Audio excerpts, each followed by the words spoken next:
We don't separate live from jazz.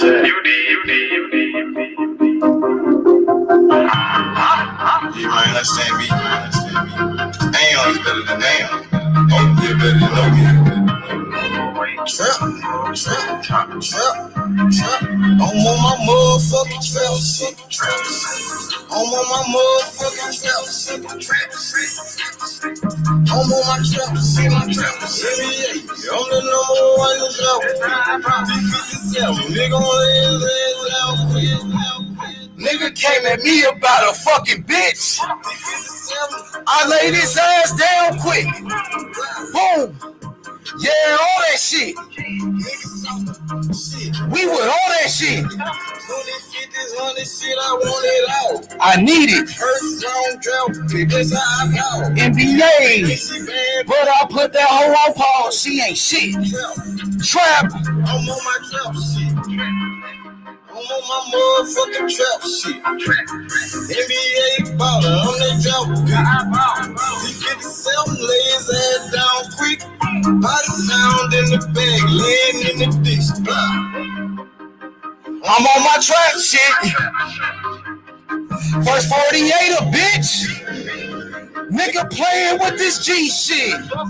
Jimbo, you know he's with the shit. Hey! I'm ballin' girl, paid him back in 96. Don't give a fuck about what I do, cause that don't make you shit. 93 gang bag, they trap pick. I don't know nothing about shit, I'm on some trap shit. Yo. It's your boy, H Money, Mr. DAZN. We in the motherfucking building. MOB, Masters of Boxing. Let's go. I'm on my motherfucking trap shit. I'm on my motherfucking trap shit. I'm on my trap shit. Yeah. I'm the number one in drought pick. Turn off the phone, it's time for this beat.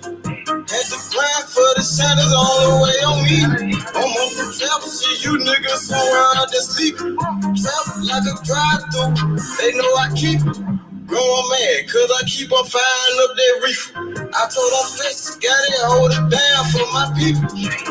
Ballin' like a motherfucking drop pick. D57, nigga gon' lay his ass down quick.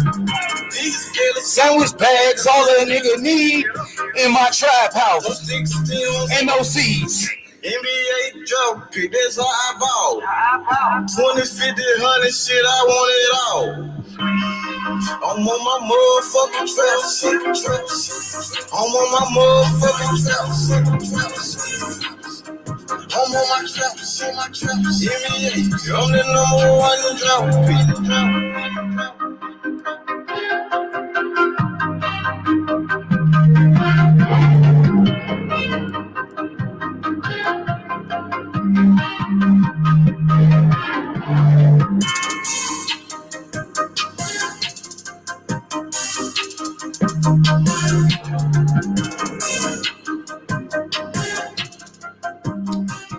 Yo, what's good?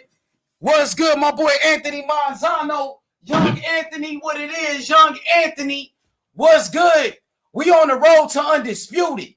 Episode number 5, Devin Haney versus George Kambosos. The biggest fight of 2022, ladies and gentlemen. Shout out to the one and only G-Ball. What up, G? Big Jimbo. Bar 10. Bob. Tony in the building. What's good, Tony? How you feeling? Hey, what's up, man? Man, I'm good. We on the road to Undisputed, man. Devin Haney versus George Kambosos for the real Undisputed, Anthony, for all of the belts. This is the biggest fight of 2022, brother. Hey, H, this is about this fight specifically. Wait, am I mixing up PBC and Top Rank? That's with Fox and Showtime? You said, are you mixing them up? How did you mix it up? No. Am I making a mistake? Is PBC the one that's with Fox and Showtime, or is that Top Rank? Yeah, PBC is with Fox and Showtime. That's PBC. Top Rank is with ESPN. Okay. What I was going to ask, I'm kind of surprised that Fox Sports hasn't started advertising the fight. being that it's a Fox. Bro, I don't know if PBC they still put fights on Fox anymore. This year so far, they only put in fights on Showtime. So I don't know if PBC they still got to deal with Fox because they're not putting any fights on Fox right now. Everything is on Showtime. Oh no, that's what I meant to say. I'm kind of surprised they didn't start advertising the fight for the pay-per-view on Showtime. Yeah, it's on a Showtime pay-per-view. You know, Showtime and Fox are different. Okay, no, because I thought. Oh, okay, yeah. Thank you for clearing that up. So PBC versus is with Showtime again. No, that's what I was asking, Philly Zoe. I was making sure I wasn't mixing up two different promotions. Okay. All the marbles, the biggest fight in the lightweight division in history. Not really. I wouldn't say that. Hey, Tony, name another fight in the lightweight division bigger than Kambosos and Haney in the history of boxing. I would say the bigger the Duran versus De Jesus fight. That was a good fight, but a lot of people don't even really remember that fight. And you got to understand, Oscar Trinidad. That was at welterweight, right? That was at welterweight. We talking about at 135 pounds. Trinidad never fought at lightweight before. He was a welterweight. What's good, Big Smoke? What's good, brother? What up? What up? What up? How we feeling? How you guys doing? We good, Smoke. Hey, Smoke, did you see that Rolly and Tank Davis press conference? What you thought about that? I saw one, but have they had more than one? Yeah, the first one was like when they was supposed to fight like a couple months ago, and today was the second press conference. Okay, yeah. So I seen one of them, and I don't know which one it was. Whatever one where my man came out wearing a fur coat in 100-degree weather, that's the one I saw. You didn't see the one today? I guess I haven't seen that one yet. Oh my man, Tank was all up. Oh, hey, Smoke, Tank was going off on Rolly, bro. Like I thought he was gonna hit him today. That's how heated it was, the press conference. Now, it makes me want to watch the fight even more. And guess what? Floyd Mayweather, he didn't even show up to his fighter's press conference. And a matter of fact, Floyd Mayweather had his own press conference because, Floyd is coming out of retirement to fight some guy. So, during the same day as his fighter, Tank Davis press conference, Floyd Mayweather did his own press conference. And a lot of people are kind of upset with Floyd because of that. What y'all think about? You think Floyd was trying to steal the spotlight or what?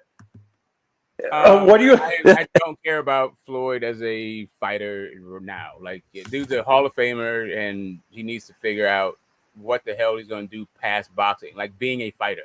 I can't believe that this dude is still like this. Like, anyway, whatever. I'm not. I don't care. That's really what it is.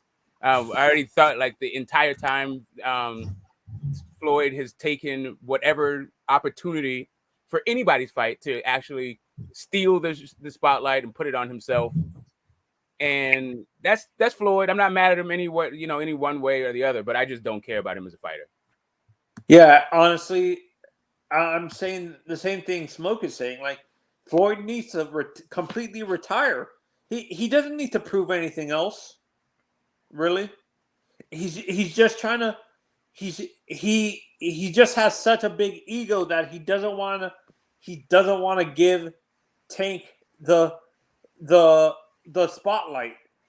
He wants to steal Tank's spotlight, basically. I think that the ego is part of it, but also once you've done one thing, like Floyd was, Floyd didn't choose boxing. Floyd was forced into boxing, and he didn't have to do housework. He didn't have to do schoolwork. He didn't get in trouble, all because that dude was boxing in the gym.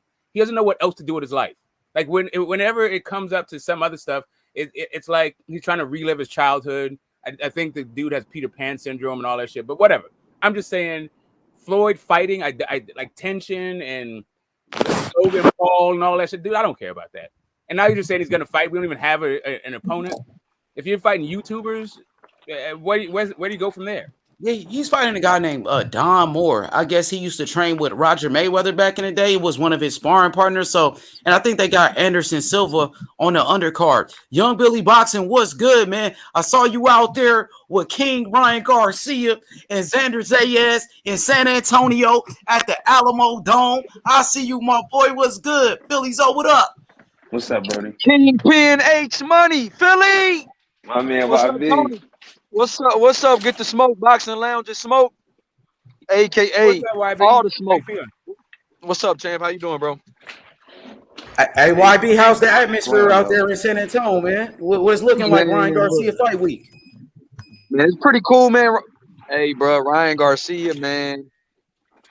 Never mind. I ain't gonna say it, bro. It's speak on it, speak on it. Don't hold back, man.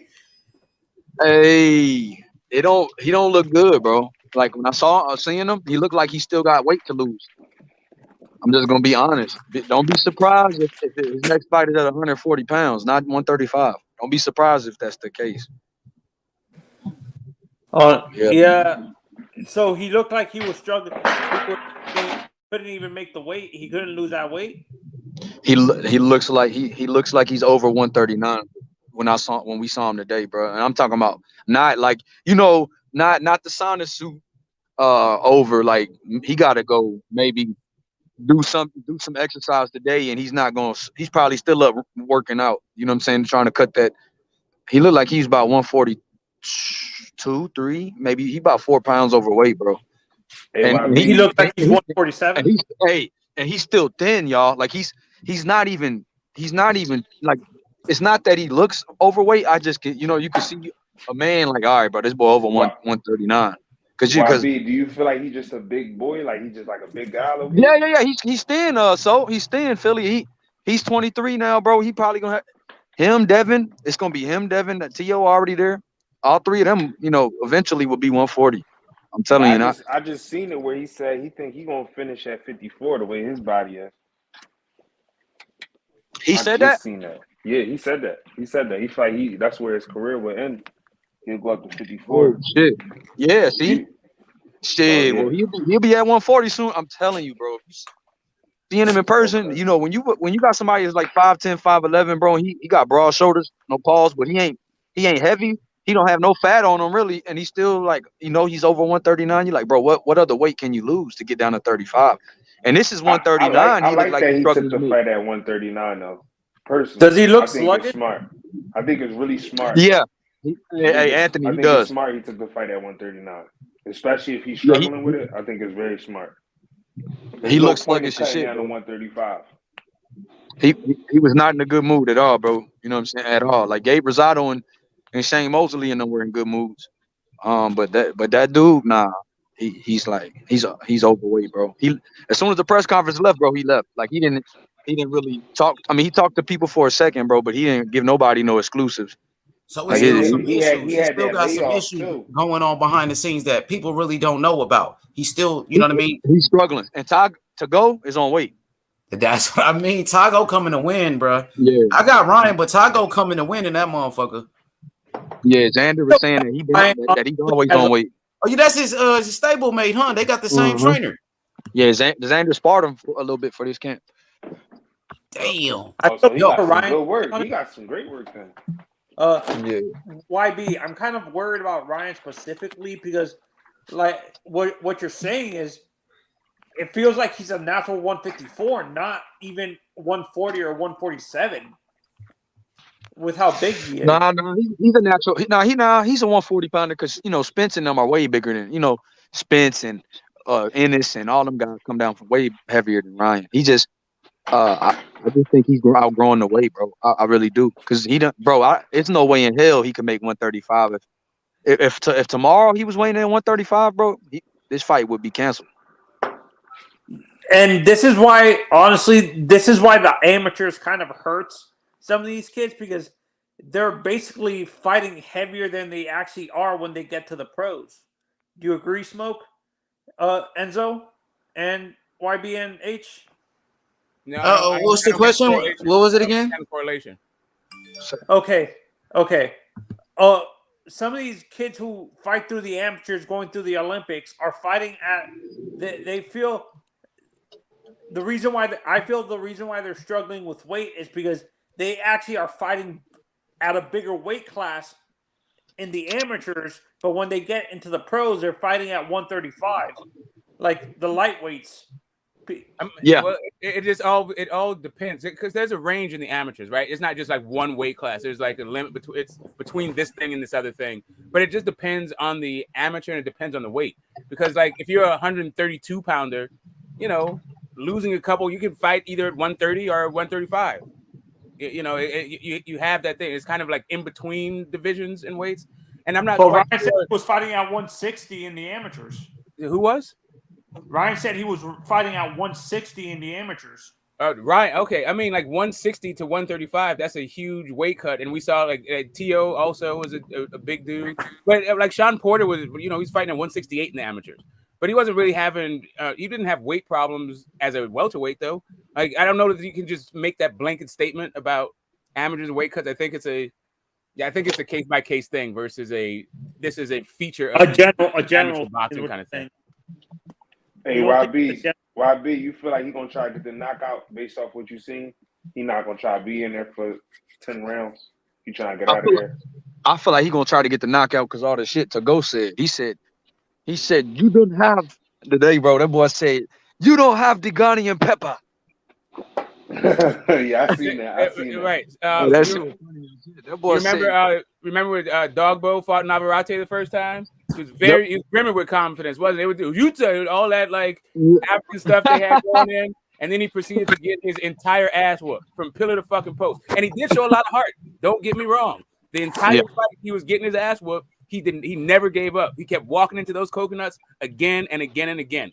And that's what I see. I don't even actually see that happening. I think at a certain point, it's going to like Dogbo is going to turn into what we just saw out of Rigo versus Rigo in his last fight. He's just going to run away to the. I feel like as far as Ryan going to 140, not even as far as weight. I think logistically it makes sense because the belts are with all with Top Rank, right? And they're going to be there for at least 2 years, right? And Josh Taylor's moving up soon, so there's going to be a couple of vacant belts up there. So I think it just makes sense even as a business, like. What are you going to do at lightweight? Like all the guys on ESPN and Top Rank, you're not going to get a title shot anytime. They say he's going to fight Maxie Hughes next in the UK for the IBO belt. What you think about that? Ryan Garcia coming to the UK to fight Maxie Hughes. And shout out to my boy Sly Tendencies, man, with the donation. Hey, shout out to YB, man, going to these fights, y'all. Hey, everybody support Young Billy Boxing. This dude traveling, going to these fights. Support YB. All right. Yeah. I just checked out your Xander Zayev video earlier today. Hey, thanks, Mo. Man, I appreciate everybody, man. H, thank you for the comments too, bro. Like that means a lot. I already know, YB. You going to these fights? You spending your own money out here to get us this content. Everybody support Young Billy Boxing for real, though, man. Yeah. The shit is not free. What he's doing, he got to go drive to San Antonio from Houston. You know what I mean? He's spending a lot of money to get us this content. So everybody support Young Billy Boxing. This young brother, he's one of the best, bro. And I believe in Young Billy. Shout out to my boy Philly Zoe. Zoe, I want to hear what you got to say about this Tank Davis Floyd Mayweather thing, bro. Because you was like, you can't defend Floyd no more. What happened with Tank and Floyd? H, my bad to cut you off. What happened with Tank and Floyd though, man? I missed it.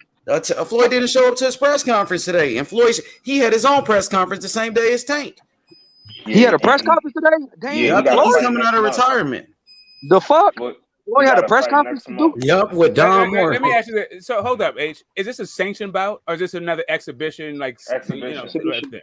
So he's not coming out of retirement. He's just doing what he's been doing in retirement.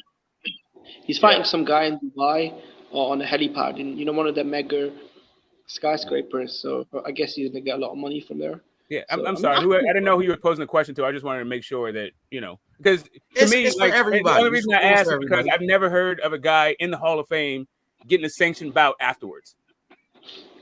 That's the only reason I asked. But anyway.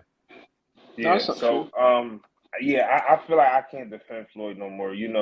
Every time he's attacked, no matter what panel or channel comment, I'm always defending Floyd. But this to me was a low blow to Tank. You feel me? Floyd showed me that like he's really insecure, especially as like a Hall of Fame fighter. as a superstar, like he's probably the most insecure superstar I've ever seen in my life, you know. So like this one was low. I feel like he was at that moment. He was at that moment where he could secure it. You know, Tank team is still supporting him. Everybody's still like, you know, I would say taking the high road, even though they don't agree with a lot of stuff Floyd did. And it's like a slap in the face, you know, to Tank and even the Rolly, He's been doing this for a very long time, Bill. He's always taking shots at Canelo for no reason, even though Canelo's not even mentioning him. Andre Ward, he did it to his own this time. You get what I'm saying? He did it to his own fighter.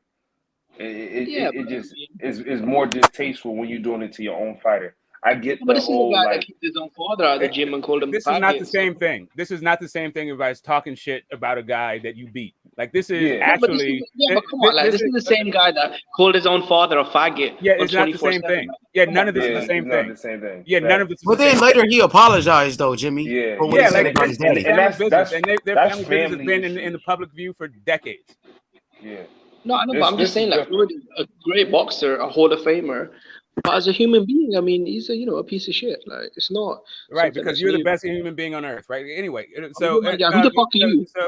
And who the fuck are you? Why are you getting emotional? I'm giving my opinion the same way you're giving your opinion. Before we go at it, before we start, hey Jimmy, let's just break it down before we start going at each other. But go ahead, Smoke. It's all good, Jimmy. Don't worry about it. You were asking somebody else about the Floyd Mayweather fight. I didn't know who you were posing the question to. You can just ask them like what they thought of the fight. No, what you think about it, Smoke? I already said what I got. Oh yeah, no, I'm not interested in him being as a fighter anymore, and I haven't been. So like him, like it just seems very petty that he's throwing a press conference on the same day, and it's really not a good look for Floyd. Like as a person outside looking in.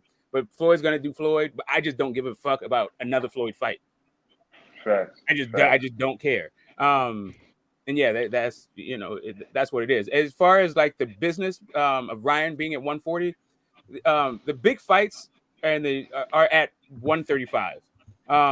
If Ryan is not going, like he has a lot of work to do. His chin is fucking in the air. There's a guys in 140 who will knock his fucking block off. If he can make 135, he should stay at 135 for as long as he can to shore up the holes in his game, and that's where actually the money fights are for him. Yeah, I agree. I know it's unpopular opinion, but I like Ryan going in after this layoff, coming in at 139. I feel like he could have made the 135, but he would have killed himself for a fight. He's not fighting for a belt. It's not. I don't know if it's not a title eliminator. As far as I know, you get what I'm saying? Yeah, it's not for a belt or anything. So they put it at a catch weight. They made it easy for him. Yeah, I feel like that's very strategic to get him back in his groove. You know, hopefully is not as bad as YB saying. I believe YB 100% though. But if it is as bad as YB saying, he probably gonna be trying to get to go out of there because he might not have any gas in the tank, and that would look bad on his part. You know, so hopefully it's a good display. I mean, what is it? What if he doesn't make weight? What happened? I mean, it's not really like it's not like he gets stripped of a belt or something. This is just like it's a voluntary pride fight. As long as Tago's with it, then who cares? For sure. Do you think Ryan beats the? Do you think Ryan beats the crap out to go like Navarrete did with the other African dude, Smoke? Do I think who? Do I think what? Do you think Ryan does to go what Navarrete did to the African guy Navarrete fought? Like, nah, not at all. Not at all. I think to go is we're going to see how bad Ryan's balance is, how trash his feet are. And there's going to be a lot of embarrassing moments for Ryan Garcia right before he stops fucking to go. The only way that to go doesn't get stopped is if, like I said, he gets on his bicycle and decides that he's not going to engage and he's just going to survive. Because he's got way better feet than Ryan, so he can walk his way to not get knocked out. Hmm. Who was the guy that Navarrete fought that you were talking about, Smoke? Do you remember the guy's name? Isaac Dogbo? Yeah.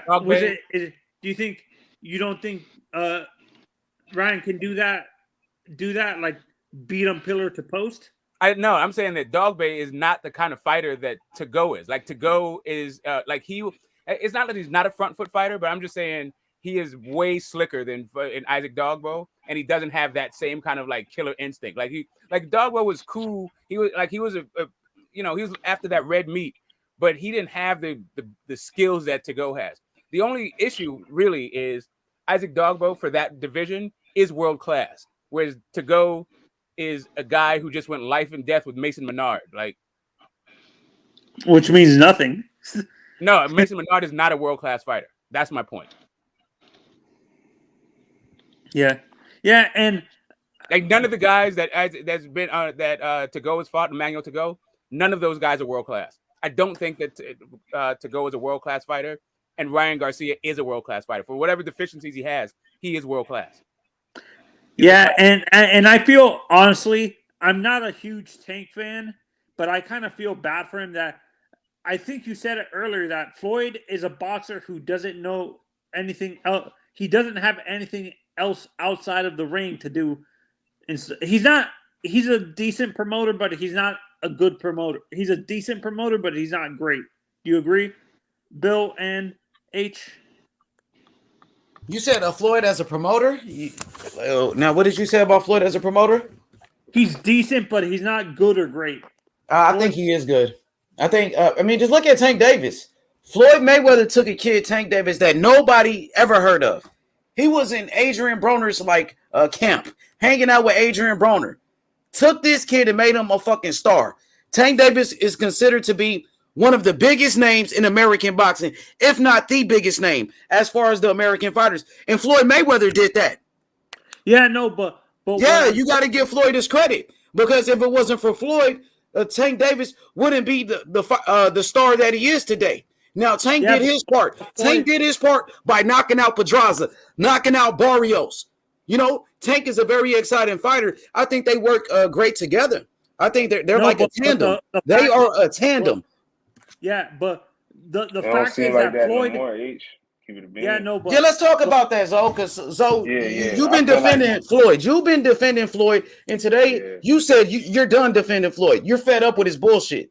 Yeah, I can't defend Floyd. Break it down for me, Zoe. All right, I feel like it's on top of the insecurities. It's like he took everything away from, not everything, but a lot away from the greatness he's done.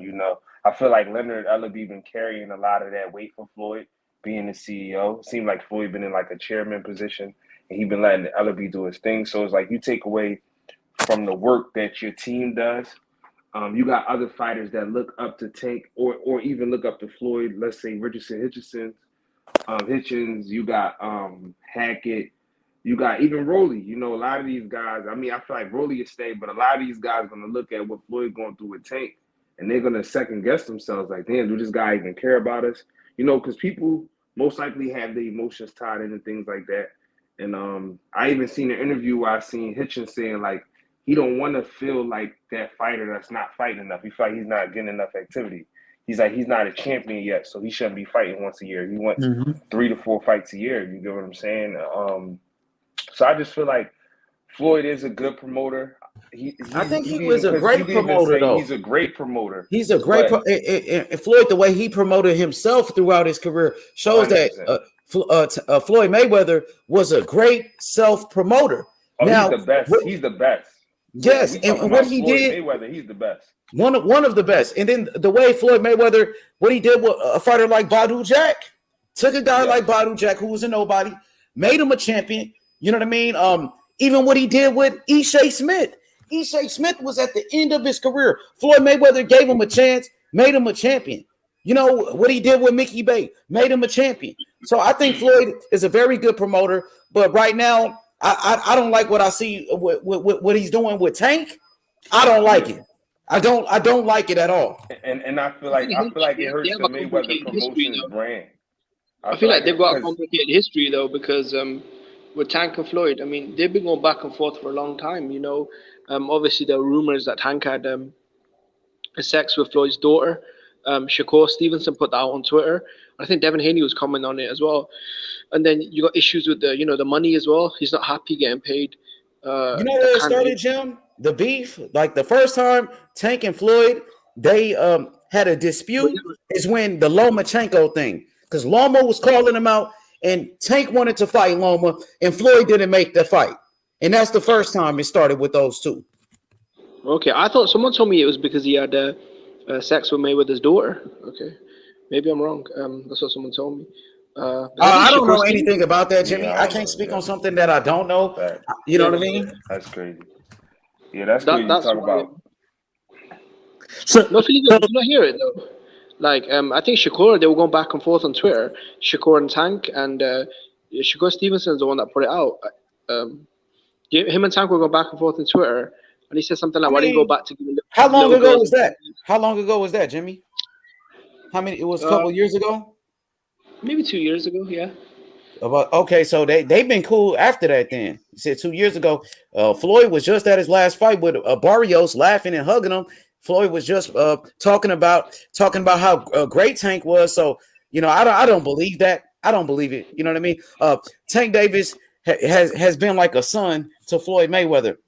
Yeah. I mean, today, hey, Philly, you seen Tank put out that message where Tank was like, "Oh, Floyd is jealous of me. I don't care how much money you got. This motherfucker's still jealous." Go ahead, Smoke. Yeah. I've seen that. I'm sorry, who we talking about? Who we talking about? Like jealousy? We talking about Tank. Like, listen, bro. Tank put up a tweet about Floyd being jealous. He said, "No matter how much money someone got, they still could be jealous of you."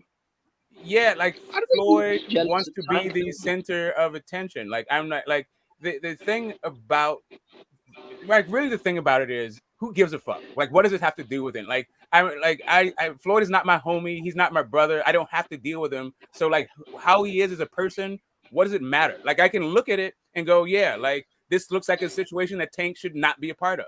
If you're a promoter and he's getting out of his thing, maybe he re-ups, maybe he doesn't.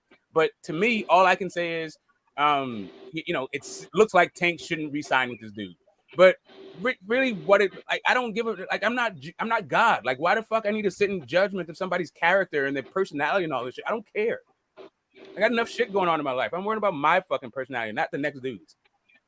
Yeah, I feel the same way. Ultimately, me personally as a fan, I like to see them together, and I feel like Floyd took away from them working together as the bigger man, as the adult, or the leader that he is. It was a flawed character expressed, and I ain't like that coming from Floyd because I'm a fan of both, and I'm a fan of both together. So it was like for me it was disappointing, because I wasn't buying into the whole like Tank really leaving up until today, up until Floyd made that move. So Zoe, if he leaves the money team, does it make sense for him to stay and go to the PBC? Yeah, for sure. I mean, possibly. I feel like he not really. They don't really have anyone though at the PBC though. 135 and 140. What champions do they have though, or what names do they have? It makes zero sense to stay at the PBC because that's pretty much where he is right now. That's just Mayweather Promotions are just like an umbrella term, right? I mean, they're all PBC fighters. I mean, and they've got no one at 35 or 40. The same thing with Devin Haney. That's why he left the zone. They had no one. Well, see, the thing is, Tank is in a privileged position where everybody wants to fight him. So yeah, he can be in the PBC and everybody wants to fight him because he's the name. Like Tank is the biggest name at 135 and 140. Like everybody is going to fight. Everybody's going to want to fight Tank. That's not true. When you do 50,000 buys, all you have to do is be a mandatory. Like you don't even need a belt. Yeah, but he'd have to be the mandatory because he doesn't have any belts though. Correct. That's what I'm saying. Like you don't need to sign a multi-fight deal because they have all the work over there. All you have to do is set up shop and say, "I want the big fights and put yourself in a position to get really good fights." He's already done that. All the big fights, every single big fight, like the very next guy, right? Like let's say, like right after, like H's is no. But you can fight Kambosos, you can fight Haney, you can fight Lomachenko. I got it. And he can do that without signing and he can do that without signing to Top Rank. He can fight all of those guys that you fight on Top Rank. All of those people without signing to those organizations. Okay. Then how many has he fought right now so far? Because by your logic, let's look at his resume. How many has he fought? What the fuck are you talking about? Okay, I'll tell you what I'm talking about. And so you should never speak without using your brain. Okay, cool. I got it, bro. I get it. You're feeling You always are feeling very, I guess, incentivized. Listen, you cut me off. I'm giving my opinion of Floyd, and you cut me off. Okay. So it's all good. It's all good, y'all. Break it up, man. Cutting it off. If you feel like I'm cutting you off, just say, "Hey, I'm not done yet," and I'll stop talking. Put your bitch ass up, then. Nah, come on, Jimmy. Come on, Jimmy. Stop it, Jimmy. Please, bro. Please, Jimmy. Thank you, brother. Hey, I want to get boxing historian real quick. boxing historian, bro. What do you think about Floyd Mayweather, man, in this situation with Tank Davis, his fighter? Now, you always told the people that Floyd Mayweather was jealous. Floyd Mayweather was jealous of Canelo. You called him out on that. Do you feel like he's doing the same thing with Tank right now? Hell yeah. I mean, he's jealous of Tank, man. You know what I'm saying? And right now, you know, it's just manifesting, you know, the man's egotistical narcissism, bro. Like you know, for him to be doing this shit all the way up into 2022, when you're supposed to be promoting this guy, you understand? Promoting Tank Davis is it's a damn shame, bro. And you know, and you could just tell the energy by you know, by Tank Davis that he wanted to separate Floyd Mayweather a long time ago, and it's happening. You know, I don't see how any fighter, you know, that I mean, there's gonna be fighters that's gonna sign it, you know, Mayweather promotion. Don't get twisted. Not saying that he should just nobody not signing, but if you a guy like Tank that's borderline like should be a damn you know, legitimate champion right now, and here it is, this dude's holding you back, and here it is, you know, Tank or Floyd not only holding them back but taking the spotlight away from him. Like, what kind of promoter are you, man? I don't think Floyd can. I mean, if it was me, I would never sign with no damn Floyd Mayweather, man. This is based off of that. Floyd is incapable of taking the spotlight away from Tank because Tank is successful in his own way. Again, Floyd, but whatever Floyd doing won't affect Tank. And that's the joke. It's not like when T.O. was imaginary mind. Yeah. Oh, Floyd fighting on Sunday and filling them move the date. Tank still gonna fight. Tank still gonna show up. Tank gonna get Roy the fuck up out of there. Tank gonna get that bag and he on to the next. Floyd gonna show up to this fight. Floyd gonna do what he do. And then today, I mean, Floyd, he's an all-time great all-time. He'll be inducted this year. Tank gonna stay out. You get what I'm saying? So I mean, yeah, but at the same time, but let me finish my point though real quick. Let me just and I'm gonna go on mute. My thing is, no, you good. I just want to finish this on this aspect. You know, at the end of the day, yeah, Tank has his following right now. I'm just saying it could have been so much more had Floyd Mayweather would have let him loose. We wouldn't have known who would have won between a prime Lomachenko versus an up and coming lion like Tank Davis, because Floyd never gave him that opportunity. He told him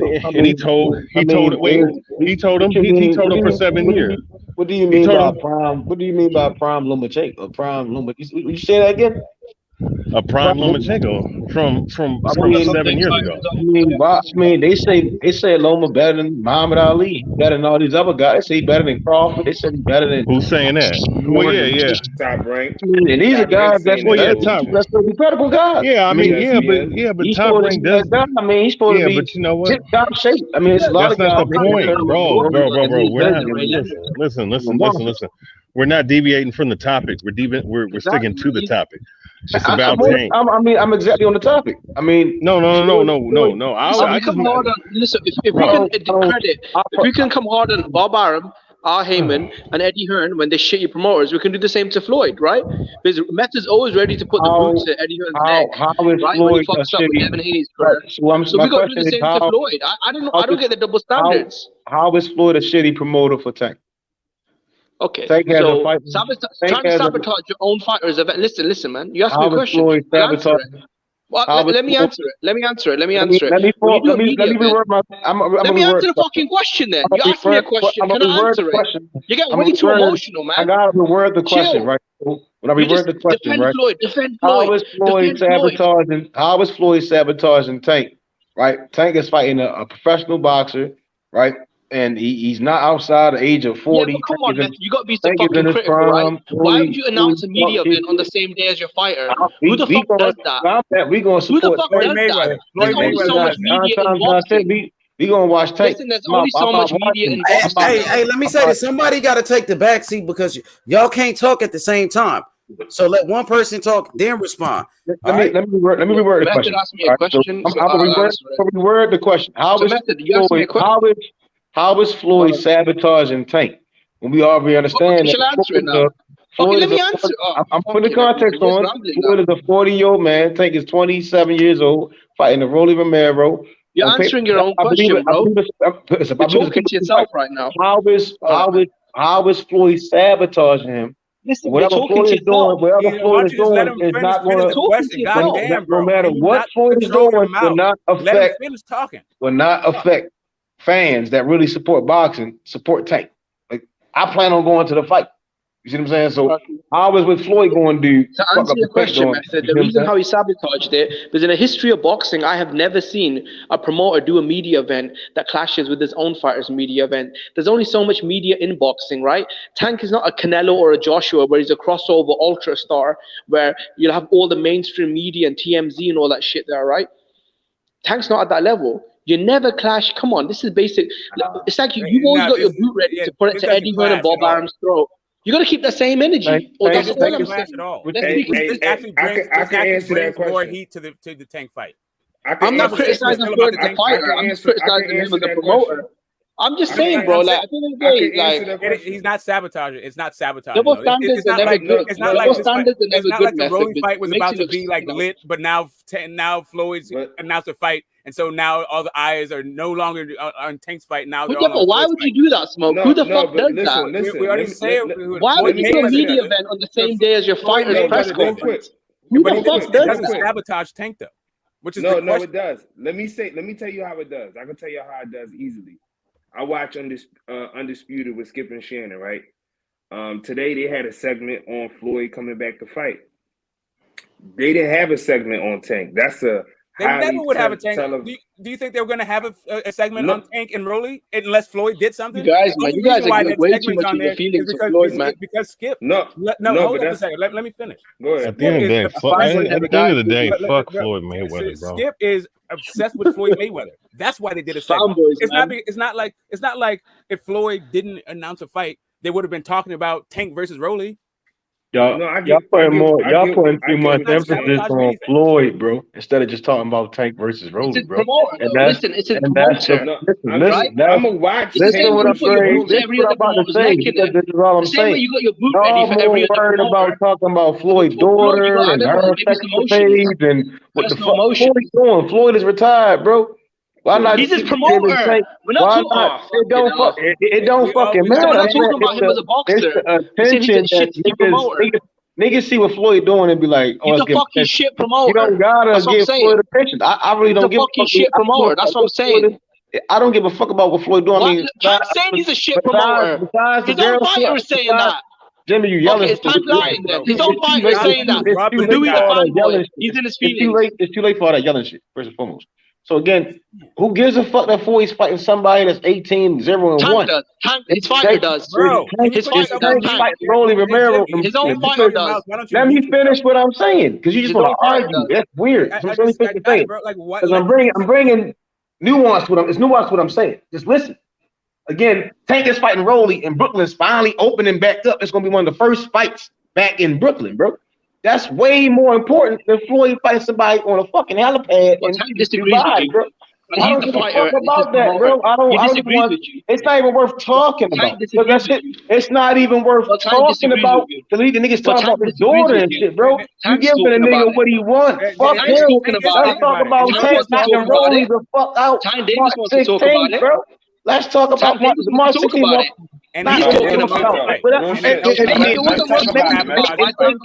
Hey, real quick. Like, come on, bro. It's way more common to talk about with Tank knocking out Rolly. Tank is talking about it, though. Correct, and it's promotion. That's called promotion. Let me ask you this. It's not called sabotage. Damn, boy, y'all niggas fall for the get-go. These guys are just fanboys, man.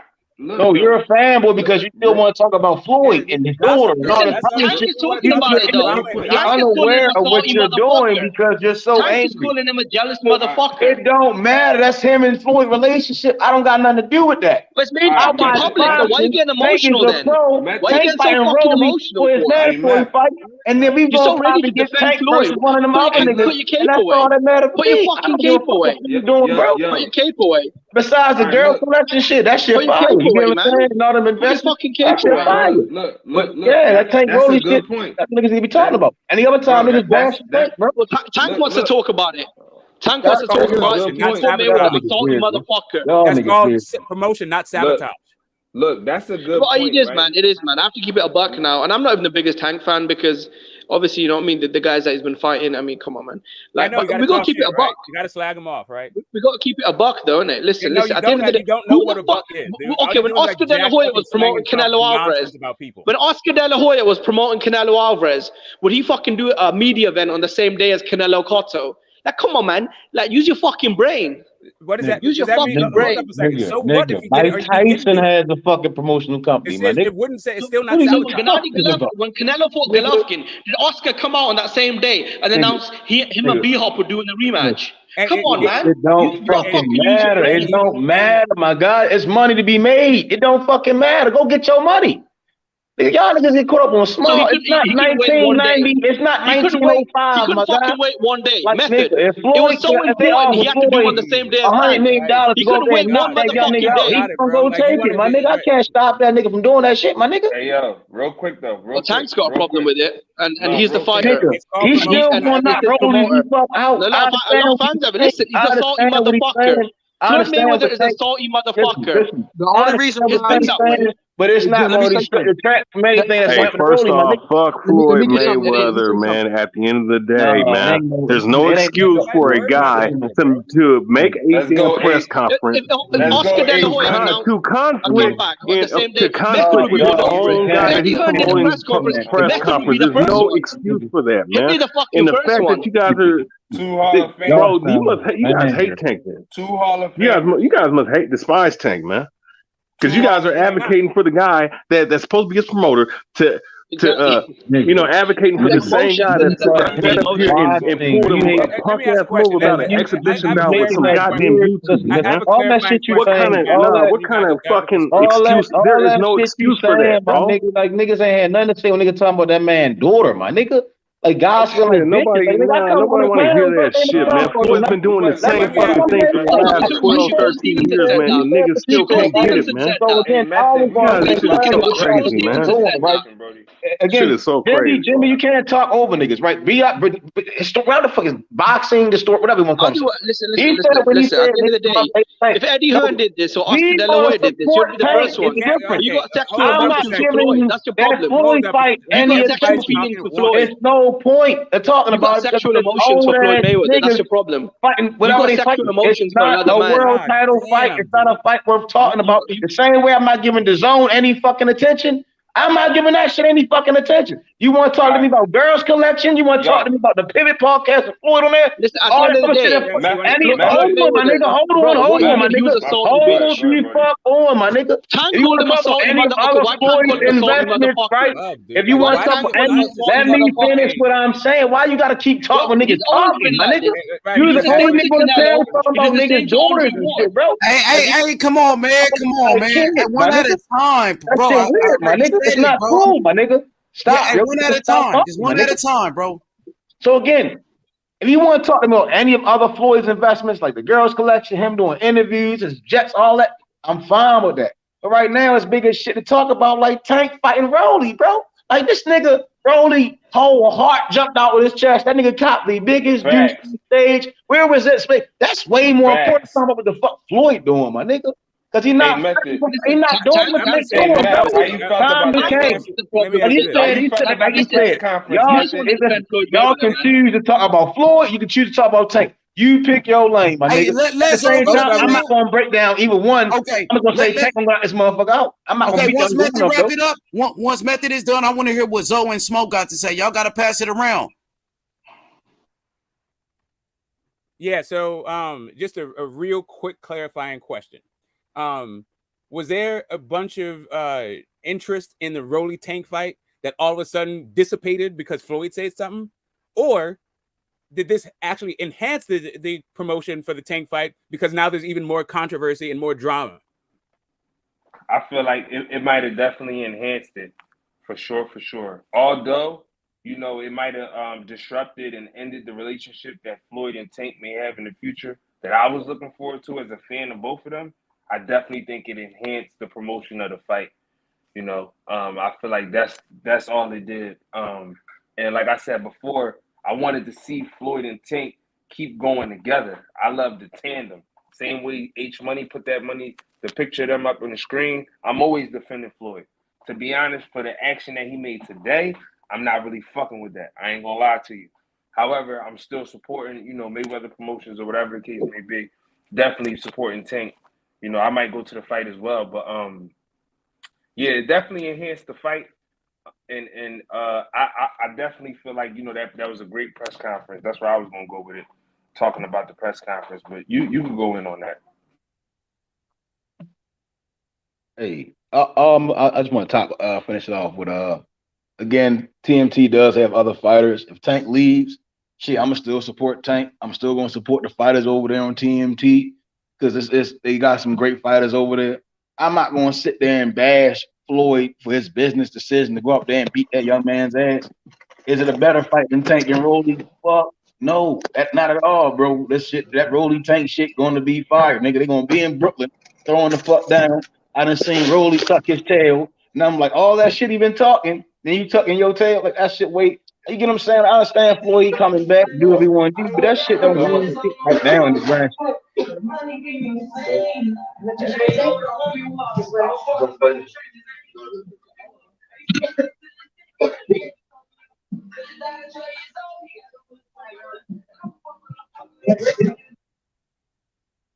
Yeah, I'm saying, like it's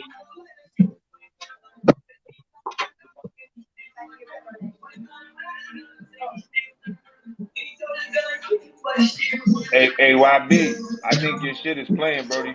Yeah, they got background. YB, your background on.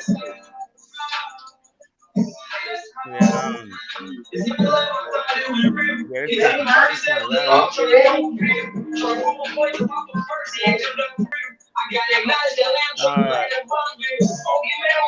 yeah, you gotta mute somebody, H Money. Yeah, there we go. Yeah, yeah, I don't think it sabotages it at all. First off, this is a clown show fight. It's his fucking circus fight to begin with.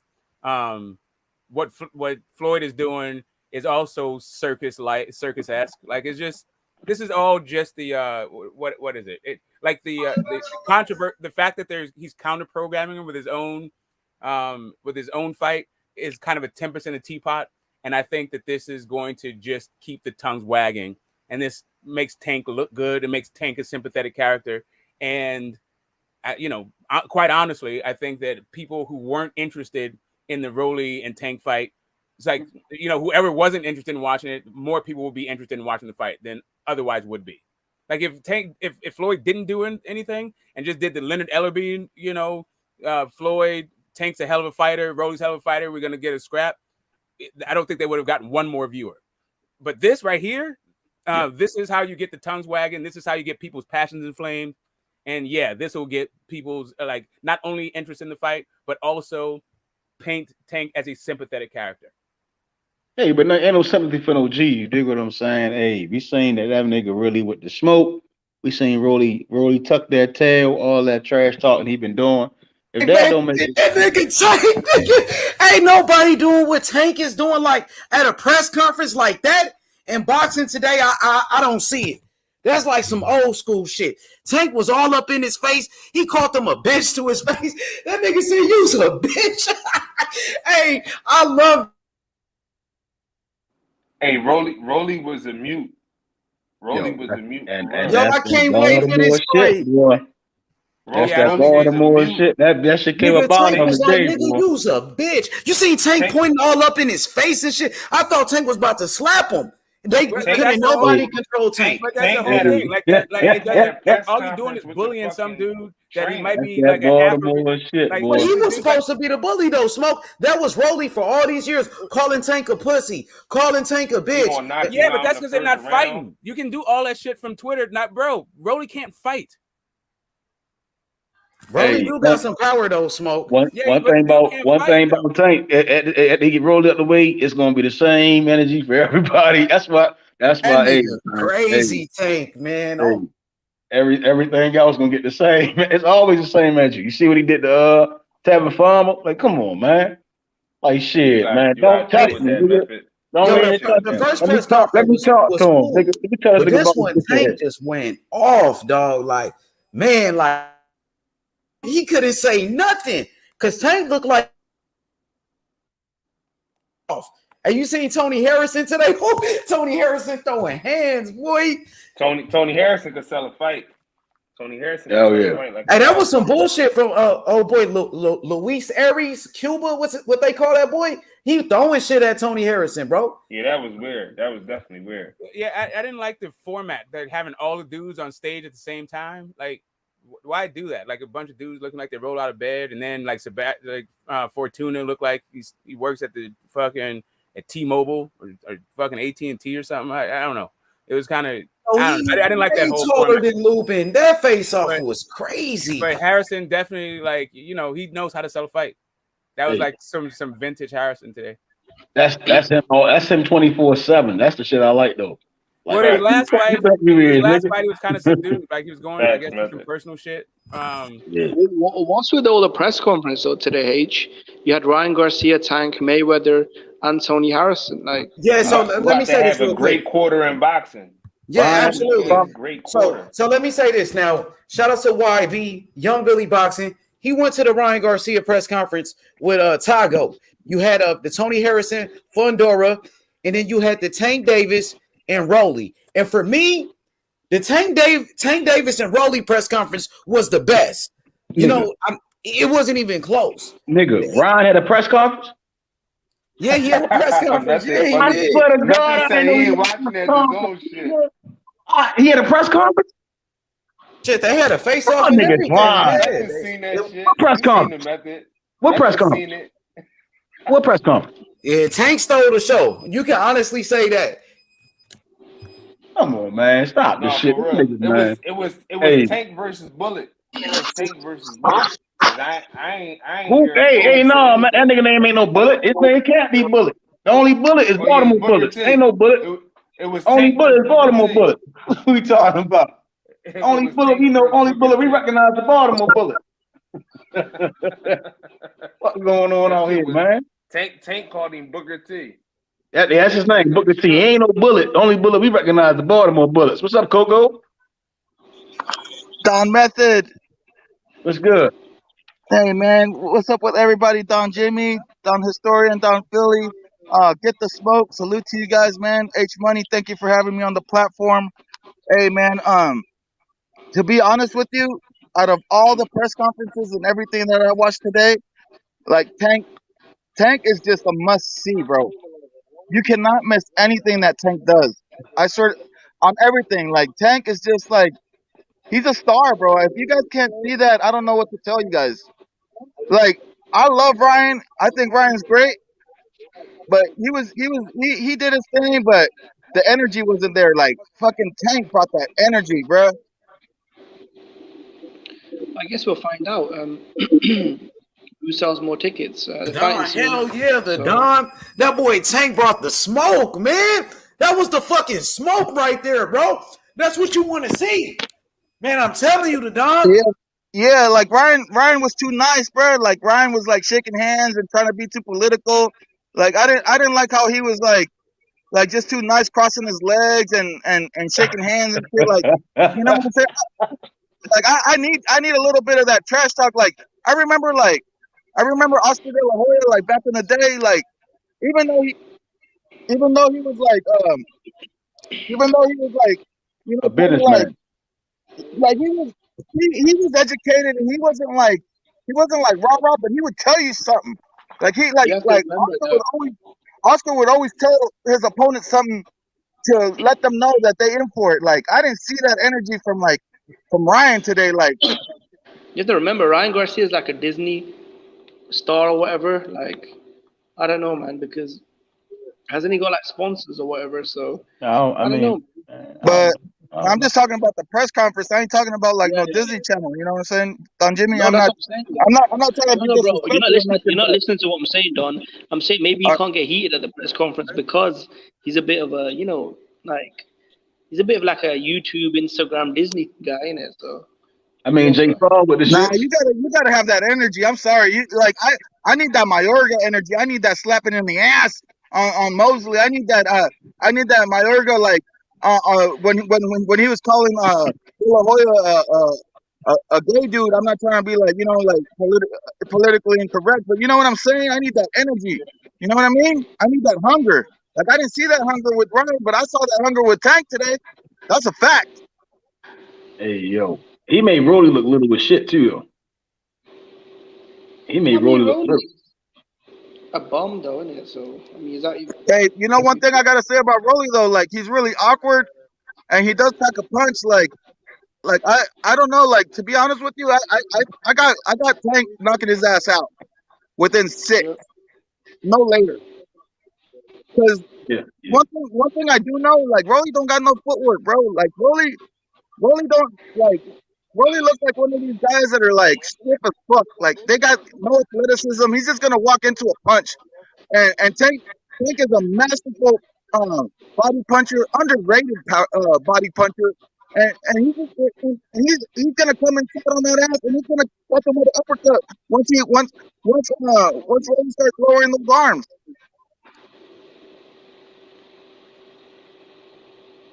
Hey, shout out to Rolly for getting the payday. You feel me? That's all it is. It's a payday. Hey, it ain't nothing more. Shout out to Rolly for showing up, man. At least he showed up, right?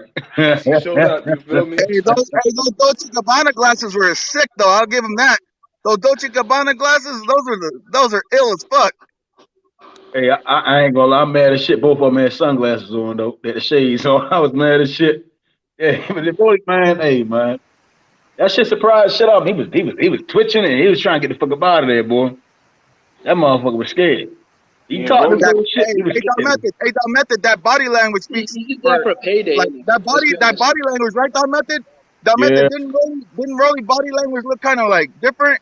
He looked shook. He was shook. So yeah, like winning press conferences and all that shit, like it, it is what it is. It's kind of like it's part of the, the draw and the, it's part of what we can get with fights, right? Like if you're looking for entertainment, there's some entertainment value in there. But even if Rolly even if Rolly won the press conference, which I don't think he did, but it wouldn't have changed the outcome of the fight. Like the guy can't fucking fight.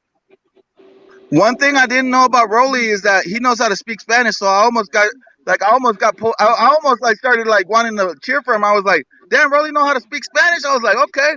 I was like, man, I might just like root for him just on the under just for him speaking Spanish. I was like, damn, I didn't know Rolly knew it like that. Yeah, but, he should do that more often. Less English, more Spanish. Definitely. He should really promote it like that. Like he should get the Latin people behind him, bro. Like I didn't even know he was like that, to be honest. Yeah, he seemed like he like one of them Tourette's type kids. You get what I'm saying? And hey man, to the sense of people out there, what I'm about to say, man, it might be a little too graphic. There's something wrong with Rolly. Like that nigga, like 1 minute he down to earth. He be saying some cool shit, and then he go into this rhyme like he retarded and shit. Like it's something wrong. He was definitely in like a 5 people class. He rode the bus with like 2 people and shit. Yeah, he seems like a short bus dude, and I feel some kind of way about like really talking bad about him. Like this fight's kind of fucked up. Like I don't get it. Hey, no disrespect to Rolly though, but like he is kind of slow. He literally from Vegas. They said he got that retarded strength though. That's one thing everybody say. He got retarded strength. He got that retarded strength. That's the only thing. That's the only thing. I'm sorry, Don Method, but that's the only thing that could get him to fight is like just some like looping ass punch or some crazy ass awkward ass like he's falling over and like somehow he throws the right hand and it lands somehow Like that's the only way. That's the only way. It's because, looking like that look at what stage. he's Hey, when's saying the though. last time? Hey, but here's the Brother said question he's a though. knock Tank out Here's the cold in question 30 though. seconds. Hey, I got a question though. When's the last time Tank has faced an actual puncher though?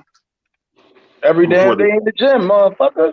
No, nigga, You stop can't it. be in that bitch fighting. Barrios. Like Tank don't always Bro, spar with the headgear on, nigga. Like that nigga no, goes fuck to sparring. shit, We're nigga. talking about an actual bout, bro. I mean, Gamboa, Barrios. that's all he really had was speed and power. Really. Gamboa was one shot leg, by the time he fought him, bro. I mean, Barrios right hurt before that, Tank. he was Let's knocking not. Wait a people minute. out. Now we're trying to discredit Tank. See, that's Yeah, what he we always gonna do.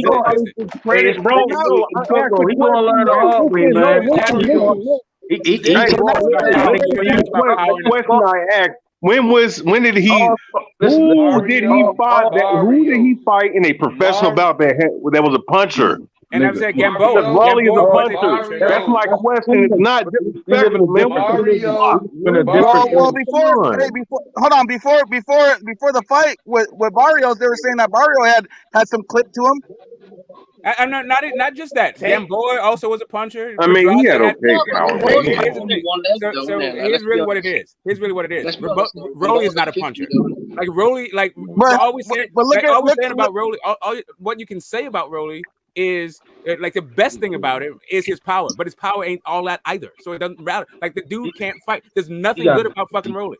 But Barrios had a 75% knockout ratio coming into Tank's fight.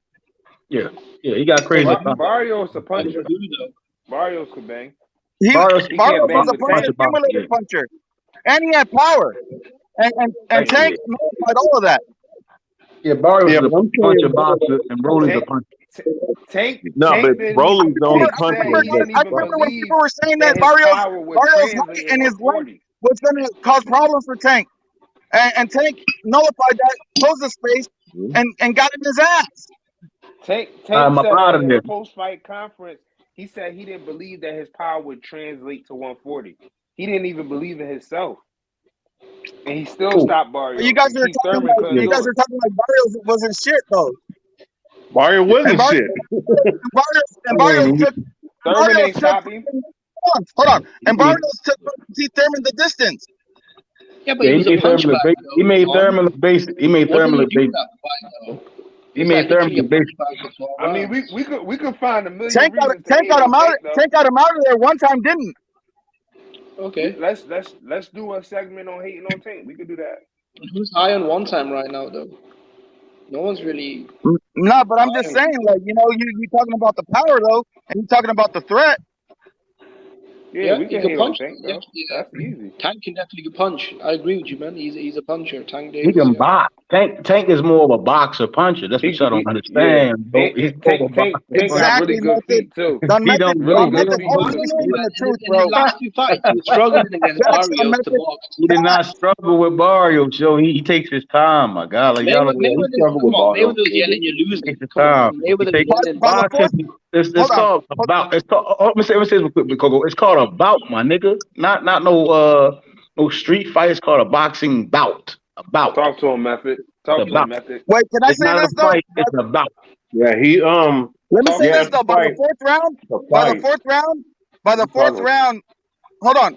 By the fourth round, Barrios was on the back foot, didn't even know what to do, and he was supposed to be the aggressor. No, did he get stopped by a body shot? It was a body shot that stopped him? Yeah, that was later on in the round, bro. Hey, but no, on the real different. No, but Floyd was telling Tank in the corner that, hey, bro, I got to be real with you. You're down on the scorecards, you know? So he was doing that. We all know that, but the point is, that was Barrios, he had trouble out boxing Isaac Cruz. Like, hey, Jimmy, let me say this. Needs to be a pressure fighter. Hey, Jimmy, let me say this. Historian, that's cap though, because Floyd said on the unofficial scorecards. Now, Terrence Crawford, your favorite fighter, did. Bomac said the same thing to Terrence Crawford in his corner. Oh, they say you losing, and what Terrence Crawford went to go knock him out. Come on now, bro. The same thing Tank did. And that's why I always say, hey, what I always say, my 2 pounds. No, the point I'm saying is, the point I'm saying is that Mario Barrios was competitive in the fight.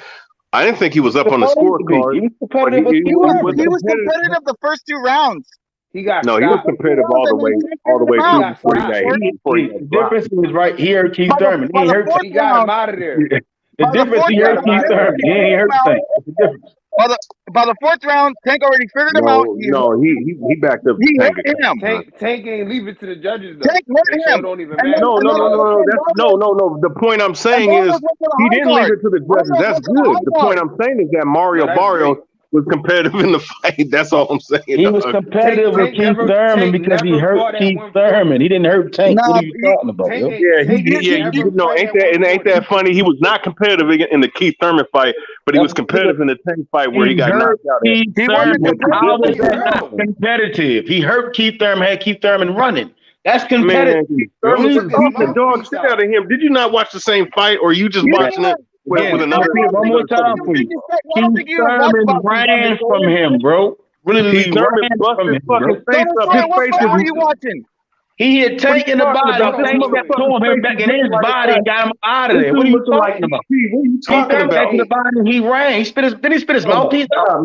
No, yeah. He boxed him. Keith Thurman. Okay, the body, big fucking deal. That was one time in the fight.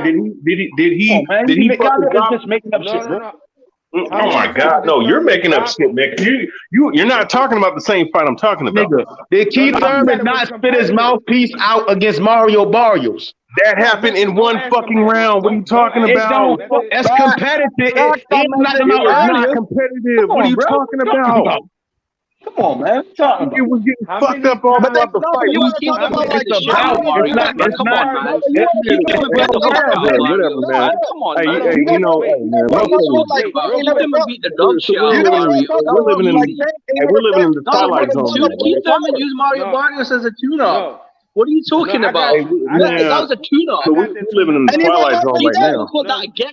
And he lost that fight. He could have lost that fight versus fucking Mario Barrios. Oh, he couldn't have, man. He was winning. He was boxing. Oh, come on, man. What are you talking about? If he would have got 2 more rounds, he would have beat that boy. Man, no, he wouldn't have. Listen, the judges have it 119 to 109. I swear one judge had it a shutout. Hey, historian, let me say this real quick. Now, first of all, nigga, motherfucking Keith Thurman couldn't even knock out Mario Barrios, and Tank Davis did. Exactly. That's what I'm saying. And Keith Thurman considered to be one of the best welterweights in boxing. And this motherfucker Tank knocked him out, and Keith Thurman couldn't do it. And Mario Barrios moved up in weight after being knocked out by Tank Davis, bro. Y'all don't talk about how Terrence Crawford was going life and death with Mean Machine before he got the knockout. And y'all love Terrence Crawford, but you just want to hate on Tank. Don't let him hate on Tank. Yeah. And I can't hate on Tank if I'm a Tank fan. I'm just not going to sit up here. I'm not going to sit up here and overrate Mario Barrios. Mean Machine is an animal, bro. Mean Machine is an animal, bro. Yeah, I hear that Mean I Machine agree with shit, you. but Crawford is a good did he touch machine. the canvas? So, listen, I agree with you. Crawford how many times did Keith Thurman make Barrios touch the canvas? How many times did what did Mario Barrios' face look like after the fight, after getting knocked out versus going to a unanimous decision against Keith Thurman? The point is he got dominated by Keith Thurman. And sit up here, listen. Nobody's taking away from the win, bro. But don't sit up here and say you said it was competitive. How many times did he touch the canvas? He got knocked out by Tank and he got dominated by Keith Thurman. How's that hard to understand, bro? Fuck the knockout. How many times did he touch the canvas? Who gives a shit, man? The motherfucker's face is hamburger meat, man. What the fuck does that mean? Okay. How many rounds did Mario Barrios win? To be fair, though, Mario Barrios did say he was weight drained. Every round that he touched he was stronger at welterweight, though. Every round that he touched the canvas. That's the Mario Barrios fight at 140 again, though. I think he was stronger at welterweight. Once he touched the canvas. All I'm just saying is that listen, because somebody's sitting up here saying, oh, well, he he was competitive against Keith Thurman. That no, the fuck he was Yeah, but not. I don't think If who's saying someone Tank's hurt competitive, him though. I don't and get made it. him spit his mouthpiece out, Who's saying he's Tank's competitive, my God. Yo, What are you how you talking about? scoring? He backed the How Tank you with a couple score a punches. knockdown What does round? that mean in the long run? What do you How do like? you score a knockdown Because you round? have a fucking no. Just because you have a couple moments in a round doesn't mean you're winning the fight, man. What the fuck? That doesn't The even mean that same You thing knocking the somebody point down. started, bro. One What of them the tried to get shot up, A though. same thing, One of them the tried to entire fight shot up. dialogue about winning the fight from him being competitive. If he hurt that motherfucker, had his ass spit his mouthpiece out and running, that is competitive. That one It don't got round. nothing He to didn't do do with that for Keith the whole Thurman fight. winning the fight. Oh my Those god. are two I'm good, bro. different dialogues you're having right now. Yes, Keith Thurman won the fight. Barrios way more competitive with Keith Thurman he was with Tank, bro. He wasn't even landing that many punches with Tank. He was tapping Keith Keith Thurman's Thurman. corner never screamed you're losing the fight. Keith Thurman's corner was never screaming you're losing the fight. Come on, man. Nigga, that mouthpiece scream, nigga, you get ready to get Bro, out of here, first nigga. off, man, don't That's push what the that is. narrative of somebody hating on Tank, bro. On the real, bro. No. If Listen, you don't spit sit your up here and say mouthpiece out nobody's in the hating. middle of a That's boxing the match, narrative. what does that mean? All week. No, listen, Miss, I been hearing you talk all day, man. Listen. The point is that fight. He got stopped by Tank, but he was competitive with Tank. He had one little moment against Keith Thurman with the body shot in that one fucking round. But every other round, he was getting fucked up in. The only thing you can say is that he was not robbed. It was not 11-1 fight. He won some rounds. Keith Thurman was coming off a 3-year layoff. No 12. What are you talking about? It wasn't a Keith war. Thurman was coming off a 3-year layoff. Keith I Thurman used won him as a tune-up. comfortably, but that motherfucker hurt him. This is what we're bro, and he won saying. some rounds. Keith Thurman used as a fucking tune-up. Is that what you're saying? I don't get it. So Keith Thurman coming off a 3-year layoff. Fucking Mario Barrios is a fucking 4-foot fighter, and he was on his back foot. So the official scorecards had Mario Barrios winning 2 rounds against Keith Thurman on 2 of the judges' cards and 3 rounds on 1 of the judges' scorecards. Thank you. So he won 3 rounds. Within the 3 rounds that he won, he hurt this motherfucker. It was 2. I think it was 2. So my point Two of the judges had it 2 rounds. My point that I'm only making that the competitiveness, it wasn't just like this nigga was going up there punishing him, getting him up out of there. Well, I'm saying though, you won more rounds. Okay. Who do you win more rounds? Both fights went 12 rounds, right? Hold on. At least won 3 rounds.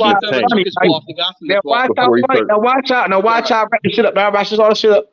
Tank went up in weight and got. He won more rounds against Tank than Keith Thurman. That's facts. Now here we go. Now Did Keith Thurman's corner scream you're losing the fucking fight?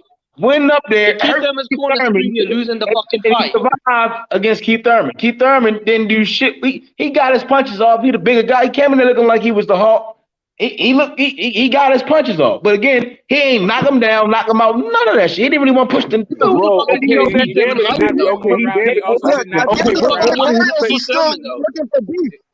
Mario Barrios easy, bro, after the fight. Tank is different.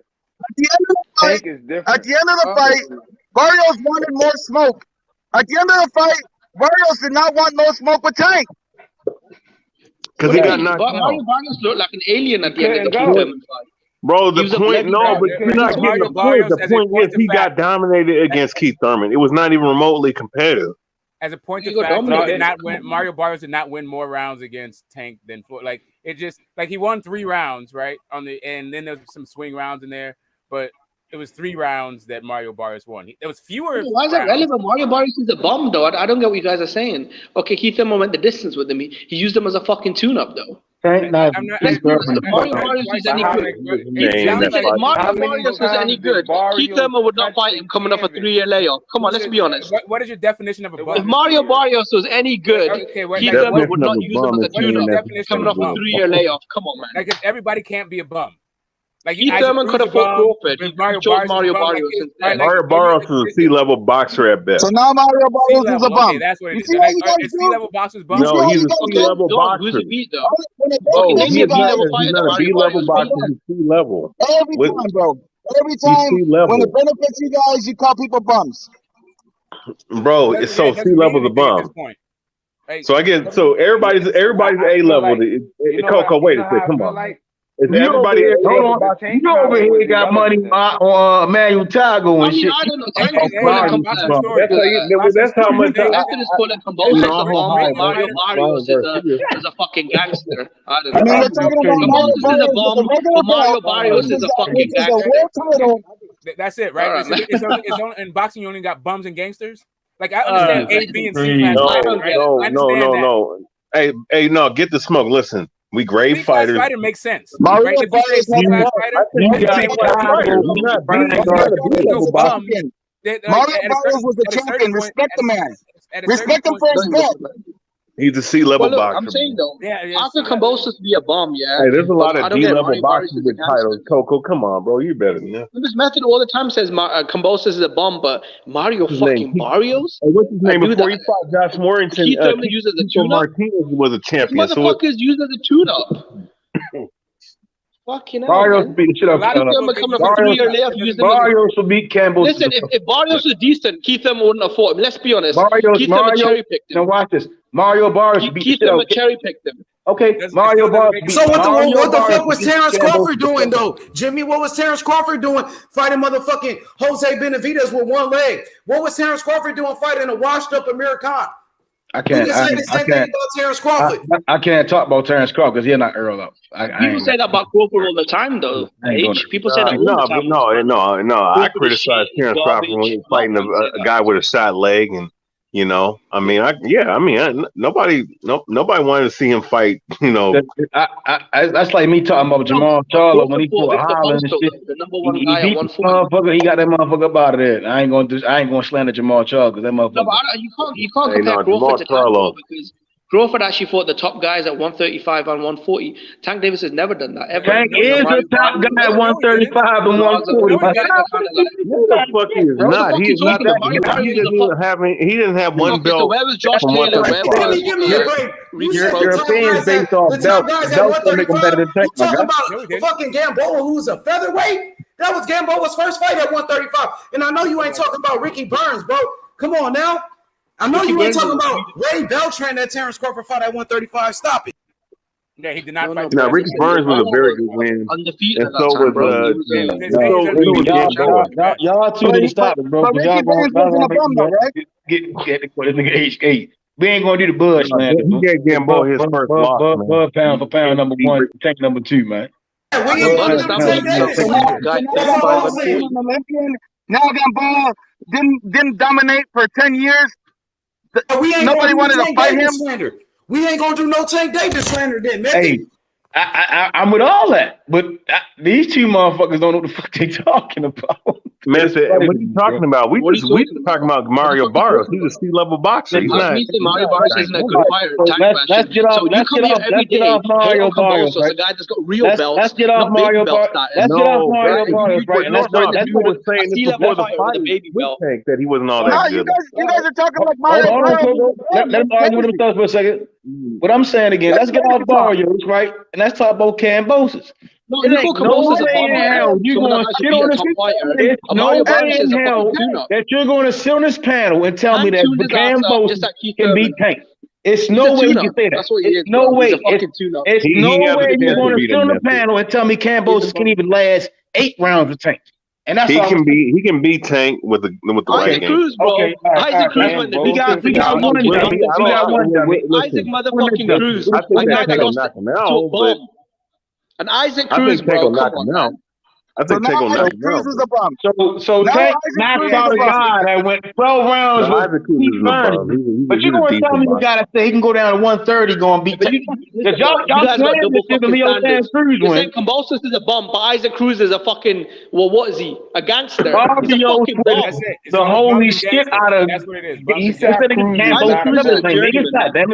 I'm not gonna say Isaac Cruz is a bum, man. He's a decent. He's decent. And Mario Barrios is a bum. Neither one of those dudes are bums. And Barrios is a C-level boxer, man. He's not great. That's all it is. That's all I'm saying. Don't overrate find a way to talk shit Barrios. No. No, everybody can be evaluated, bro. Mario Barrios is a C-level boxer at best, bro. That's all. Evaluation, but this is about heroes and villains. This is about like I don't know. This guy's saying Kambosos is a bomb, but Mario Barrios is a binary thing. Mario Barrios was an undefeated champion last time I checked when Tank Davis knocked him out. And he was a lot of Tank Davis ended his career with that knockout. After that fight with Tank, Jimmy, Barrios was never the same. He ended his career, Tank, that night. Finished him. I won't even say all that. I think shit. You throw Kambosos. Mike Tyson. Tank Davis, the new Mike Tyson. People bums. Tank Davis, the baddest man on the planet. Everybody he fought was bums. What does that mean? No, the baddest man on the planet. Tank Davis is the baddest man on the planet. It's Tank Davis. He's the most dangerous fighter in boxing. Tank Davis, the most dangerous fighter in boxing. He got the most power, bro. The only reason he didn't knock out Isaac Cruz because he broke his hand in that fight. That's the only reason. Because he broke his hand. Hey, Canelo broke his hand. Isaac Cruz broke his hand. He knocked out Jose Pedraza, who was an undefeated champion. Even Jose Ramirez, that y'all love Ramirez so much, you love Loma so much. Why they couldn't knock out Pedraza? And Tank did. Or Luke Campbell. Or Luke Campbell. And we can get technical with this shit. We can get really into the nasty bag. Why would Loma ain't not gonna Luke Campbell? Name me the guy that Mario beat. Why didn't Loma knock out Luke Campbell? Why didn't George Kambosos retire Lee Selby? Huh? What are you talking about? All right, Scooby-Doo. Y'all ain't Scooby-Doo. Why didn't Loma knock out Luke Campbell? And why didn't George Kambosos retire Lee Selby? Because George Kambosos retire Lee Selby. Lee Selby just got knocked out, right?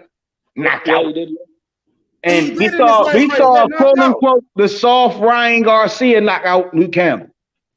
Yo, Lee Selby just got knocked out, Jimmy. Inside of 10 rounds? We round and round, knock him out in.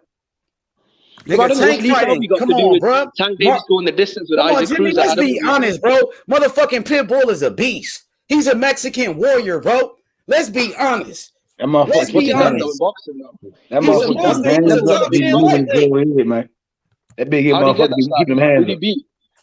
Who he beat, man? You can say that about a lot of fighters, bro. You can say that about who this guy beat. Who Kell Brook beat? Who did he beat? Who Kell Brook beat? 34 years old. Who he beat? We know he a good fighter. Who Kell Brook? I'm always just who Kell Brook beat? He beat Sean Porter, who was undefeated. Nigga, number 2. Who did he beat before he beat Sean? Nigga, who did he beat before he beat Sean Porter? No soul. Nigga, he fought nigga with 200 losses, my nigga. You can Google that. He had to beat. Listen. This is why your IQ is very low. He had to beat Sean Porter to get the credit. That's not what I'm saying to you, my nigga. What I'm saying, nigga, who did he beat to deserve? Who did he beat? My nigga. Who did he beat? He fought a nigga with 200 losses. And then beat Sean Porter. This is going based off your logic, my nigga. You have to beat Sean Porter. I mean, Demetrius he ain't trying to change it, right? You have to win the fight. You want to sit here and use imagination. Listen, you want to sit here and use imagination, right? This is your problem, right? Kell Brook had to beat Sean Porter, right? Nigga, no. I'm not talking about when he beat Sean Porter. I'm talking about before the Sean Porter fight. This is what he will do. This is what he might do. Listen to what I'm saying to you. I don't use imagination. I use the motherfucking receipts. See, I keep trying to change dialogue. I don't use imagination. Before he fought Sean Porter, right? He ain't fight nobody, my guy. Go to your language, right? He fought nigga with 200 losses. They went out there and beat Sean Porter, right?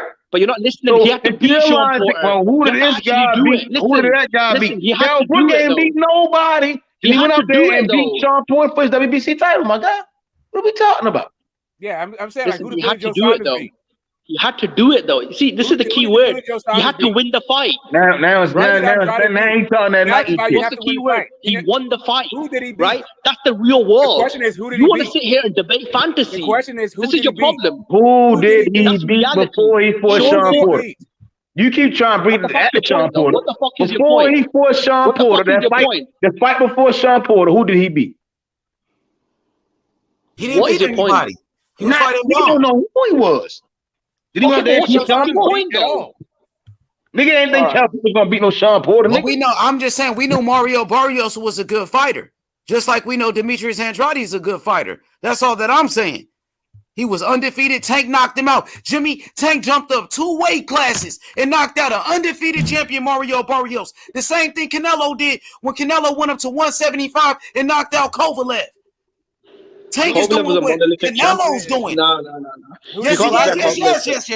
Undefeated champion Mario Barrios jumped up 2 weight classes, brother, like Canelo, and knocked out when Canelo knocked out Kovalev. That's what Tank did. Was Mario Barrios ranked in the top 3 at 140? He was in the top 10. He was in the top 10. We can get nastier. Right? We know Kovalev was washed up at that time. Let's be honest. Kovalev went life and death with Anthony Yarde, who beat nobody too. We can talk. Okay, Mario Barrios is top 3 in the division. That means you're a bum. We can talk right. He was in the top 10. Mario Barrios, bro. He was an undefeated champion. We can talk right. He was in his prime. Fucking Kovalev was shot. Kovalev just went life and death with Yarde, and he got knocked out by Elder Alvarez. And he avenged it, and then he knocked out Anthony Yarde, though. Let's talk about Burchell. We can talk about who Burchell beat. I don't know. You guys are comparing a baby belt to a real belt. That's not the question. We asking who did he beat? Champion though. World champion. He beat Kovalev. We can say who Valdez beat. We can go down a list of niggas who niggas beat. Who did Lomachenko beat? Because everybody Lomachenko Loma got some good wins, man. I ain't gonna do that. Everybody that Loma beat, somebody that beat. This is what I'm saying. Everybody that Loma, hold on. Everybody that Loma beat. Tank Davis is doing what Canelo was doing, man. What I'm trying to say is, everybody that Loma beat, them young niggas and knock them out. Canelo becomes undisputed. A method is that ain't shit. Tank wins a baby belt, and baby boys make a legacy. Title. That's the world title, the belt that got mandatories. Canelo became undisputed. Canelo became undisputed. You can't unify, but it's still the world title, the belt that got mandatories. Who did Rocky Fielding? It took Canelo damn near. Jimmy, just like Lee Wood. Lee Wood in the UK just knocked out Michael Conlon. They said he's the world champion. It took Alabama 16 years to become Conlon was his mandatory. Conlon was the mandatory to fight. Oh boy. You know what I'm saying? I agree with you, bro. Yeah, I agree with you, bro. But what I'm saying to Method is what he does to Canelo. It took Canelo 16 years to become undisputed. Jimmy, that's why Daniel Dubois, he's about to become a world champion from the UK. He's gonna fight for the world title. Wait, what do you mean 16 years, man? It took Canelo 16 years to become undisputed. And guess what? A lot in Pacquiao and Mayweather. I'm gonna tell you one time for you. Canelo been boxing. No. Did Canelo have 300 amateur fights? 15. Listen, they're only 2 years apart, bro. Canelo and Tank are only 2 years apart. You want to compare resumes? Listen. There's no disputing that. Mario There's no disputing what I'm saying, bro. You want to compare resumes? Because he fought Floyd when he was 23. Why did he become a Canelo was 28. He already beat Golovkin and Laurent. 147, 154, 160, 168. 175. And he went to 175 and went back to 168. Carl Frampton in the rematch. Tank started off at 126. Tank his first fight was at 126. Jimmy, to put y'all narrative, bro. These niggas crazy, bro. First fight was at 126. You bring up points that make no sense. No, Tank his first fight was at 126. Canelo became a pro at what age? 15. Method. He beat 28. I didn't say no lie, my nigga. Canelo, that's what they mad now. They mad now.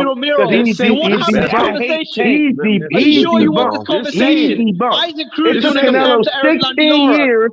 It took Canelo 16 years to become undisputed, right? Come on, man.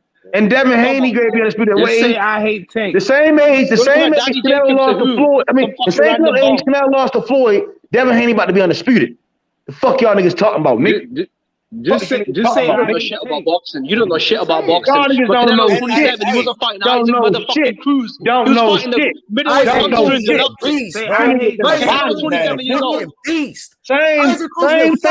he lost to Floyd. This nigga grab be undisputed, nigga. But you niggas know nobody. Who's saying? Why are we talking about Isaac Cruz? Everybody can't be great. Why are we talking about Isaac Cruz? Jimmy. Isaac Cruz.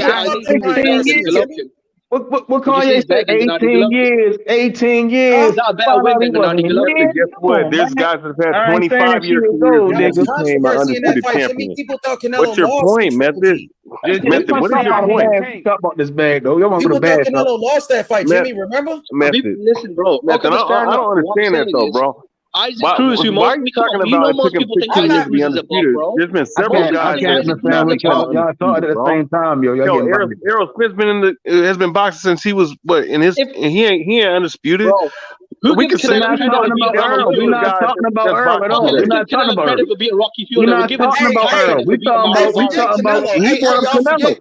He said Canelo went undisputed. Hold on, he said Canelo went undisputed. I said, well, Canelo went undisputed after 16 years of being a professional boxer. All right, Big, man. okay, Hold on. Let me he never had no amateur fight, bro. 2 years apart. Let me finish what I'm getting ready to There's only say. a 2-year difference. Let me finish what I'm about to say. Let me finish what I'm about to say, bro. Jimmy. Let him finish, then you go. Usyk with undisputed with less than 16 years. Terrence Crawford with undisputed less than 16 years. Devin Haney with undisputed less than 16 years. Tank is going to be undisputed less than 16 years, my nigga. What are we talking about, my nigga? I know y'all just hate Tank for whatever reason. Why y'all hate Tank so much? Wait. I ain't Tank is my favorite I'm fighter. hearing the discredit for Tank Davis. That's all I'm hearing. Wait, discredit. Tank Davis is a pound for pound fighter. No. Here's the thing. Mario Barrios ain't all that good. That's all I'm saying. He was an undefeated champion. I already stated that. Undefeated champion. But who do you? And Tank Davis jumped up 2 weight classes and beat that dude and knocked him out. 2 weight classes. Who else? He jumped at 1 weight class. Come on. No, nigga, he was at 130 his last fight. Method. I mean, historian. Remember, he fought Leo Santa Cruz at 130. Okay, yeah. He fought him at 130. Yeah. So he jumped up 2 weight classes and knocked out an undefeated champion. But here's my question though. But who did Barrios? Who did Barrios beat before he fought Tank? Bro, like I said, you want to discredit Barrios saying who he beat. You could do the same thing about current everybody. Everybody. He didn't beat Tank. Andrade's a different case. He's been boxing. Since you want to do that, who did Caleb Plant beat? And y'all fucking gave Canelo credit for beating him. I'm gonna do the same shit. I'm gonna do the same shit. Nah, bro. To give Liam Smith fight. I'm gonna do the same shit. My favorite. Liam Smith. I'm gonna do the same. Now watch this. I'm gonna do the same shit. My favorite fighter.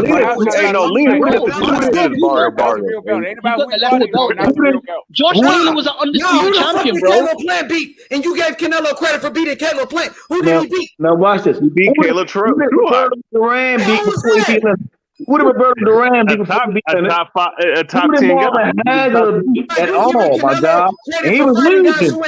And he came back and started kicking niggas' ass. Devin Haney, they don't mix it up. Hey, so Billy Joe Saunders, he didn't beat nobody, though, right? Come on. Y'all love Canelo for beating Caleb Plant for undisputed, but Caleb Plant ain't even fucking fought nobody. Caleb Plant had the belt. So, I mean, it is what it is. So Caleb Plant, because he got a belt. Barrios had a fight. Hey, it's over. It's over, nigga. It's over. He said he got a belt. All right, so it's over. No. Let it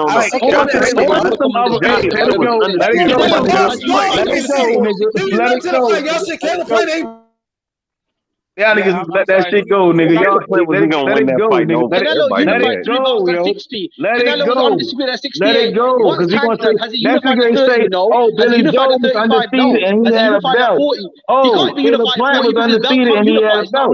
And it's fine. We're not bashing Canelo. It's that these niggas make up narrative. Yeah, Canelo fought Liam Smith. Liam Smith, who ain't beat nobody. Y'all gave him credit for beating Liam Smith. Who? Billy Joe Saunders is not a PBC fighter. I'm a Canelo fan. What, Liam Smith? He hasn't fought. What about Liam Smith? Liam Smith is a bum. Jimmy Callum Smith. Callum Smith is not a PBC fighter, and he hasn't fought anybody. He fought a hurt shoulder fucking George Groves. Listen, no, you won the World Boxing Championship. The same thing y'all doing to hate on Tank. We could do it with Canelo in every fighter if you want to do it. No, ain't nobody hating on Tank. Hold up a second. Rocky Fielding is also not a PBC fighter, and who did he fight? Exactly. That's not a signature window. Exactly. Canelo became a free division champion. Okay, what division did Tank unify at though? Canelo unified at middleweight and super middleweight. Jimmy, back to Caleb Plant. Who did he beat? Who did Caleb Plant beat? Yeah, who did he beat? Y'all give Canelo credit for beating Caleb Plant? You give Canelo credit for beating Caleb Plant? Who did Caleb Plant beat? Caleb Truax. You think he's playing now? You ain't. No, he's a decent fighter. Hey, no, you see ask me he fought. They going to the freezer now, man. These niggas done, man. Liam Smith's not a good window. H. Okay, the same way Pedraza was an undefeated champion. Liam Smith was an undefeated champion. No, I said Liam Smith, Jimmy. Liam Smith. Not Collins. That's what I'm saying. Liam Smith was an undefeated champion. Who did he beat? The same way Pedraza was an undefeated champion. Okay, who did he beat? I'm asking who did Liam Smith beat? The same bombs that Pedraza beat. The same bombs that Pedraza beat. So you don't know who Liam Smith beat? So now Pedraza beat Bums. So you can't answer my question. And yeah, who did Liam Smith beat? I'm not familiar with his career, man. Okay, thank you. That's all. Yeah, but that's not a signature. That's not a signature window for Canelo. When I mention Canelo, I mention Triple G, Cotto, Laura. I'm not saying Tank got a better resume than Canelo. Cotto in his prime ain't at 154, 160. Cotto was a lineal middleweight champion. Of course. That's not prime Cotto. That's not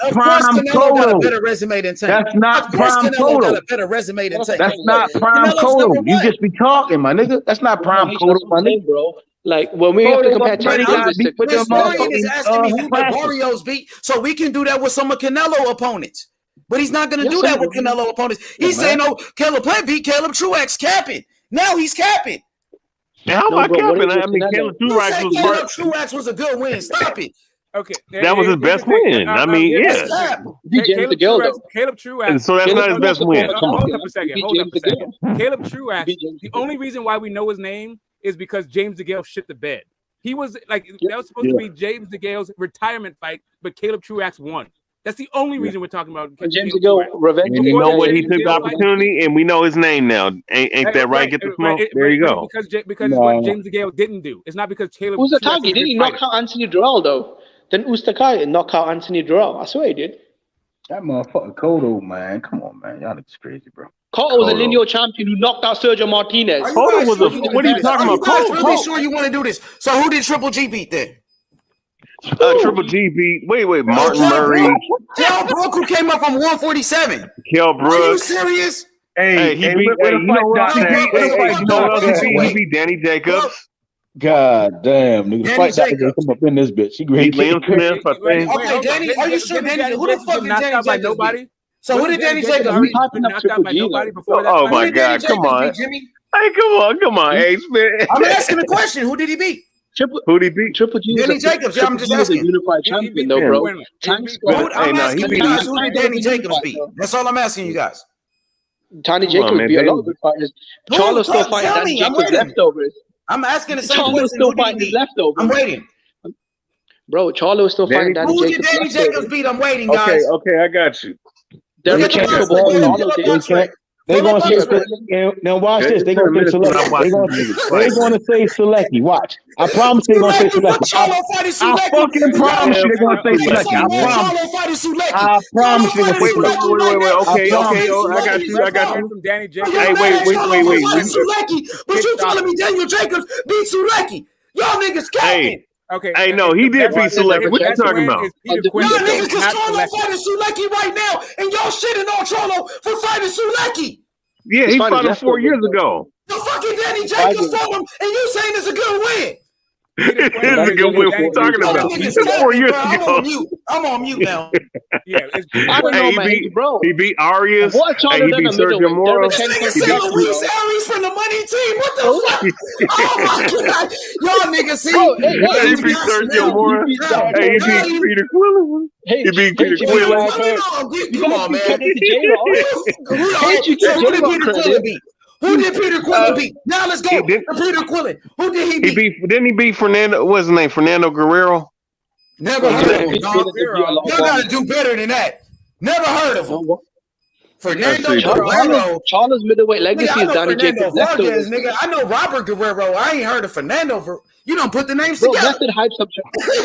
Method hype. Hey, bro, listen, bro. Method hypes up. Nah, man. Hey, he beat. Man, wait. No, he beat. He beat Gabriel Rosado. Rosado was a journeyman with 12 losses. Everybody beat Rosado. Okay, Rosado's the name. Sergey Derevyanchenko.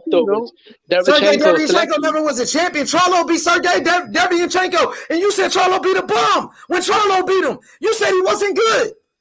I didn't call Derevyanchenko a bum. No, my point is this. No, y'all say Charlo ain't fought nobody. You shit on Charlo every day. Ain't nobody. Y'all hyping up Daniel Jacobs for beating Derevyanchenko and Charlo beat him better. In a better fashion. Only thing I say about I'll give him up. You say y'all hate Charlo, y'all hate Tank, and you hate Earl Spence. Say it. Ain't nobody. What the hell? Ain't nobody hating Charlo or Tank? What are you talking about? Or Charlo fighting the bum. Charlo fighting the bum. Sulecki. Who said that? Oh my God! I didn't say that. I didn't say that. I didn't criticize him for fighting Sulecki. I'm sick of Charlo. Man, what is he doing? Because he fighting Sulecki, but you telling me Daniel Jacobs. Yeah. Come on, you're saying Luis Arias is a bum, but he beat the same Jared.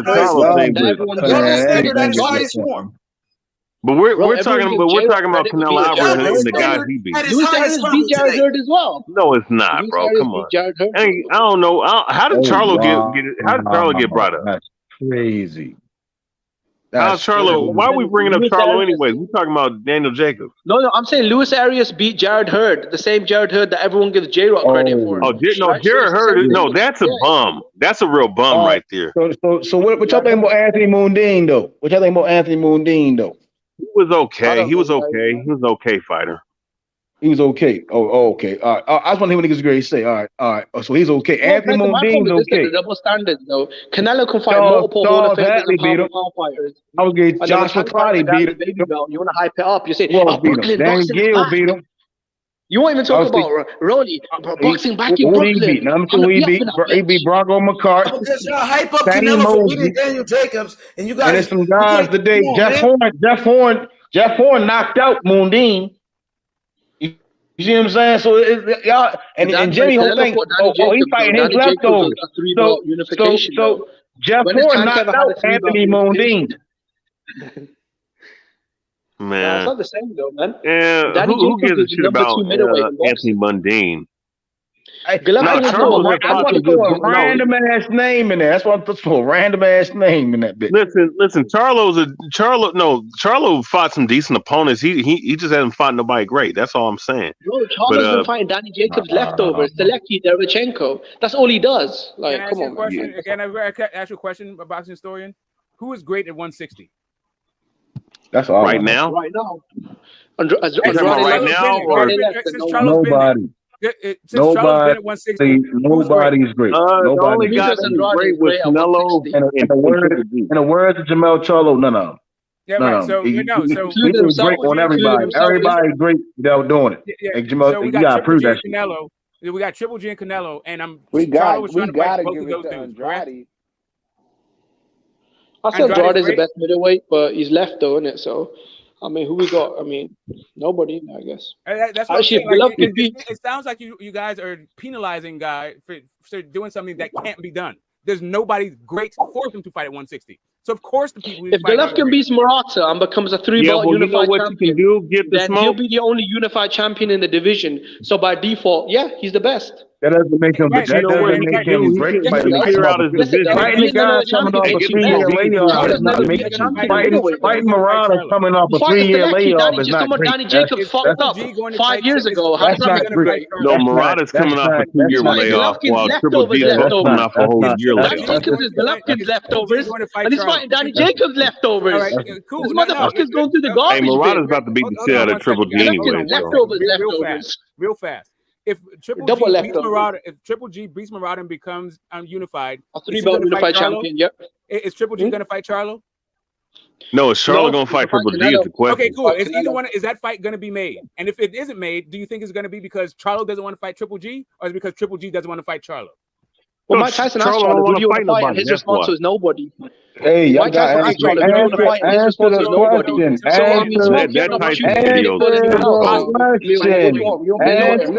Charlo don't want to fight nobody. You know what's going to happen? Triple G's going to fight Canelo. Triple G's going to fight Canelo next. Correct. He's going to drop his belts. Correct. Remember? So this whole thing about Charlo not fighting great at 160 is because there's no great fights for him to have at 160. That's not guaranteed though, H.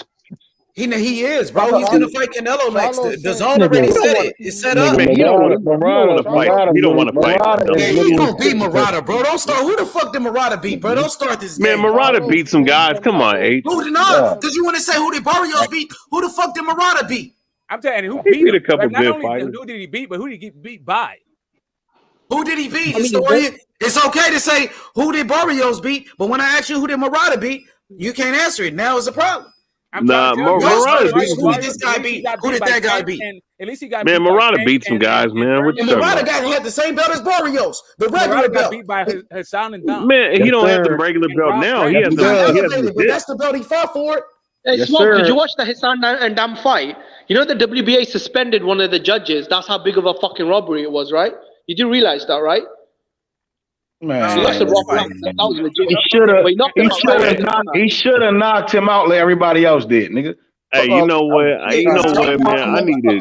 Well, just should have knocked out Isaac Cruz. Broken hand, Jimmy. Broken hand, brother. And he won that bitch. Why beyond, man? I need to read one hand, Jimmy, with an injury. He won his fight with the injury. T.O. lost his fight with his injury. Give Tank some credit. Hold on a second. No, you can't credit, but I mean, if he keeps fighting guys I don't care about. Hold on a second. Hold up a second. It takes more than one judge for you to lose a fight. You can't lose a fight because of one judge. Yes. Listen, what I'm saying to you, you're not listening. No, though, you listen. This is the you can't problem. lose You're not listening. Man, both of you guys listen, man. Both of you guys listen. It was a robbery, and that's all you guys need to know. No, it wasn't no robbery. He lost, bro. Stop making excuses. You can't lose a fight because it's called robbery, man. He lost. Stop making it. He lost a Hassan and Dom, a 40-year-old man. He got beat by a 40-year-old Hassan and Dom, bro. Stop playing. To win a fight, you need two judges, not one. Yeah, exactly. Listen, Thank the you, WBA brother. Suspended the judges. Well, I don't know. Okay, I guess the WBA excuses. Here coming the conspiracies now. Conspiracies, bro. Y'all was mad at Wilder for making excuses. Now you making excuses for Murata. More than one said he Y'all lost. making excuses. And one. Come on, nigga. If Rolly gets the fight, I wonder how many people are no excuses on this side. Hey, with the Rob Rolly. Hey, Jimmy, we ain't making no excuses, bro. Come on. I'm made with the top time. Bro, Murata got beat by Hassan and Dom. That shit nasty, nigga.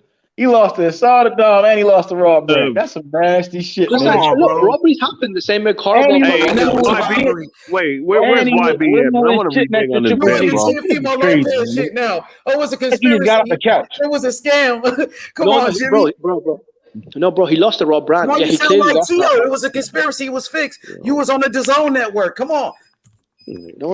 He lost. But did you watch the Indam fight, H? Okay. Did he almost die? That's all I want to know. Man. Okay, who do you think won the holes in his lungs, Jimmy? Did he have holes in his lungs? Maybe. I need to understand why the fuck he's so little. If he had holes in his lungs. Oh, my bad. Hassan and Dom cheated. That's the new excuse. He got cheated. Okay. No, Hassan and Dom he got his ass whipped, bro. He got beat. Murata lost. That nigga had egg weights, and the Dom had egg weights in his liver. These niggas. No, they robbed Murata in that fight. What you talking about? That's what I'm saying. The WBA suspended the judges, so I mean, I don't know. Jimmy, now it's judges. Now they suspended the judges. Was it his trainer? Was his water got spiked? Somebody spiked his water. What happened? No, he beat the shit out of Hassan and Dom and got robbed. No, he lost the fight, Jimmy. When I look on Box Rock, it said he lost the fight. No, they don't want to explain that Rob Brant shit. They keep trying to go to the Dom. Okay, why didn't they vacate the decision?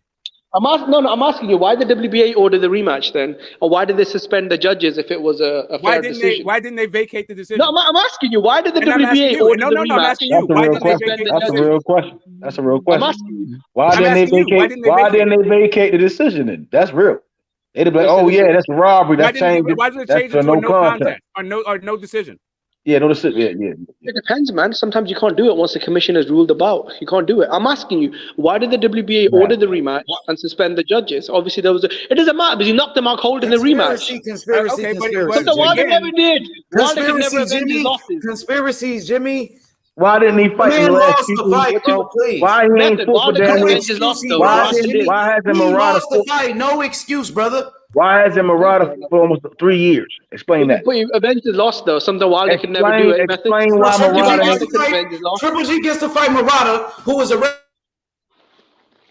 I'm trying to figure out Murata ain't fought for almost 3 years. That's what I'm really trying. I've been calling for Andrade, Triple G for many years. I've said he docked Andrade, but look, if he beats Murata, he's got 3 belts.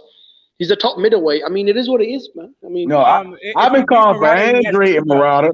I've been calling for Charlo and Triple G. Those are the fights to me.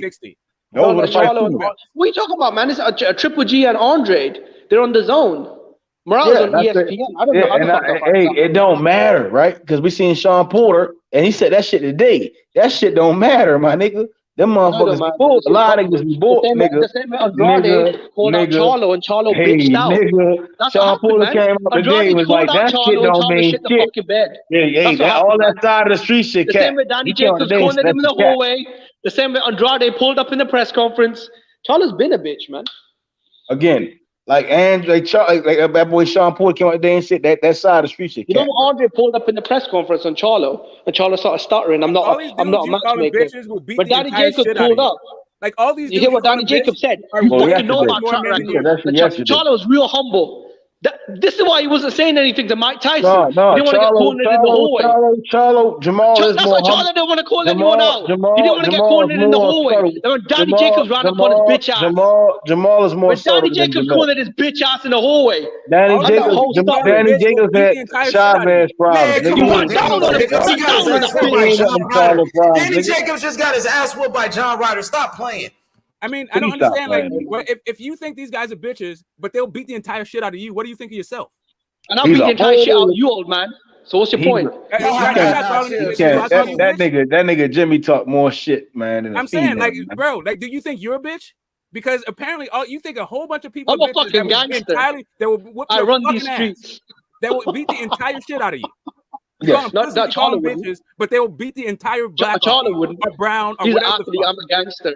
In the words of H. That nigga. In the words of my big brother H Money. That nigga stud. Jamal Charlo was a stud, nigga. You talking about what? He was he was a hood when Danny Jacobs rolled up on him. Danny Jacobs was wearing a suit, bro. Charlo hit you so hard. Dude ran the shirt run down the Jimbo Slice. That nigga would have a seizure off that bitch, nigga. Hit that nigga so hard, nigga. He's stupid. Man, I don't even, not even with a closed fist. Just slap you so hard your whole fucking family. Bro, I do what Jared Hurd did. Bro, come on, man. You know that Charlo's ain't gangster. Danny Jacobs, you're not gangster. Jared Hurd slapped the bitch out. I don't understand why you're. Jared Hurd slapped the bitch out because you're not. He don't want no problem with them niggas. Jared Hurd slapped the bitch out, bro. No, you're the bitch ass because they will slap the shit out of you and won't do nothing. No, they wouldn't. They're only 160 pounds, bro. Because you're not gangster, bro. Like you need to quit. I'm 230 pounds all muscle. That's called BMI, nigga. Hey, man. I'm 230 rock solid. Robbery. I look at Hulk Hogan in his prime, bro. Robbery. I'm 230 rock solid. Nigga. Hey, and Hulk Hogan fake, nigga. That nigga, whatever his real name is, it ain't Hulk Hogan, my nigga. That's what I'll tell you. Fuck Hulk Hogan. I'm Dwayne Johnson, wait a second. bro. Can you body slam a 550-pound man? Can you body slam? Can you body slam Andre the Giant? Can you body slam Andre? Body slamming ain't no real enough fight. Steroids, I can do anything. Ain't no nigga gonna let you grab up on one of them niggas. You gonna get your bitch ass hit with an uppercut. Grab up on me. Yeah, you grab me, nigga. You better ready to die, nigga. You grab me one time in a fight, you better ready to die for that shit. Don't touch me, don't grab me, nigga. Nigga, all I gotta do is judo throw you. Hey, I got y'all. Check this out. I'm gonna name the biggest fights in boxing coming up. We got Devin Haney, Kambosos, Earl Spence, Ugas, Anthony Joshua, Usyk, Tyson Fury, Dillian White, in a way, Nonito Donaire. That's a big one. What else we got, Jimmy? The biggest fight Tank Davis and Rolly. Tank Davis and Rolly. Canelo and Bivol. Canelo Bivol. Tank Davis, Rolly. The biggest fight so far. We got Golovkin, the biggest fight. Earl Ugas and Dallas is one of the biggest fights. Yeah, that's a big fight in Japan. Jamel Charlo, Castano might be the biggest fight this year. Undisputed. Yep. That's not even on pay-per-view. It ain't that big, but it's a good fight. It's a good ass fight, but it ain't that big. We got to make sure we make it big. No, it is a big fight because you're right. We got to make it bigger than big. We got to make it big. In the history of boxing, you're right, Method. It's a rematch, and it's the first 4-belt undisputed champion at 154. I almost bumped my head. No, the Haney fight is bigger though, bro. No, the Haney fight is bigger though.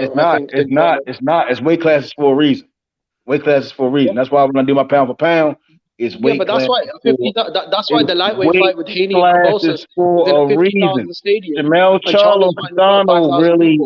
Castano is way better of a guy than fucking Cambo. I gotta be respectful at this point, but Castano's way more better of a boxer than. In your opinion, and that's facts. In your opinion, that's facts. Was nothing facts. That's facts. Castano's way more skilled than Kambosos. That's facts.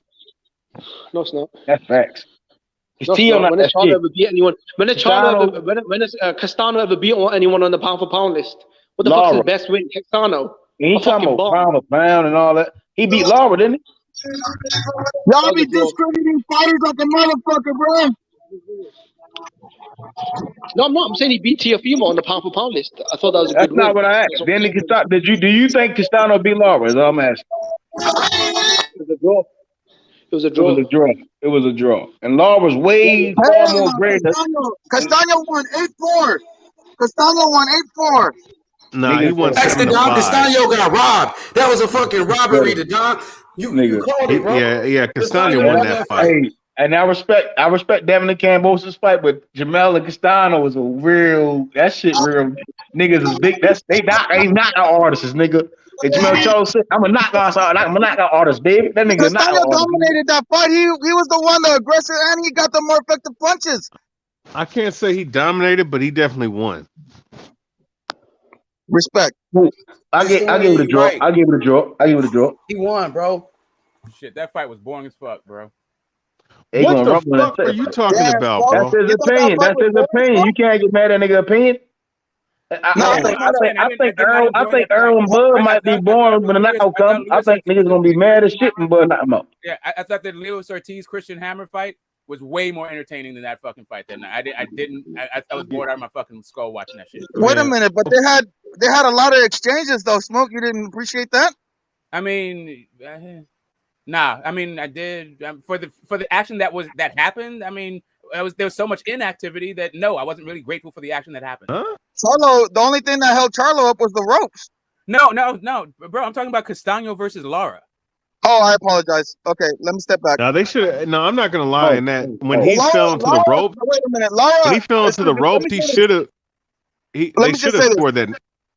I apologize, but Lara can make any fighter look like a boring fight. I apologize. Except for Jared Hurd. Hey, YB, man, I want to take that bet back from the Murata and Triple G. I'm not confident no more, bro. I'm not confident in him. As long as you said it before the fight, Kerry, it's only Thursday, right? It's Friday now. Wait a minute, but you guys already made the bet. I'm still taking the bet. No, listen, I'm still taking that bet with let the young nigga back up out, man. Let him back up out that motherfucker, man. Say, nigga, put that cheese back in your pocket. Anyways, but if you want to make a bet with somebody, hey, tell him. Dennis Bugas. Nigga, I'm still going for it. Nigga. Go watch, get your prediction down, make somebody bet you on that stand in Butayev, nigga. That's a 50-50 fight, fuck that. I'm a parlay this shit, bro. Nigga, y'all be betting on dumbass fights. Standing on his Butayev is a fight you're supposed to be betting on. No, on the real though, I'm about to parlay on the on all these fights, but I ain't trying to give up nigga, you sound like Rodney Evans, nigga. I'm going to the bookie. Why are you backing out, historian? You were so confident. Oh, I don't know. I did look at his record. Nigga's crazy. I mean, I might bet $25 on him, but I ain't betting no $100 on this motherfucker. Nigga, Man. pick a win between Stanley on his Butayev and bet some. As you want to make some cheese, you figure out who's gonna win that fight. You gonna make some cheese. I'm betting that what's called about to knock out what's old fool's name and what's old big dude's name? Fundora. Hey, Fundora's gonna lose to Lubin. Yeah, I think he's gonna get stopped. To be honest, he too nice. He too nice. I have the gut feeling that Lubin's gonna get on that ass because like Fundora, he's tall and he doesn't use his reach like he's supposed to, and he likes to fight on the inside. And man, Lubin's gonna eat him up, bro. Yeah, Tony Harrison was backing him. Tony Harrison a dog. I don't give a fuck what nobody say. Tony Harrison is my guy, bro. Tony Harrison, Tony Harrison, he's the best trash talker, and you better not disrespect him, or else he'll come off the panel and he'll swing on you, bro. And you know what? Like the way he was talking to Charlo, I felt like he won the press conference on that one too. He was talking that shit to Charlo though. I ain't gonna lie. Hey, to be honest, I think that if Tony Harrison didn't get caught on the second fight, I had him winning until he got caught. If he wouldn't have got, it was crazy that they had Charlo winning. I thought Tony was winning the fight. Hey, Tony Harrison is a hell of a boxer, bro. Yeah, hell of a boxer. He got mean jab. He got one of the best jabs in boxing. But he underrated. Hey, the way that he pivots and the way he uses his angles, nobody notices it, but he is such a good range finder. He keeps you in that he's right there, but he's not really there. So people think that they can hit him, and then he's just great. Tony Harrison has had some the only thing with Tony Harrison, he doesn't have that pop. That's all. Yeah, he got strong frame. Hell yeah, he can box his ass off though. He'd probably be a great trainer though. At the boxing, he should be a trainer. I agree with you, Don. Yeah, Tony Harrison. What happened? At the boxing, Tony Harrison should definitely train. He should get into training.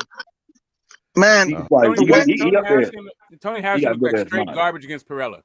I mean, the way do some stuff, he looked terrible. You'll never hear me make a lot of excuses for niggas, but the same with Jerry Hurd when he fought Luis Harris. Their fathers died, and shit. I ain't never experienced that. I know that's a crazy tough experience to deal with when you lose the only, you get what I'm saying, the motherfucker that made you. With the apple don't fall from the tree, you get what I'm saying? Shit, that's a tough pill to swallow before a boxing match. It's hard. Man, Tony Harrison said that in his last fight that he had some family issues and he lost his father and he wasn't really all there. So no excuses or anything, but that's tough. Yeah, I ain't never dealt with that. I could barely shit. My father died, nigga. I'm gonna be fucked up, nigga. You get what I'm saying? Shit. The only problem is that it was coming off the stoppage, but it was uncharacteristic performance, right? That was really the worst Harrison I've ever seen. I agree with you, Smoke. Yeah. I agree with Smoke on that one. I agree.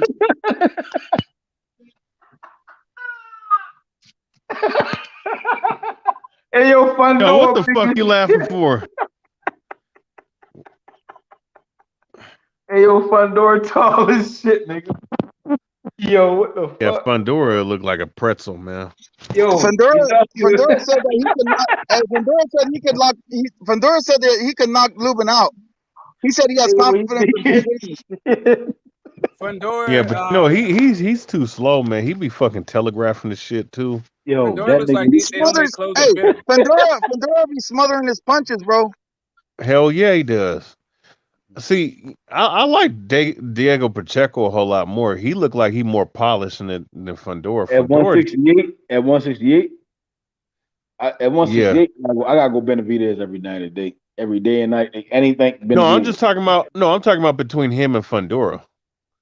I mean, he at 150, he at 154 though. You get what I'm saying? He had problems with Belonga would knock him out. You get what I'm saying?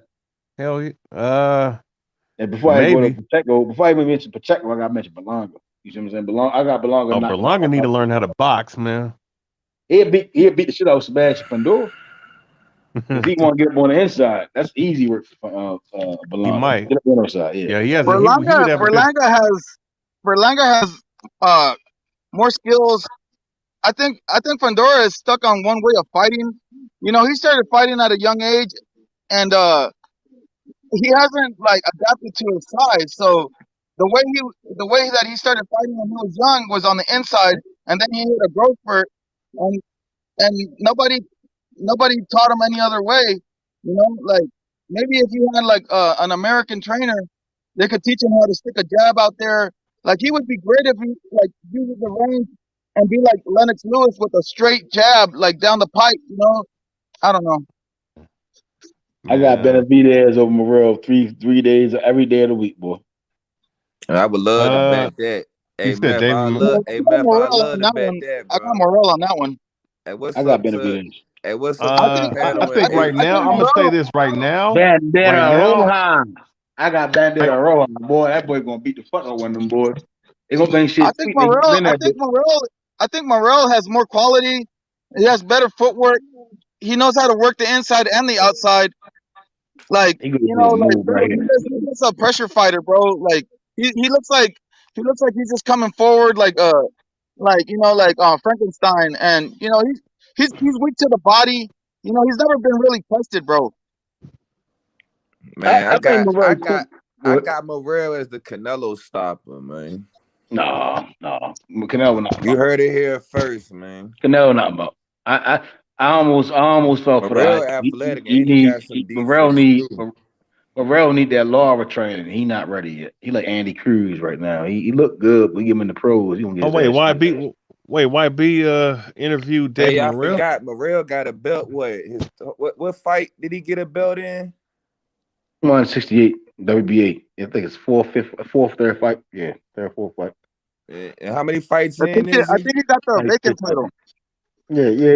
He's cool. How many fights in is he? Like 6 or 7. And he got a belt his fourth fight. I'm telling you, he gonna be a problem, man. Yeah, he just gotta tighten up though. If he don't tighten up, he gonna get knocked out. You can't play boxing. You can't though. That's why I feel like he the Canelo stopper, man. He athletic, he could punch, he could move. I feel like he got too much emotion. When you young, you got a lot of emotion. I don't know. I don't see that. You 37, nigga. You stepped. You go back and rewatch that last fight. You'll see it. You'll see it come up out when I press the bell, he gonna get his ass knocked out, fucking around with them big niggas. He gonna tap that chip.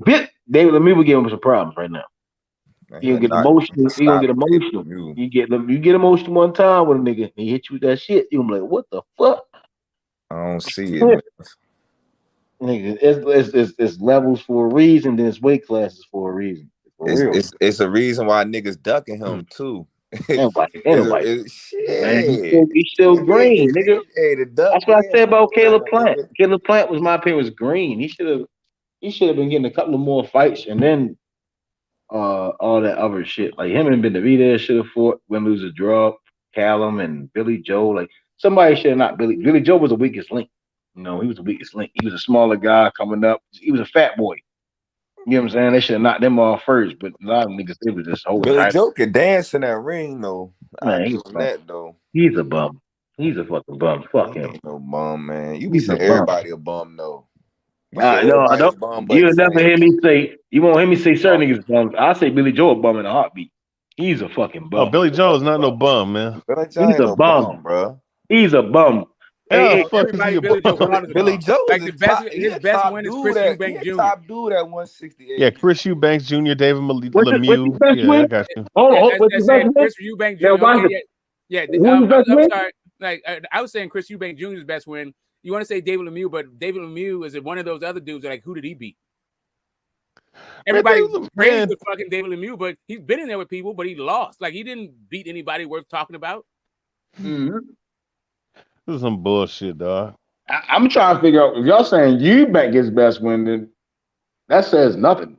Yeah, it certainly ain't fun. Like whatever. Man, Like, 168. What the fuck do that mean at 168? Does anybody on this panel know who Billy Joe got his 168 title off of? A fucking bum. A bum. Then he came in like 170. His next. Come on, man. Come on, man. Like, nigga, that shit is public information. Y'all niggas don't look at that. Man, he was beating the shit out of Canelo too, man, before he quit. He won't beat the shit out of Canelo, but he was giving Canelo some work before he hurt his eye, though. Yeah, so was Amir Khan.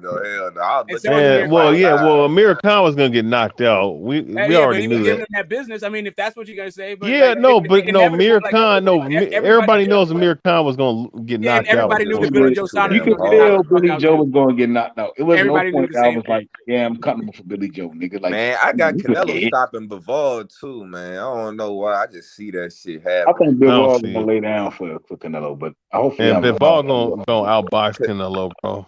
Hell nah, Bivol gonna get hit with some shit he never. He not pure boxing. Man, y'all don't understand that motherfucker Canelo. He's more dangerous than anybody that's at 168, bro. He don't fight on the inside. He's not dangerous at all. He can't fight on the inside. He's not dangerous for man. He don't have to when he got a jab. For real though, so he's not gonna be able to keep Canelo up off him. Like he got enough power to keep Canelo off. Like Triple G a little bit. You gotta fight that nigga with the best of. You don't just fight with no jab. Niggas don't know shit about every nigga that beat Canelo. Like Bivol ain't gonna be able to keep Canelo up off. Not with them punches I see them doing in training. Not them little punches that he nigga doing. Hell no, he ain't gonna do nothing but make Canelo more mad in the ring. Man, he gonna make Canelo comfortable. Jab, jab, jab, bounce on my toes, throw this wide ass hook, throw this wide ass. That shit gonna work a little bit in the beginning. I ain't gonna lie. First 4 or 5 rounds, it's gonna get some punches off. But man, he gonna settle in. He just gonna hone in on his target, bro. That shit gonna be crazy. Like he gonna be hitting that man with some shit he ain't never felt before. That motherfucker get to jumping off his feet and shit. He gonna get knocked. Like for real, I don't see nobody beating Canelo except the guy we watching right now. Like I don't see it. No, he get knocked out too. Get his ass knocked out. Drop his hands too much. Look, his hands down, and she gonna get knocked the fuck out. My hands too low. Man, but Morel punched that bag, hell no. Nigga, he's hitting the fucking heavy bag. You heavy bag. Hit the heavy bag. He's staying his high guard. Morel punch harder than Bivol. Morel punch harder than Bivol, bro. It's a heavy bag for a reason. I think Morel is the only person that I agree with Debo. I agree with Debo. Like, I think Morel the only person to beat Canelo. Debo's right. He right about that. And Memphis, you gotta understand, he chilling on that heavy bag. He not even going hard. Nigga, fuck that. That shit bullshit. I don't. Niggas don't pay. Niggas don't get. Niggas don't bag up if he want to. Nigga, go and tear it up. All that shit. Got knocked out by Morel in 2 rounds, bro. All that shit bullshit. All that hands down. That shit bad habits. Nigga, don't create no bad habit. Nigga, get his ass knocked the fuck out. Hell nah, that nigga defense way too good, nigga. Morel is a world champion in 3 fights, nigga. He got the same belt as Tank Davis, nigga. He got Morel nigga, Morel the best young fighter in the game, nigga. Who doing it like Morel? Benavidez not that little nigga. Hey, he became a Benavidez nigga on coke, nigga. Benavidez that nigga's gonna be the coke man. Benavidez got fucked up by motherfucking Ronald Graville, a bum. Yeah, beat up on him and dropped his ass. So don't start that shit. And then on top of that, the niggas on coke and shit. He lost his belt to cocaine. No more. No, he lost. Nah, nigga, you once you on that shit, nigga, you be fucked. If he's not on coke, he's still on cake. He lost that belt. And he lost that belt. Exactly. Mike Tyson was on that shit too, though. Trust Benavidez. He can't even make it to the big fights. He a fuck up. Benavidez is a fuck up. That's what he is. I mean, again, Benavidez lost his belt. He did come up here. Why Benavidez got 20-some fights and he fighting bums like David Lemieux? And Kyron Davis, nigga. Benavidez will make Morel like a bum. Bitch ass niggas, Benavidez, them niggas hoes. Them niggas some bitches. Nigga, fuck Davis not a bum. Benavidez is a bitch. We'll throw Morel in there. Davis not a bum. Benavidez is a bitch. Nigga, him and his daddy. They some bitches, nigga. Fuck them niggas. Fuck Benavidez. Wait, Kyron Davis isn't a bum, no? Bitches, nigga, straight up. I ran up on them, nigga. Them niggas hoes. Hey, look, Benavidez. If he when he go live, if you go in his little live shit, and you put in Morrell, they'll ban you for that shit, bro. Like it's like a banned word to say in Benavidez live, Morrell, bro. I swear to God. Exactly. Bro. Don't say You Morrell can't even name. say Them Dave niggas Morrell in shook. his live chat, bro. They gonna ban Wait. your When did this happen? The boys don't want to hear man. When did this happen? Nigga. When did this happen? Nigga, I'm getting ran down on them whole ass niggas. Fuck Benavidez. Yeah, no, I saw that. They don't want I no saw smoke, that. nigga. No, Yeah, tell they them don't get want up in no there. smoke, Put the little motherfucker yeah, they in don't there want and no watch smoke, that, man. nigga. Straight up, fuck Benavidez. Hey, what the fuck you fighting? Come on, nigga. What we fighting? Hey, what's up, dog? What's up with it? Benavidez going to spark that boy. Morrell, nigga, gonna knock that nigga out. He don't even say Morrell name. That nigga pussy, nigga. Benavidez, I'm talking nigga. about Charlo. That fight at 160, but he won't say Morrell name at 168. Morrell, in the same weight class, nigga. Morrell don't want that. Morrell don't want that work neither, nigga. Keep that same energy that he got with Charlo, Morrell nigga. do want that work though. That's what Morrell don't want none of that shit. They don't want no smoke. That shit sound like that shit sound like that sound like no smoke with that sound like lip service, nigga. Oh, nothing but lip. He got to get some more fights. He fought a bum at Ronald Ellis. He got 20 something fights. Oh, Ronald Ellis ain't a bum. Nigga, Ronald Ellis a straight bum, nigga. He a straight Davis bum. ain't a bum. Benavidez can't even make weight, nigga. He's not even disciplined, nigga. He on that cocoa. Shout out to the Don. He on that cocoa. When Morrell gets in there, he on that cocoa. Yeah, nigga. That nigga on that coke, nigga. That's what he on. Man. He lost this belt to drugs. He lost this belt to drugs, nigga. Hey, now tell Morrell put that. Tell Morrell put that money in that belt up. He lost his belt because he couldn't make weight, nigga. Yeah. What's up? Morrell got tell money. Morrell put that money up. Oh, he ain't got no money. Tell him put that belt and all that up. I thought you just want to fight when it come to Charlo. When you want to fight Charlo, you just want to fight. Now you want all this money. Charlo a better fight than Morrell right now because he ain't doing nothing. Hey, Debo, ain't Benavidez the same nigga that asked for $7 million to fight fucking Andrade? Wait. No, that was I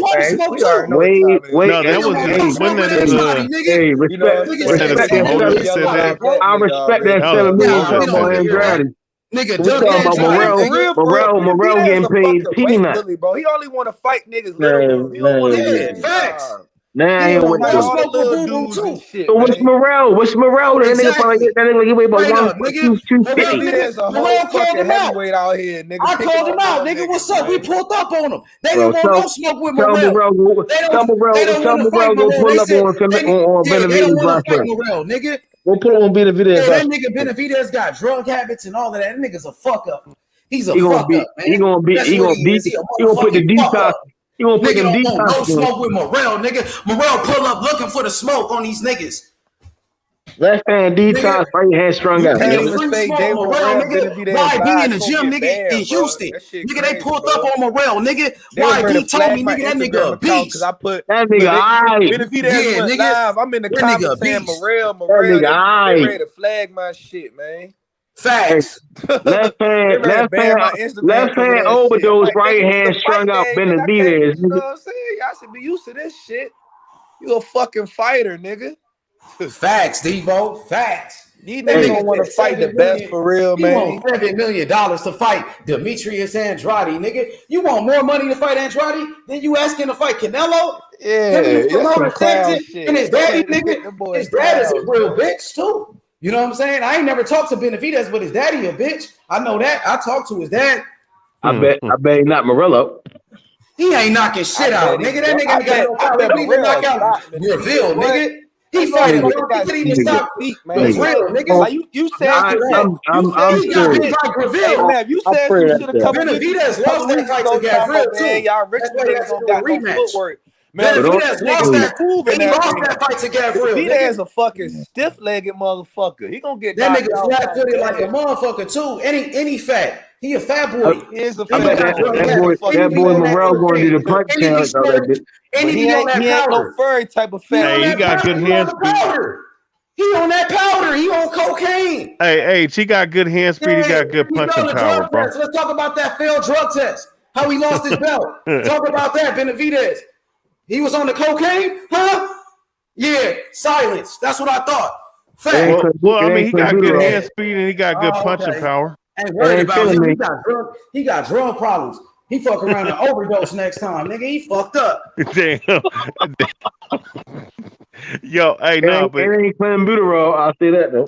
But he's the number one contender for Canelo's belt, so you know. Canelo, Method is obsessed with Canelo. It's crazy, man.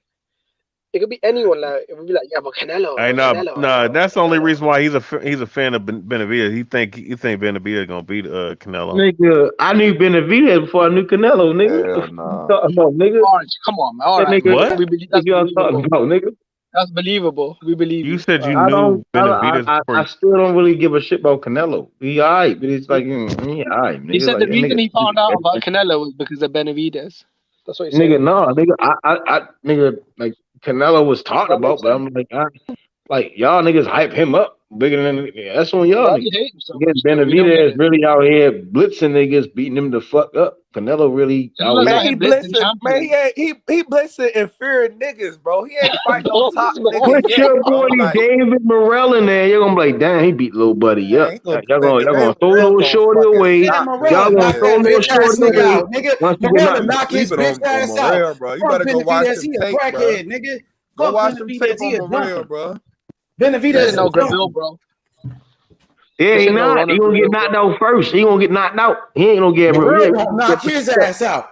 Morrell gonna beat his ass, nigga. Morrell faster, bigger, stronger, and he got more skills than that bitch ass nigga, homie. You know what I'm saying? All that shit when he get the first time. That nigga dirty. Morrell gonna do him dirty. dirty. Be honest. You only like Benavidez because you think you can beat Canelo, and be honest. That's the only reason you like him. I don't know what you're talking about. Again, put that boy Morrell up in that bitch. He gonna get the shit beat out of him. Hey, Benavidez a junkie, nigga. Fuck Benavidez. He can't even make weight. Yeah. And Morrell been calling him out. Them niggas ain't answered, nigga. They don't want no smoke. They talking about Charlo, who fight at 160. Keep that same energy with David Morrell Jr., nigga. Morrell beat his motherfucking ass, and they know that shit. Bitch ass nigga trying to move out the weight class and shit. Benavidez don't even have a belt. At least Morrell got a belt, nigga.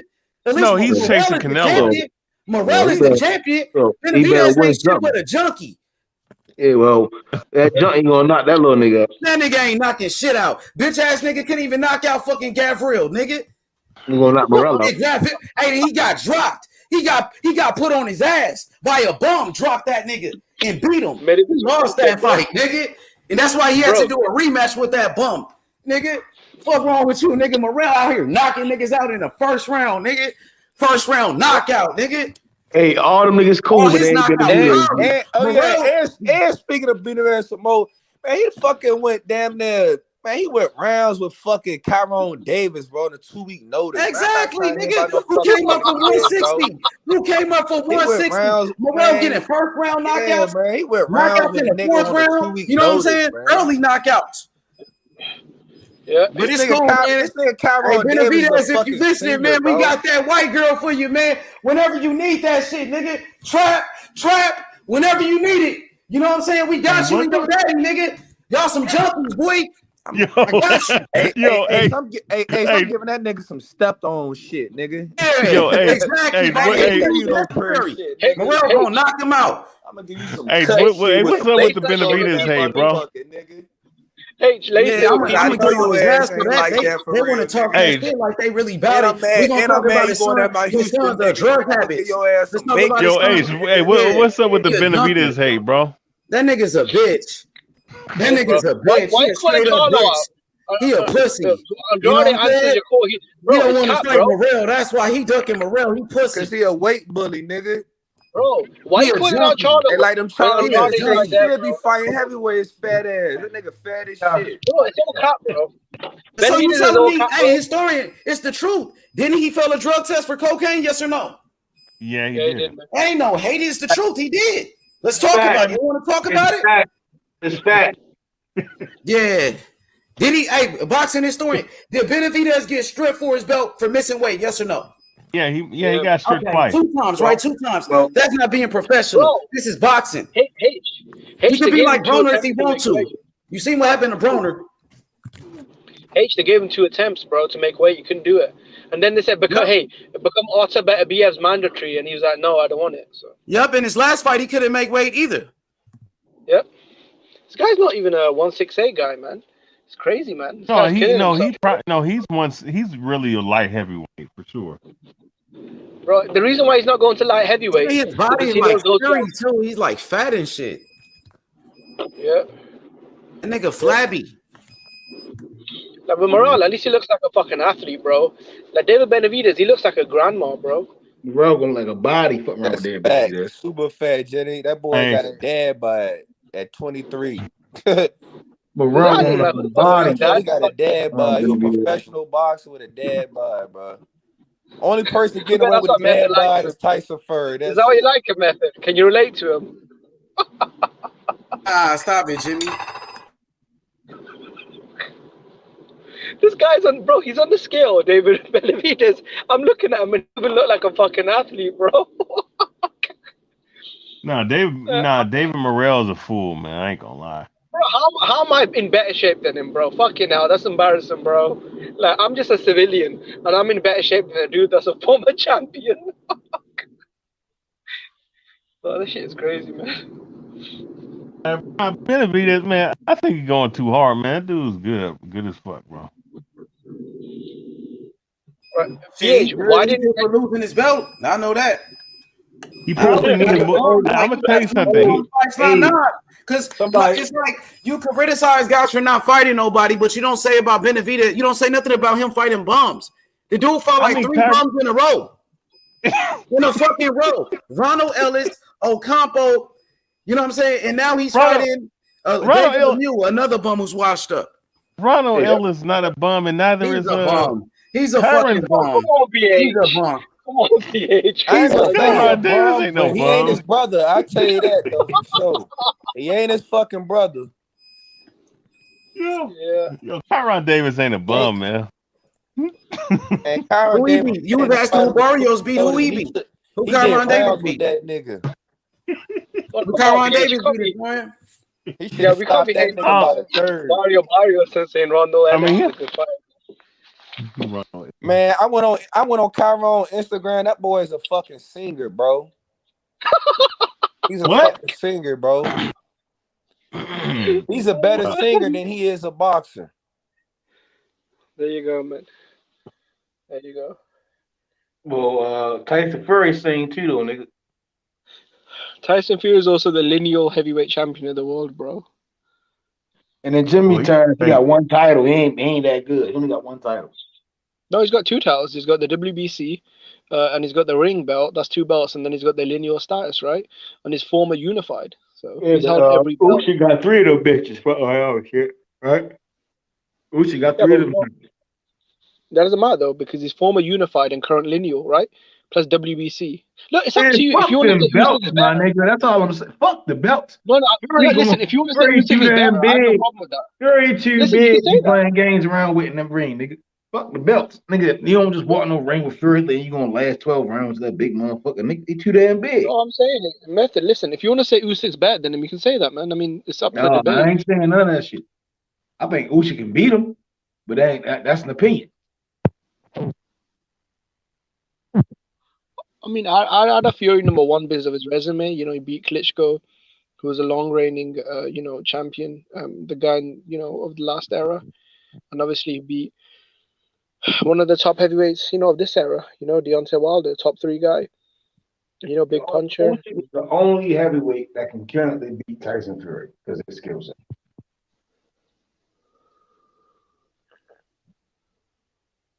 You don't think Joshua has a chance? Hell to the no. Nigga, hell no. Nigga, he too soft. Yeah, Josh, man, Fury about. Well, no, look, I agree with you. I'd make Fury the fit, but. And you said Joshua and who? What was the question? I said, would you guys give Joshua 0 chance against Fury? He got to get past Usyk first. Now, that's all he got to. Let's talk about that.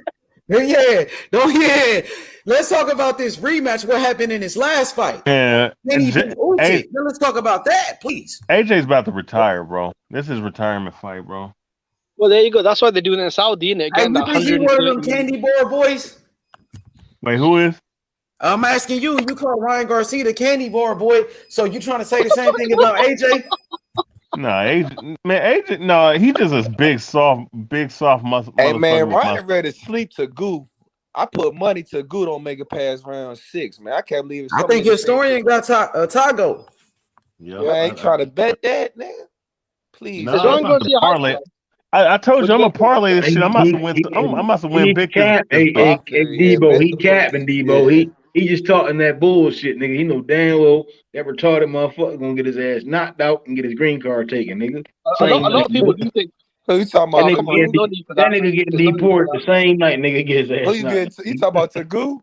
Getting his ass deported, Come nigga. on, hell yeah, Tagoo. I ain't gonna lie, it's about to be ugly for him, bro. There's a lot of fighters that got they said Ryan split niggas. Joe Gooseman. How much respect do y'all give Joe Gooseman as a trainer? Joe Gooseman, he a good ass trainer. He got a lot of experience. Debo. Is he top 10? So y'all don't respect his opinion. Y'all top 10? Top 10 all time, though. But Ryan seems like he needs somebody to cater to him. But Joe Gooseman, he the type to get on your ass as a trainer.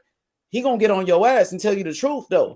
Gooseman went on record, man. He went on record in an interview and said, "Yo, if I cared about any of my fighters, I would not have them spar Ryan Garcia, bro. That nigga cracking shit, bro. I'm telling you." I don't know. He might be capping a little bit, but he do got power though. Ryan do got power though. Say that shit just to say it, bro. He might be saying it just to say it, but Ryan do got power though. That nigga charged Ryan probably $5,000 a fucking training session, nigga.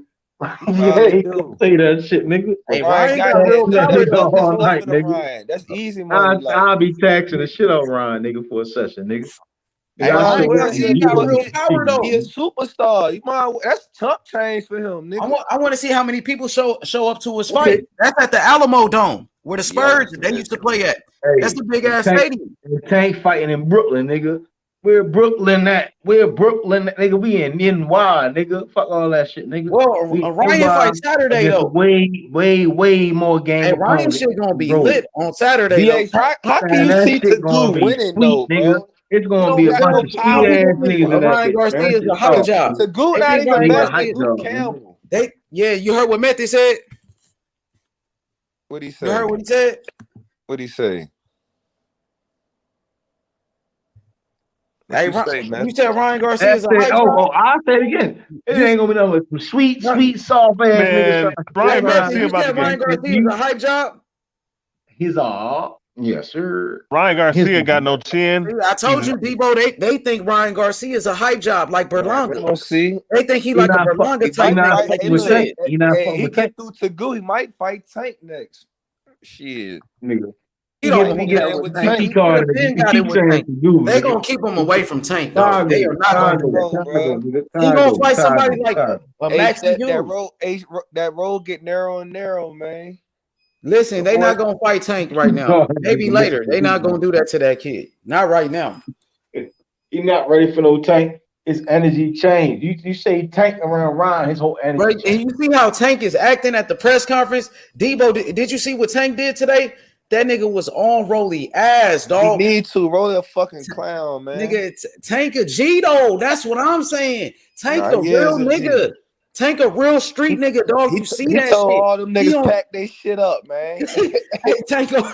He said if this shit was personal, they would have been at your address, packing them up, nigga. Damn. Hey, Tank on a different level with that shit. I ain't gonna lie, Debo. Tank really that nigga, dog, for real. Nah, Tank. Yeah, I mean, just the way he act though, he got that demeanor. You feel me? Tank, when he walk in the building, it's like, yo, he that nigga. That's just how it is. Anywhere he go, they know he down with the money team. Man, the face of American boxing, man. That's the DTD, the face of American boxing. Come on, they know he down with the money team. Hey, look, I ain't gonna lie, he got Floyd doing funny as hell. Floyd, my favorite fighter, he got Floyd doing press conferences. I ain't even know Floyd. This I know Tank a superstar. I didn't even know Floyd even had a press conference today until I seen a nigga post. Tank saying Floyd jealous of Tank saying Floyd jealous of him by having a press conference the same day and the fight the same day too. I said, damn, Floyd got a press conference today. Then nobody watched that shit. Everybody was in tune to Tank shit though. I swear to God, I agree. Tank the new face. He the new face of American boxing, man. Niggas gotta Nigga really ain't no respect Floyd that had a shit, fight. bro. Nigga ain't no Floyd did anything today, nigga. I'm like, nigga, Floyd did something today? All right, cool, nigga. But hey, anyway, Floyd, that nigga Tank Gray get busy, nigga. What's going on, man? Hey, same shit, Hey, nigga. Tank better I punish can't Rolly. wait for That's that all I shit, know. dog. I can't wait for that fight with Rolly, dog. All that shit shit gonna Rolly be been so talking, he better punish his ass. That nigga Rolly getting beat the fuck up for real. He blessed. He blessed that Hey, he but getting. look, but even though I'm talking shit about Rolly, I still feel like this might be Tank's toughest fight though. Let's keep it real though, bro. Tank ain't been in there with nobody that could punch better than Rolly though. A lot of Rolly is a niggas ain't little been. slow and shit, but Ain't that none of them motherfucker niggas can been in punch there. though, bro. Ain't none of them niggas been there with no nigga that punch like That Rolly. motherfucker can punch. That's real I give shit. him that. I mean, he ain't got no skills behind this shit. He ain't got nothing how he set up anything, but the motherfucker can punch. He can brawl. I give him that. I mean, I ain't gonna act that's the like same thing Rolly about just a Comey. straight bum though. You said the same shit about Comey. I mean, But he it's levels to this can't shit box. though, He is man. punch. That He's nigga popping Tank, I up. feel like Tank gonna put on. He gonna really show his defense. Like he gonna really show niggas he could box for real. Like he ain't just no slugger, just straight. I want to be a knockout artist every fight. He gonna knock Buddy out though. He gonna He box. gonna knock him out. But it ain't gonna be on some like I want to trade with this nigga. Like he gonna set that shit up, man. No dumb Like he shit. keeps Ain't no like dumb Rolly keeps saying Tank gonna walk into something stupid. I feel like it's gonna be the other way around. Like Rolly gonna walk into something real mean, nigga. He gonna Yes, get sir. flatlined. They gonna get hit with some shit. He gonna get hit with some shit he never felt before too. Hey yo, I'm trying. Hey, nigga, I'm trying. I feel like Tank training real hard, bro. I don't like I'm gonna that be up last in that training bitch, video I nigga. seen, bro. For real. Tank look laser focused, like he a man on a mission, man. He ready to prove some He looking shit. big as shit right now though. He looking big as shit right now. He made Roy look little as shit.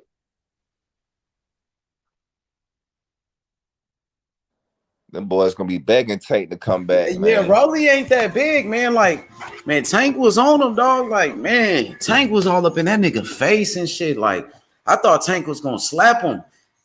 Like, he got close to him, and Rolly was like, Rolly didn't really give him want to that fuck with him right Baltimore there. slap. Rolly like, this nigga That nigga serious. that Rolly Baltimore like, that slap, nigga nigga. really serious right now.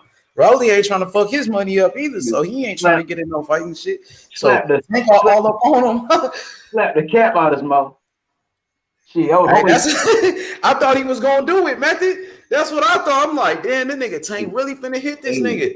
The promoters could take that hit. Hey, whoever the Tank charge will is, do it Man, that though. nigga Tank said Rolly a pussy, man. Yup.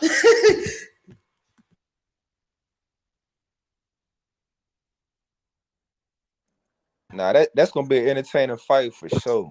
Hey, Debo, Tank was on his ass, man. I What gotta I go was to telling y'all about man. Tank. I told Method, like Method was the first person really talking about Tank like that. You know, it was a couple of other guys in the chat. My boy As he Julius and should. shit. Like he a Baltimore product. You feel But me? You he got to a stand real up for your street nigga hometown in fighters. boxing though, Debo. Just like you come don't to see that VA, shit like nigga. niggas. You He come a to VA, real niggas street gonna nigga hype though. Keyshawn Davis up, bro. Like Keyshawn Davis, the truth out here. Debo, like he a real street nigga in the boxing game. Like really, will pull up on a nigga, slap a nigga, all type of shit. He's cool, but he don't want them tank problems either, bro. He cool though.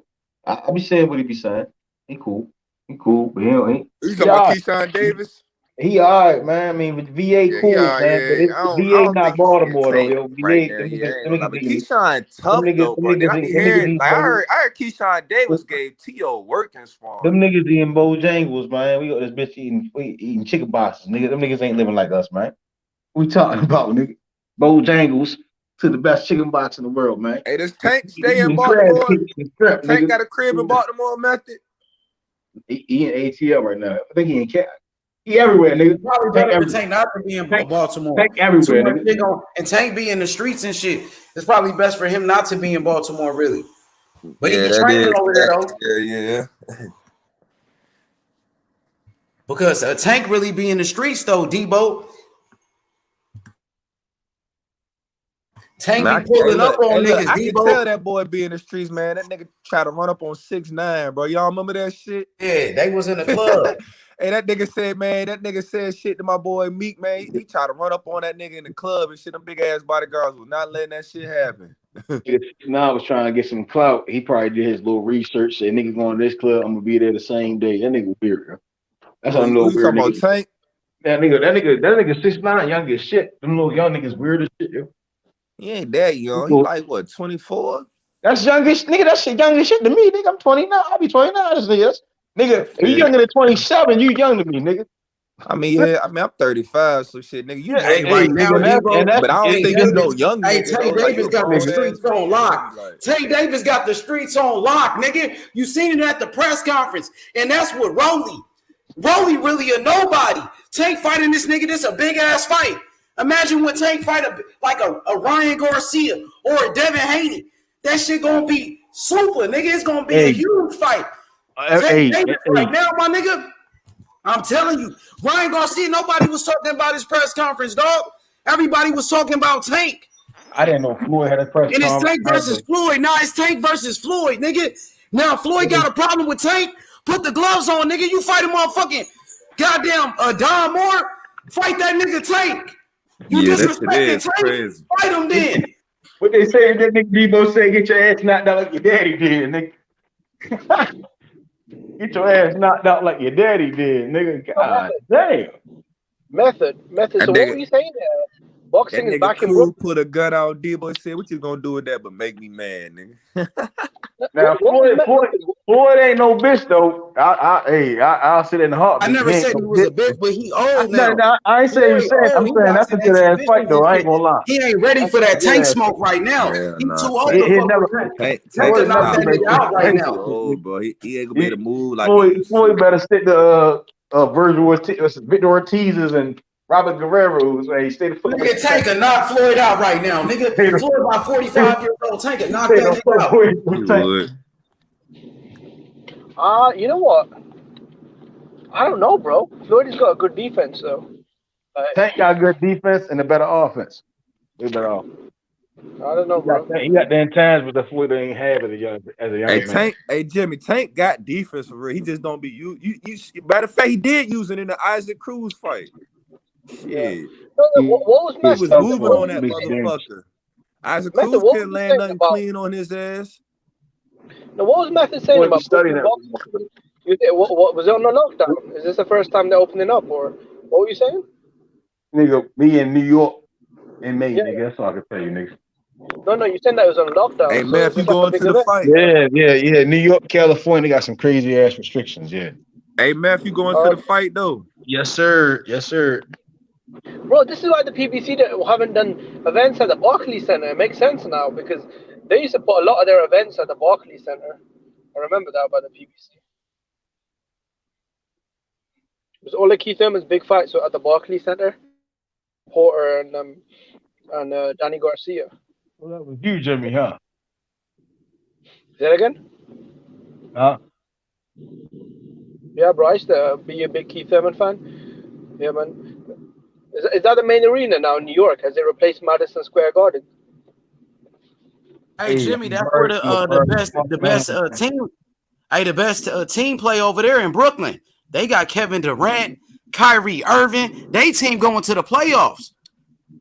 Okay. You know what I'm saying? Ben Simmons, the Brooklyn Nets. I got the Brooklyn Nets winning it all. Whoever want to bet me, I got Brooklyn. I got my nigga. That's gonna be a tough who you got, nigga? No, it's wide open. I ain't gonna lie. I can't. Nah, come on, my boy Durant, Kyrie, favorites though. They should be the favorites for sure. And they fucking got what's that big nigga, man? That double machine nigga. Well, Andre Drummond. Yeah, that I like that nigga. I ain't gonna lie, them niggas tough. Yeah, I like them. Though. They cool. They cool. No, I said, how come Ryan Garcia don't ever fight in New York? And so is LA or Texas. In Texas, it's a lot of Hispanics over there in Texas. You know what I'm saying? So in San Antonio, Canelo been fighting over there. Chavez, he fought Pernell Whitaker in that stadium right there. So anything beyond Eastern. Oscar know what he doing with Ryan. Anything beyond Eastern Hemisphere, like that Eastern Pacific, Eastern Atlantic time, is a lot of Latino fan bases. Because all Oscar does is put him in LA though, Los Angeles and Texas, never New York. I mean, it's kind of weird, man. I mean, Latino fan base is big in New York, but it's not the same, isn't it? Yeah, in Texas, in California, it's a lot.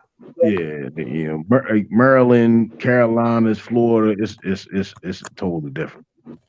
It's a lot of niggas. It's a lot of niggas out that bitch, nigga. See up here, Baltimore, like 90% black, nigga. Yeah, hey, Tank finna sell out in New York, Los Angeles, Baltimore, Atlanta. He touched Chicago, it's over. I ain't even gonna lie Hey, to you. he putting that pressure on Floyd. You see that shit? He on Floyd ass though, man. I want to see what Floyd got to say, man. Come on, Floyd. They need to pass that nigga Tank the Nobel Peace Prize. He do a fight in Chicago, nigga. Yeah. It was lowest homicide rate ever, nigga. The whole city shut down, nigga. Nah, that's facts though. That's facts.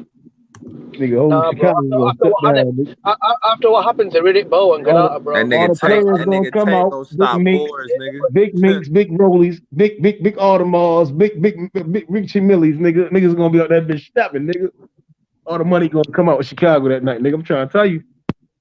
Detroit, Chicago, money gonna be out that bitch that night, nigga. Tank do got the streets on lock though, man. Yeah, Adrian Broner isn't not active anymore. Who? I heard AB coming back. AB coming back, nigga. Y'all niggas crazy. That's what I heard. I was playing about that Keith Thurman trying to fight that nigga. That nigga AB hit that body one time, nigga. He gonna fold up, nigga. Bro, I was a massive Adrian Broner fan, bro. But Marcus Maidana beat him. That shit was sad to me, bro. Yeah, Marcus Maidana fight like a damn wild horse, nigga. There's something wrong with him. Sad, but Keith Thurman can't do that shit with him. With who, Broner? Yeah, he can't do shit with him. Man, Keith Thurman beating Broner, bro. He's strong. He's strong, he's strong, retarded motherfucker, but he can't box better than AB, yo. AB can really box. That's pay-per-view. Method. Put Keith Thurman and Adrian Broner, bro. That's pay-per-view, bro. Let those guys talk shit. It's a good co-main event for Terrence Crawford, Errol Spence. Like, yeah, nigga, that's a great ass co-main event. But I got AB stopping Keith Thurman though. He gonna figure him out real quick. Nigga be like, damn, he not no Keith Thurman. Watch. Man, hell no. AB gonna be the one to stop. Man, that nigga with Barry was doing his thing against Santiago. What you think Thurman gonna do with him, bro? Get knocked out. Get knocked the fuck out. He couldn't even knock out Santiago. Which makes you think he gonna knock out Thurman? Santiago. Keith Thurman gonna be. Santiago is trash, man. Gary Anton Russell beat that nigga ass, man. Gary Antoine will beat the shit out of Keith Thurman right now, nigga. What are you talking about? I don't fucking know, man. Gary Anton Russell, maybe, man. Look, man, Keith Thurman, man. He was one of my favorites as well, man. Him and Adrian Broner, man. They were my favorite American fighters. But fuck it out, man. I was fucking with Danny when I first did that. Danny came out that bitch cool as a fan, nigga. He just ain't beat Keith. I thought Keith was gonna lose against Danny, but Keith Thurman definitely showed up to that belt. Bro, Keith Thurman versus Sean Porter. That's one of the best fights I've ever seen live, man. That shit was crazy. It's all right. Keith can't fight on the inside. No. Yeah. That's why Earl beat him. Earl and Bud will beat the shit out of Keith Thurman. They'll trap him. Yeah. They will fight. Bang, bang, bang. Hit them three punches. His ass. Well, Bud's gonna be 2 punches. Bud hit him with 2 punches, knock him out. Earl need like 4 or 5 punches. Or 4 or 5, 3, 4 or 5.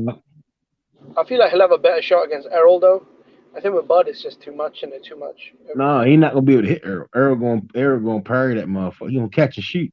No, I think he loses. I'm just saying if he had to. Errol get good work with the Charlos. The Charlos, them niggas stay ready. They be in peak condition all damn day. No, but I just mean Bud's a better fighter than Errol, isn't it? That's what I feel like. Yeah, I mean, but when you put Keith Thurman in front of him, Keith got good ass ring IQ. That's what kind of like Keith ring IQ is crazy. He just can't perform to how his mind see the shit. You know, bro. And that's different. Keith be a good ass trainer, though. The problem with Keith Thurman is, bro, he's just not active, isn't it? That's why he just. He just can't. He can't live with losing. Man, Keith need to be doing about 500 sit-ups a day, man. That nigga abdominal muscles weak. That nigga like T.O. He can't live with losing. He need to do 500 to 1,000 sit-ups a day, bro. The way he can't take no body shot is crazy. Bro, 3-year layoff, bro. Come on, who the fuck does that, bro? This dude's off for 3 years. Before that, it was 2 years. Murata did that same goofy shit. That layoff, 3-year layoff shit. I mean, Murata. I think with Golovkin, he himself is coming off of 32 years off. 32 years, nigga. The fuck you smoking, nigga? Whatever the fuck you smoking, past that shit. He said that nigga Triple G. Murata getting knocked the fuck out, 2 man. years. 2 years. No, method. I mean, I said Golovkin's come up. Triple G, like he can knock out. I don't know. I mean, he ain't good shape. I see that. Triple G ain't good shape. Murata look little as shit. Triple G's on fucking steroids, bro. He wasn't in this kind of shape when he was 25. I mean, I don't know what the fuck. Of course he on steroids, nigga. Canelo was on steroids. He gonna be on steroids, nigga. Bro, Canelo's the most tested athlete in boxing. You do know that, right? He fought 4 times last year. Nigga, money buy dreams. This dreams money can buy, right? Nigga, come on, man. Man, you got money. You remember got Mexico, 100 million. He is 8-figure nigga, bro. He can do what the fuck he want to do. 8-figure nigga. He can buy 4 judges, nigga. He gonna win that bitch. Hey man, Eddie Hearn, 8-figure, 9-figure. On the method though, you'll be happy though, because Eddie Reynoso, who's Canelo's trainer and manager, said if GGG loses to Murata. Hey, Bernard Hopkins said Tank is the king at 135. And Oscar De La Hoya said Rolly beats Tank. No, I'm saying, what do you guys think about it? So what do you guys think about it? Eddie Reynoso, Canelo's trainer and manager, said that the target better be if Golovkin loses in September. Yeah, but you know what, Bob Arum, man? What the fuck are you saying that you don't want to say? Bob said he want to make the fight, but that shit ain't happening on the zone.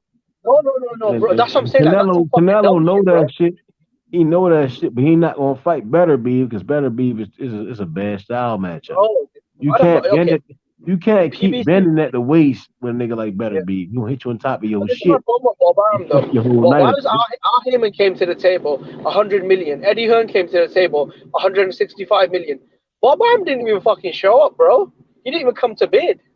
He didn't even make an offer. Because he ain't worth the fucking money. He 30-something years old. He got a lot of years under his belt. He fucking war torn. I'm not paying all that money for no nigga that's on his way out of boxing. Nigga, you crazy? No, but that's what I'm saying. Look at PBC. They came in hard. He's not even doing 200. He ain't even doing plus 2 million buys. The fuck I'm doing all that money for, nigga? Why do you think Eddie Hearn's paying him that? Eddie Hearn's paying him that. Eddie Hearn ain't got no America's fan base, nigga. He fucked up in the game. He keep putting on them bum ass fights. Yeah, but why didn't Top Rank even try, bro? They didn't even fucking try. They just didn't even make a bid. They not in the business for making another nigga super rich. When the fight it's a lot of factors to the shit. Again, yeah, but they could have at least put up 150 million. Though. They didn't even try, bro. Canelo could easily say he want to do some other shit. He a diva, nigga. You think he bigger than Top Rank? Think he bigger than PBC? Yeah, I mean, you got fan base to say the same shit. Then I mean, again, I wouldn't put no money on the shit until I'm guaranteed that he gonna make that fight. Yeah, but see, Bob Arum, he said some dumb. Why is Bob Arum saying that he doesn't want to send BF to the zone?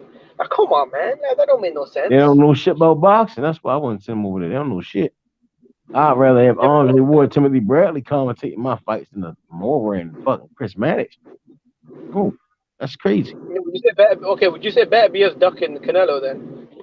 No, he not. He Better Beef ain't got to fight Canelo. Canelo need to fight Better Beef. That's how boxing works. He ain't got to call Canelo. Canelo need to be calling out Better Beef because he should be feeling disrespected.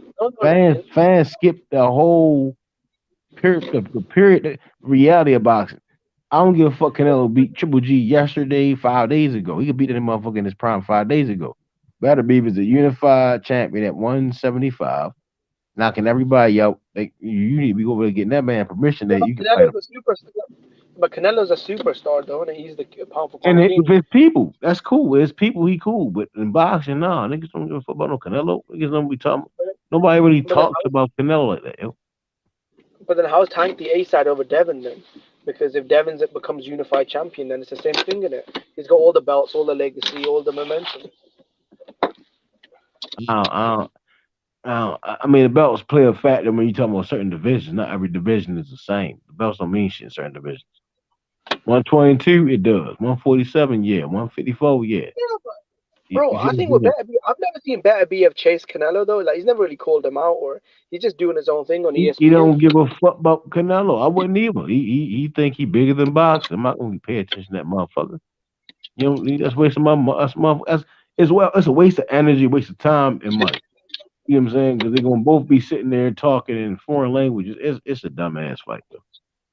He's not gonna beat him, and he can't really talk shit. There's nothing he can lie about. He just can't beat him.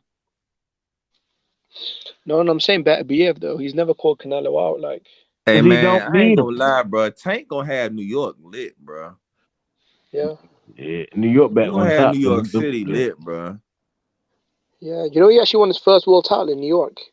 They were saying that. I might Brian gotta go Crespo. out there for that. I might not go to the fight, but I might just go out there to New York. I got hella niggas in New York too. I want to see what does more tickets though, Ryan Garcia or Tank, because a lot of people say Tank. different things.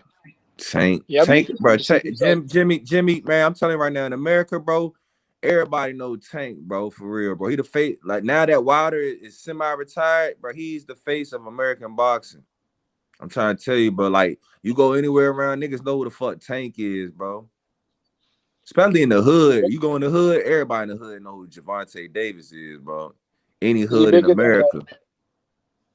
Yeah, but man, that's weird, man. Why is he bigger than Terence Crawford though? That's pretty shocking, man. Man, that Floyd promo. That Floyd promo do wonders. Then Tank always got some highlight knockouts. You know what I'm saying? You know, casuals love knockouts. Like Bud be knocking niggas out, but he don't knock niggas out like Tank. Tank be sleeping motherfuckers. Like that damn for real. That damn Santa Cruz when he knocked that Santa Cruz. That knockout really would, I think, really like made him a star for real. That damn knockout because he put him to sleep. Bro, imagine if they put Tank on Fox. They should have put Tank on Fox. You know, they would have made him a way bigger star. They put him on regular Fox. Man, he a superstar now. Shit, I think he good the way they moving him. For real, now we just gotta see what he gonna do with this Floyd situation, man. It look like them boys going at it. Floyd doing fights on the same day as him. Press con. I didn't even know it was a Floyd press conference today. Floyd, my favorite. Nah, he's not fighting the same day as Tank. Man, that's what Tank said on his shit. He said he doing a press conference the same day and the fight the same day. Nah, he did the press conference the same day, but they not fighting the same day. Not from what I know. Shit, I don't think they fighting the same day. That'd be dumb. He ain't gonna do that. Yeah, I heard it's the same day as well. Nah, hell nah. I'm gonna look that shit up. Hold on. This nigga fighting fucking niggas be capping, man. I mean, niggas do be capping though. No, but Tank on Twitter wasn't he saying you fighting on the same day and stuff? No, I don't think so, Jimmy. Okay. Where's he gonna fight in Dubai? Yeah, bro. It's one of the. It's not gonna be the same time though, is it? You know what I'm saying? Tank gonna fight in a night. They in a different time zone. So if they did fight, it's not gonna be the same time, but it's gonna be the same day. Is that taken away from them? I think it might be the same time though, because Floyd has to fight. Oh hell nah, Jimmy. No, yeah. Because isn't it peak time though? You know, like prime time, American television. He's fighting in Dubai. It's like on a helipad, so it's you're one of their super like 7-star hotels. It's on top of that. I don't even know who he's fighting, bro. Who's he even fighting? I don't even know. So it says May 14th when Mayweather fights. So when is Tank versus Rolly? Isn't it May 14th? Let's see. It would be cool though if it was though. That'd be some crazy controversy, bro. When is it? When they fight?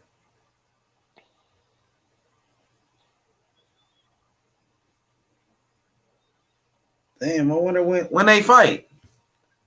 No, it's not on the same day, bro. Tank is fighting on May. Come on, y'all niggas crazy, man. Come on, Jimmy, y'all niggas crazy. Floyd he's not gonna do nothing like that. Come on, y'all try to make Floyd look bad though, bro. That's what they were telling me, bro. They lying. They easily will lie on a black man like it's nothing, dog. I swear to God. Say Floyd, you know what I mean? Tank has. I seen a tweet, man. He had said that. Tank had said that shit on a tweet though. That's why I said it. Nah, I'm telling you, them niggas be lying. It's not the same day. We just looked at it. That's good. Yeah, that shit was a lie. That's how it's a lie. Probably lied to Tank. Nigga lied to Tank. And he got niggas be lying to Tank and telling him crazy shit, making shit up. That's what they be doing. They got that boy Tank all in his emotions, man. I like when Tank acting like this though. I like that shit. He don't be doing that shit like that. He really don't like this dude. Bro, do you know when he looked at the reporters and said this guy was talking all that shit and now he's this? Yeah, you never seen Tank like this before. Only with Rolly. He didn't do that with Isaac Cruz or fucking Mario Barrios. I seen him push a couple of people though. You know what I'm saying? He pushed Pitbull. He pushed Isaac Cruz and he pushed Kambosos at the weigh-in. Pushed their ass like Tank a real G though. I ain't gonna lie, Jimmy. Hey, look, but Tank he don't give a fuck. Tank gonna shake something, Debo. He gonna shake something. You know that. Yeah, but he ain't have to push them niggas though. He did that shit for the drama. Yeah. Floyd Powell's like, man, push these niggas so we can get some more sales and shit, man. So Floyd best länder det bli.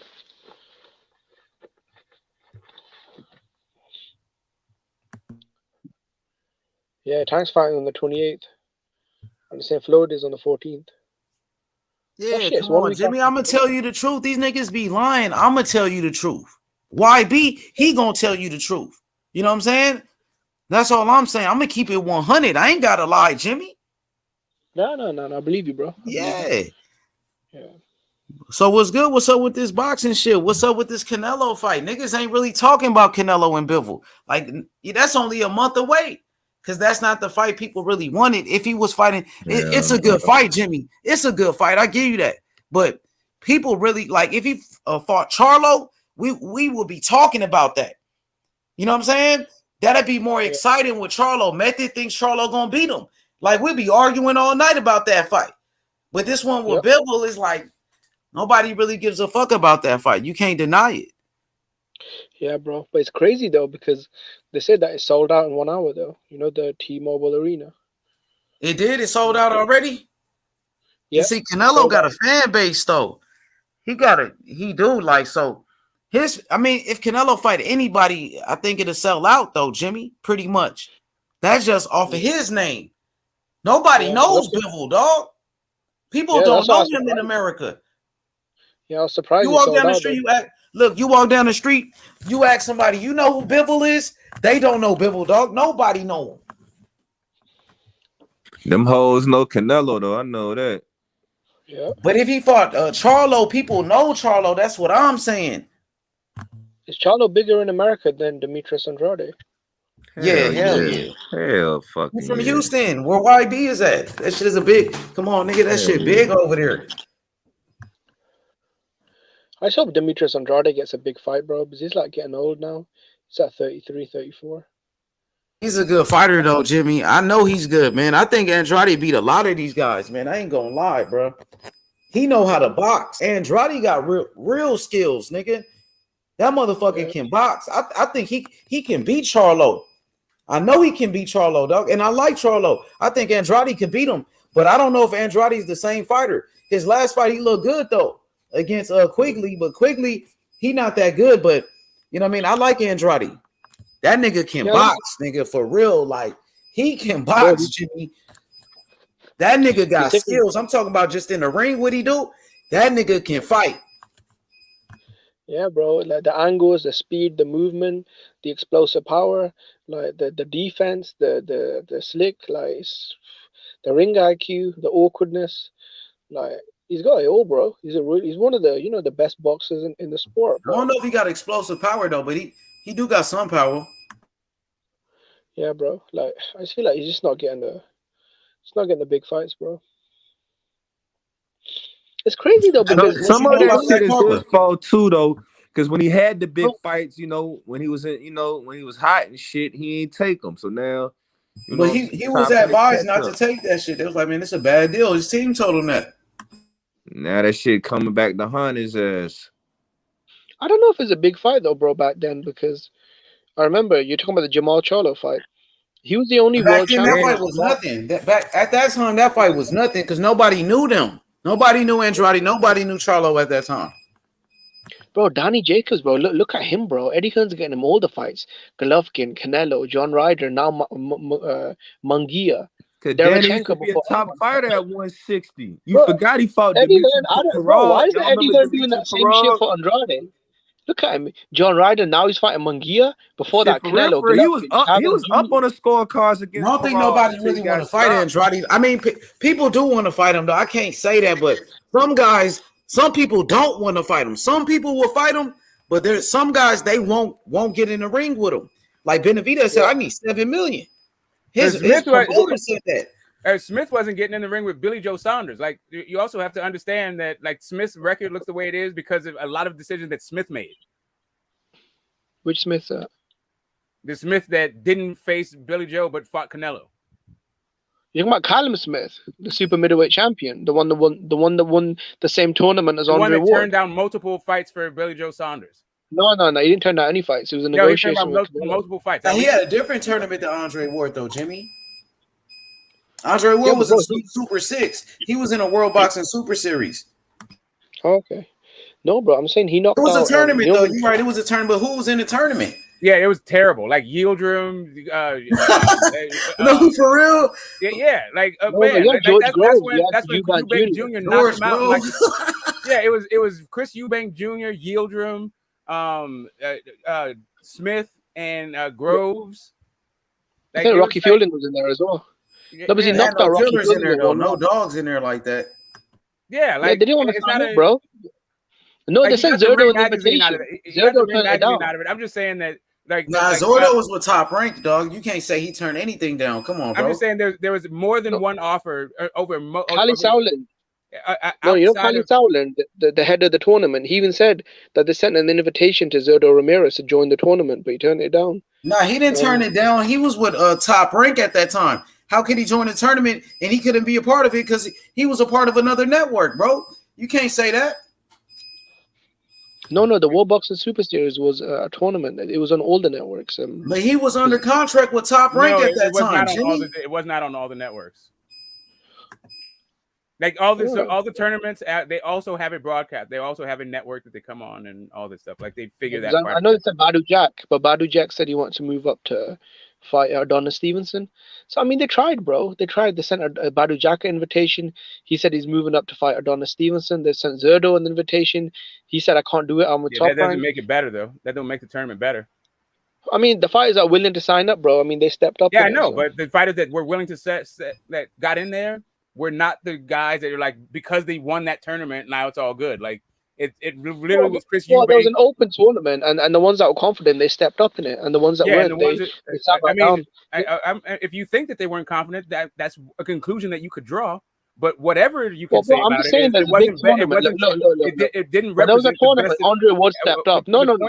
Andre Ward stepped up when there was a tournament. Why are you always talking over people, bro? Like, let me finish my point. Because you're cutting me off. That's cool. So let me chat my shit. Why don't you put yourself on mute? No, let me chat my shit. Callum Smith knocked out an undefeated Rocky Fielding. I don't care what you have to say. George Grove. Hey, Jimmy, but look at who was in that Super 6 tournament. Exactly. I'm sorry. You had about confident and all that stuff. That's cap, bro. That's come on, Jimmy. You had Jermaine Taylor in that tournament. Carl Froch, Mikael Kessler. You had real killers in there, bro. Andre Abraham. What the fuck, bro? Chad Dawson. I'm saying Green. It's not Callum Smith's fault that Badu Jack Glenn Johnson was in there too. Nobody's blaming Callum Smith. We're just saying that. I'm saying it's not that for the Zerdo and Badu Jack did not represent the best of the division. Bro, they sent an invitation to every top super middleweight, right? And they turned it down. Therefore, the best wasn't in that division. So they didn't want to mix it up. So it is what it is. Why it didn't have the best competition. No, he did. George Groves was the #1 super middleweight in the world, bro. He was in the tournament. George Groves yes, he was, bro. He had the ring belt. Who did he beat, though? George Groves. I just want to know. Who did he beat? I think he beat. Who's the guy beat? He beat Chudinov for the belt. I'm not even saying that George Groves is the best. I'm not even saying. Let's just say that. Bro, George Groves beat an undefeated James DeGale, bro. Let's say George Groves was a legitimate champ. That fight that he had against Callum. But was he when he fought Callum Smith? Wasn't he injured? And didn't we see a one-armed man in that fight? No, he wasn't injured. Yeah, he was coming off surgery. You're right. But I mean, he knocked out the #1 guy in the division, bro. It is what. Listen, bro. What? Okay, you tell me. An undefeated Rocky Fielding, a George Groves who was the #1. He was. James DeGale lost to what's his name, Truax. Badu Jack left the division. George Groves was the #1 guy.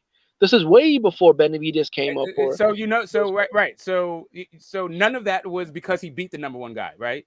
He was a number one guy, bro. He was number one by default because the other guys better than him left. See, this is how it happens. The ring belt goes to the number one fighter, right? George Groves is the number one guy in the division, bro. Callum Smith knocked him out, got the ring belt. See, this isn't me and you, that emotions or opinions. I'm giving you receipts now.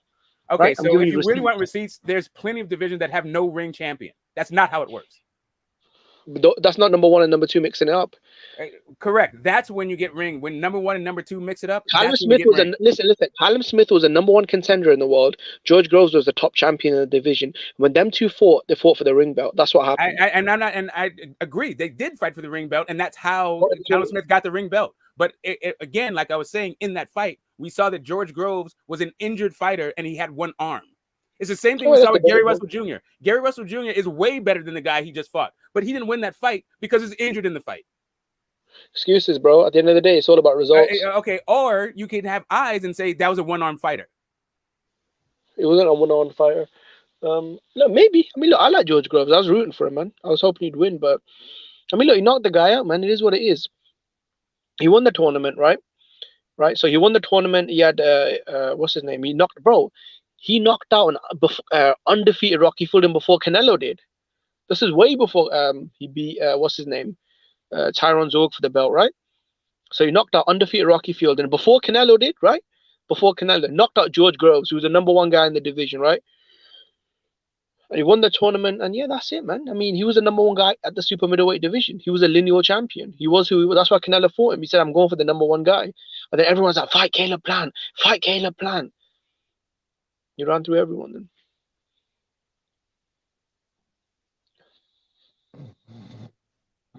Oh, okay, get the smoke. Okay. Who was the number one guy in the division at the time if it wasn't George Groves? George Groves beat an undefeated James DeGale, right? And he beat Chris Eubank Jr., right? Now, come on, bro. What are you talking? He beat Martin Murray, right? He beat fucking, what's his name? Chudinov for the belt. Now, come on, bro. He was beating a lot of guys in the division.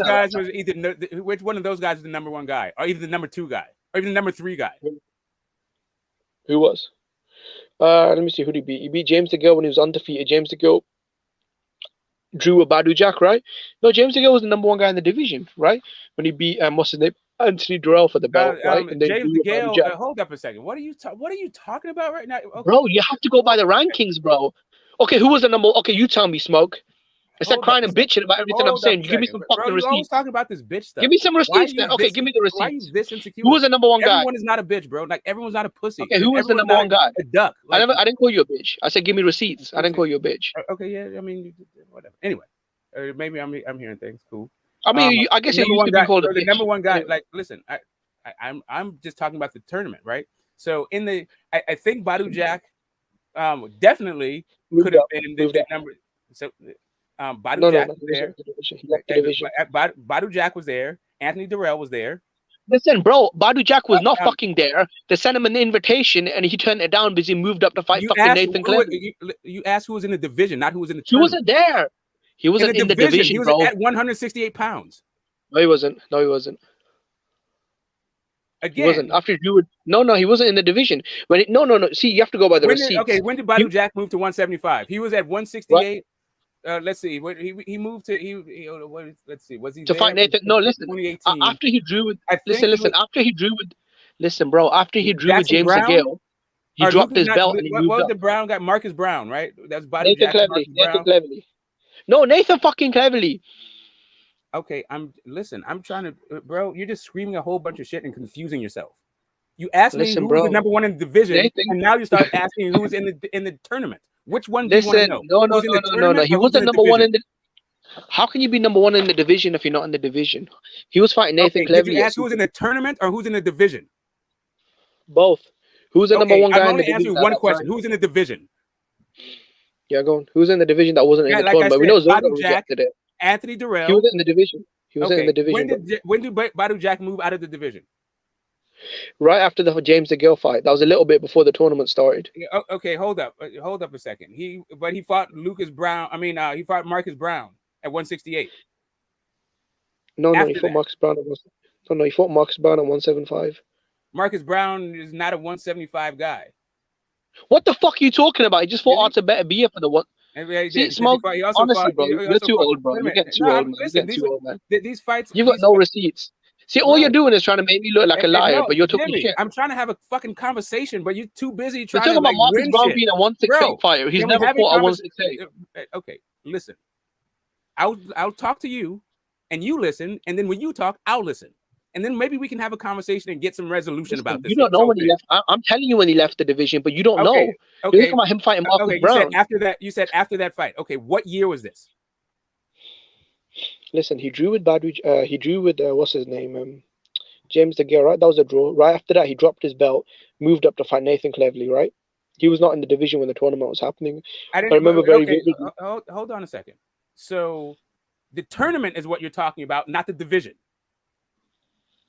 Again, you asked me about the division, and now it sounds like you're asking me the other. No, you said Callum Smith was at the top. Listen, you said George Groves was the best guy in the division. Listen, we're during the final. Okay, I'm asking you. During the finals of the World Boxing Super Series, who was ahead of George Groves?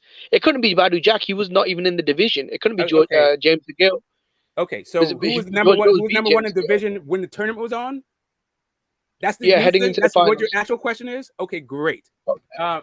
During the finals of the tournament, when they fought for the ring belt. Finals of the tournament, not when the tournament was announced or anything like that, but during the finals of the tournament, who was there? Listen, bro, you're not listening. This is your problem. The reason why they fought for the ring belt was at that time, right? George Groves was the number one super middleweight in the world. Callum Smith was in the top 3, right? I believe he was number 2 or number 3, but he was the number one contender in the WBO and the WBC, right? And the WBA, right? So, all right. So that's why they fought just so we understand that. So we understand per Ring Magazine rules. Per Ring Magazine rules, you have to be number 1, number 2, and number 3 to fight for the belt. Correct. You can't be outside of the top 3. Correct. That is correct. But the issue is, when did this fucking tournament start? Right? Not when this fight happened, because the tournament didn't start with this fight. The tournament was going on for like 2 years, right?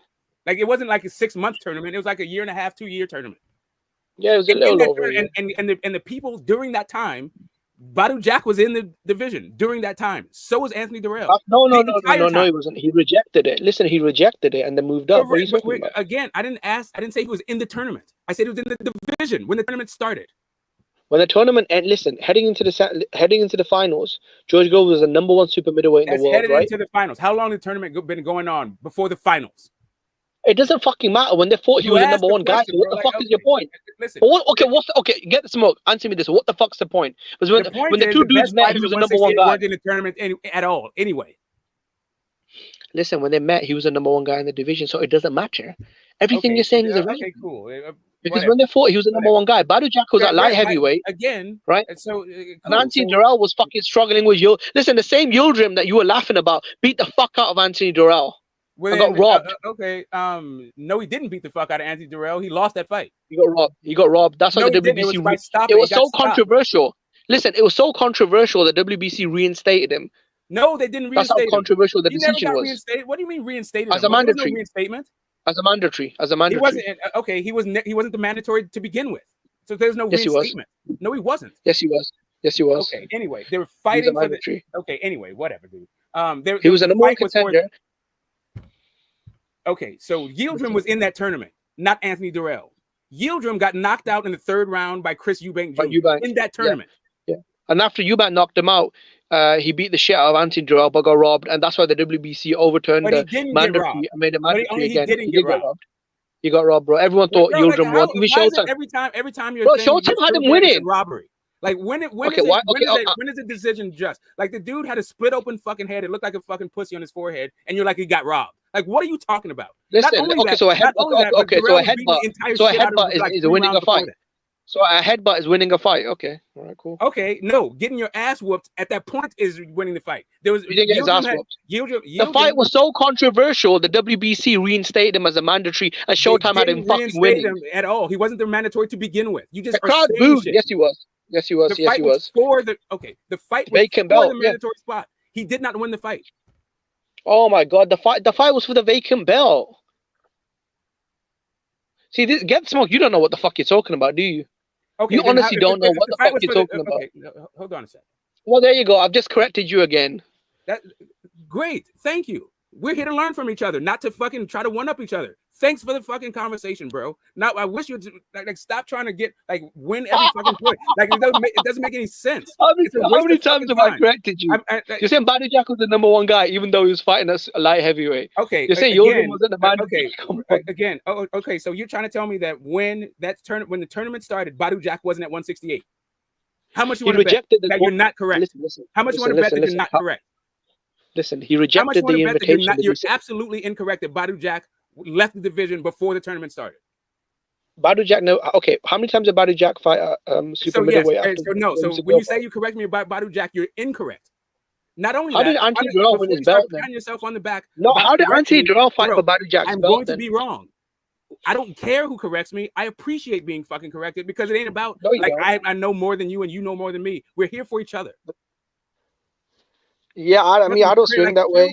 Chill out. I'm just saying it's all boxing. I don't understand why you're this fucking insecure about shit. Can we just have a fucking conversation without you trying to win every fucking thing? I think I'm trying to beat you at everything. This is not a competition. Yeah, the chat thinks. This is not a competition. Shout out to the chat. They think I'm great, awesome. Who cares? The chat ain't up here. So I mean, there's about 40 people in the chat. They're all laughing. Great, let them laugh. So now I'm can the we get people back to the comment? Okay, cool. I guess we're not. I guess you're into the chat. Oh, actually, sure. Go ahead. Look, this is my point. Yeah. Cool, great. Badou Jack. The reason. Listen. I'm just being. Listen. Let's talk heavyweights. Let's talk heavyweights. Let's talk heavyweights. Anthony Joshua, Tyson Fury, Usyk, Deontay Wilder. What's up? Who's the top guys?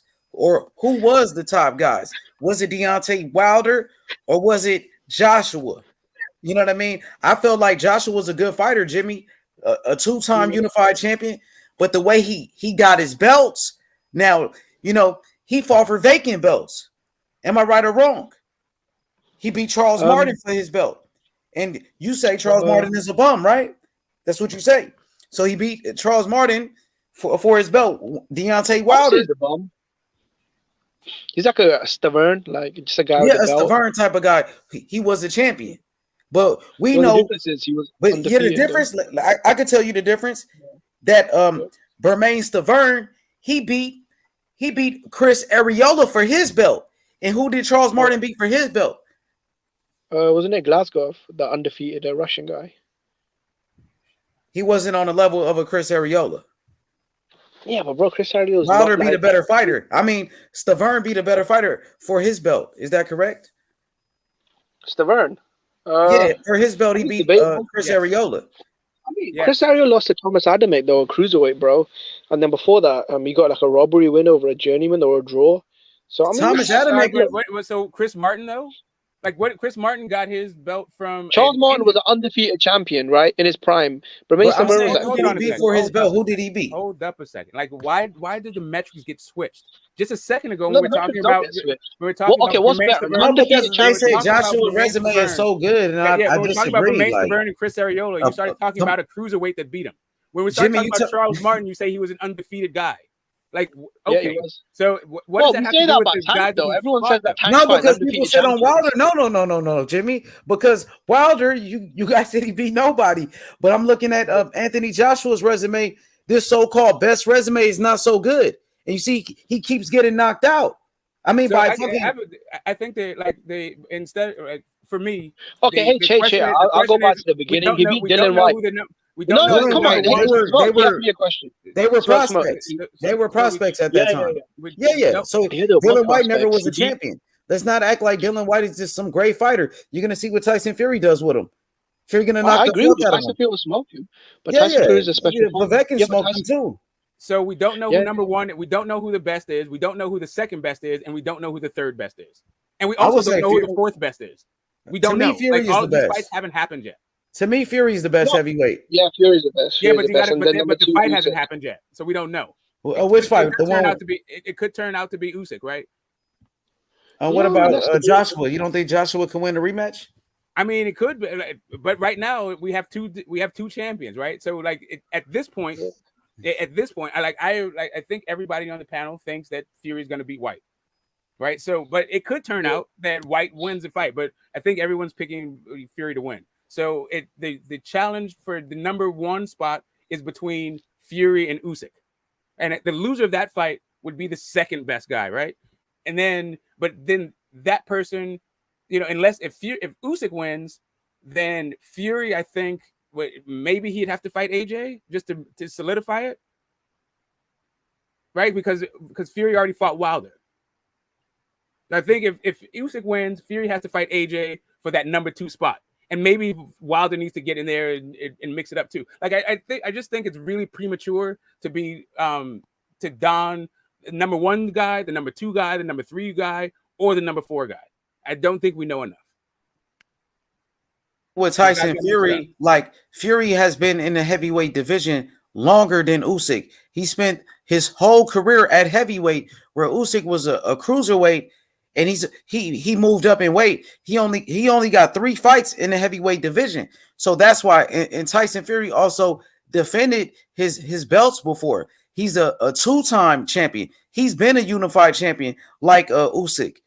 So Tyson Fury, he beat Vladimir Klitschko when Klitschko was the number 1 heavyweight in boxing. He was the champion for 7 straight years, and Fury beat him, dethroned him. And Fury beat Wilder when Wilder was the number 1 heavyweight in boxing at the time. So that's why I give it to Fury for me right now.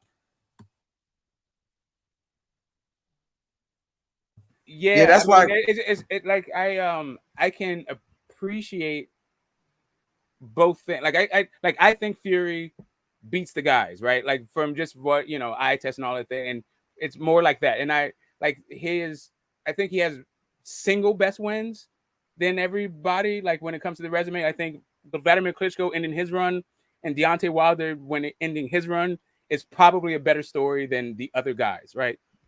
But that doesn't necessarily mean that you're the best at heavyweight. I think you still got to prove that in the ring. He just hasn't fought. We haven't seen Fury versus AJ. We haven't seen Fury versus Usyk. And we're going to see Fury versus White, but I think that White, I don't know, man. Like, I don't think White beats any of the other 4 guys. Like, I think his best shot would be Usyk, but I don't think he beats Usyk.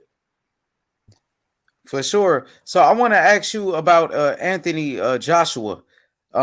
How good do you think Anthony Joshua is, like as a fighter?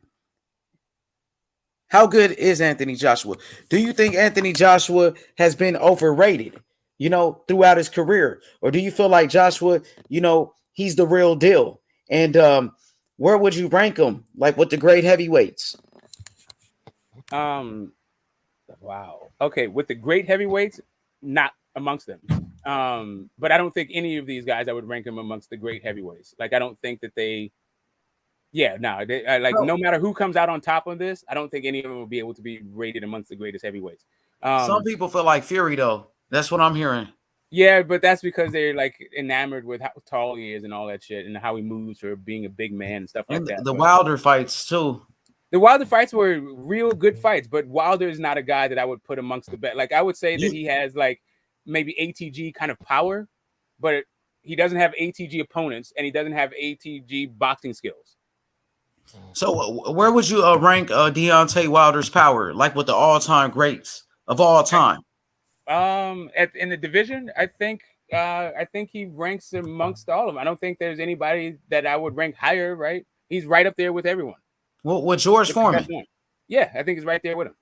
Whoever Mike Tyson, Rocky Marciano, Ron Lyle, Mike Tyson. Mike Tyson. I think for real. Right there with him. Some people they try to say, "Oh, Wilder, he knocked out bums and shit." That's what people are gonna say. Yeah, but so did Mike Tyson. Mike Tyson, I wouldn't say he beat some shit. He knocked out Michael Spinks. Michael Spinks was Michael Spinks was not a bum. Michael Spinks was very intimidated though.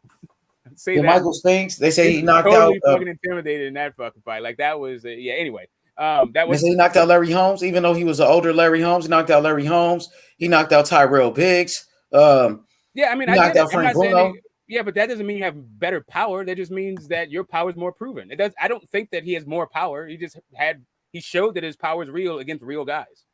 Yeah, but I still don't think he had more power. I think he had more ways to deliver the power. It wasn't just the right hand. I think his both hands were. Is Mike Tyson's left hand more power than Wilder's left hand? Maybe. See, they would say that Mike Tyson knocked out better fighters than Deontay Wilder. He got the better resume. Yeah, definitely say that. But you say Wilder is better though. but you still feel like Deontay Wilder, his power is still up there with the best. Yeah, no matter the competition. Exactly. His power's still up there with the best. He just didn't have the same kind of guy. Like he was able to drop big ass fucking Tyson Fury multiple times. Yeah, he put him down too. He hurt him bad. Like it took him a while to recover from that. That's the third fight, man. When Wilder dropped him, bro, I didn't think Fury was going to recover from that one. Man, Wilder cracked his ass, bro. He was accurate too with his one. Man, his 1-2. It kind of remind me of Mark Breland. I was watching Mark Breland last night when he won his world title. He knocked the dude out with a 1-2, kind of looked like Wilder's 1-2. You know, so I mean, shout out to Deontay Wilder. Wilder, that last fight with Tyson Fury, Wilder showed a lot of heart in there, Smoke. You know what I mean? He showed that he's a real warrior. He showed it, bro. So, I think that Wilder's power is accurately rated as being amongst the best ever, right? But there was talk about AJ being better than Muhammad Ali, right? As a boxer, and also what he did in 16 fights and all this kind of stuff. I think that the hype around AJ wasn't actually deserved. I think he was a little bit of a hype job. He's still a good fighter and still could be the second, or maybe actually, you know what? It's not even too late for AJ to prove that he's the best. He could come in, beat Usyk, beat Fury, and beat Wilder. And then what does it say? Just that he lost. He didn't come unscathed, right? So AJ could still come out as number one. But even if he did that, I don't think that's what his hype was about. That's a harder road than what the hype around him suggested that he would need to take. So I don't know. I don't think the hype around him is justified, even if he turns out to be the number one guy. So when you say hype job, let's talk about that, because people will say he's a 2-time unified champion, heavyweight champion. Why is it 2 times? He got beat. He got beat by Andy Ruiz. Because he got stopped by Andy Ruiz. That's why. So right there, that's one of the reasons why the hype maybe is a bit too much about this guy. Okay. So like his resume, they would say, oh, AJ got the best resume in the heavyweight division. He beat the most top 10 opponents. He has the best resume now that Povetkin's retired. Povetkin had a better resume than him. No, okay, but to me, I never believed that he had the best resume. Like when I look at his resume, he beat Dillian White, and I think Dillian White is a good fighter, but he's okay. And when he beat Dillian White, they were both prospects at that time. So he beat Dillian White. You know what I mean? He beat Klitschko, but Klitschko he was retired from the sport. He was out the ring for 18 months, damn near 2 years. Hopped off the couch and then he beat him. And Klitschko was no longer a champion at that time. So I guess it's really what you are saying about the best, right? Because for me, I think that Wilder has a resume that will get him into the Hall of Fame, whereas AJ does not. I think AJ will get into the Hall of Fame. I just don't think, if they never box again, I don't think AJ gets in. But I do think Wilder does. So on that note, from that metric, Wilder has a better resume. But if you're like, who fought more champions? It's AJ, right? If you ask who has a win over a Hall of Famer, it's AJ, right? So it's just how it's the way that you look at the resume. There is an argument to be made for AJ. There's an argument to be made for Fury. There's an argument to be made for Wilder. And I think that's all reasonable, no matter what it Yeah, for sure. So, I mean, a lot of people feel like Anthony Joshua was so great. And you said some people were saying that he had better skills than Muhammad Ali. Is that true? Man, I don't know if you know. If you harken back to 2018, the AJ fans had batteries in their backs. It was like the UK is taking over. America doesn't. The American boxing is dead. All the money is now in the UK. It's not in America. They were going overboard. Muhammad, he did more in 16 fights than Muhammad Ali. Yeah, they were all about that. Like, hey, that's crazy, AJ bro. would beat Muhammad Ali. AJ's real big. Look at how little Muhammad Ali is. He's only 215. AJ's 250. Knock him out. Like, yeah. Yeah, and they like to say Deontay Wilder got fanboys, but they over here saying Anthony Joshua is better than Muhammad Ali. That shit is crazy. Hey man, that shit is sad, man. I mean, he's a good fighter, bro. Like, I respect Anthony Joshua, what he did in the sport. He was a gold medalist, you know, but I mean, I think he was one of the best of this era. But to say he's better than a Muhammad Ali, that's when you cross the line. You know what I mean? But the dude was good. His chin, to me, he was chinny. You know what I mean? And I felt like he gets tired all the time. Fatigue. He gets tired, and I don't think he's that tough. I don't think he's that tough either. Like, you remember, bro, like AJ came over here. He didn't come to take part. He came to take over. Remember that? Instead, he got his ass whooped and never been back since. Like, Eddie Hearn promoted that entire thing. Like, he was always talking about coming to America to take over the American boxing market behind AJ. Like, that's what I mean by the hype around AJ being, like, him not living up to that hype. Eddie Hearn's gone. The zone is flailing. Like, they came and tried to conquer and got stopped. Yeah, I mean, he's a good fighter, to be honest. He's a good fighter, but too many flaws, man. Too many flaws in his game, and they try to build him up to be this great fighter. He's a good fighter. He's a good fighter, bro. But I seen in that Usyk fight, Usyk dominated him. He gave him a boxing lesson, bro. It was different levels, and Usyk was a cruiserweight. If you're supposed to be this big bad guy, you let a little guy move up in weight, Usyk, and dominate you, embarrass you. And then the same thing happened with Andy Ruiz, but this time you got knocked out. And he was a big guy. He was fat. He was out of shape, and he beat his ass. He was a late-minute replacement. So, you know, I want to see what he does in his rematch with Usyk. I got Usyk in this one. I think Usyk, he going to give him a boxing lesson.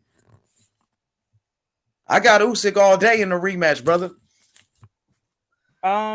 Listen, if AJ fights the same, like, AJ might be checked out. Like, AJ may be one of those dudes that made his money and he's not really tripping and not willing to do what it takes to beat a guy like Usyk. But I think he has the attributes to beat a guy like Usyk. I think if they had a game, I think that they could come up with a game plan and he could get those titles back if he's willing to go through hell to do it.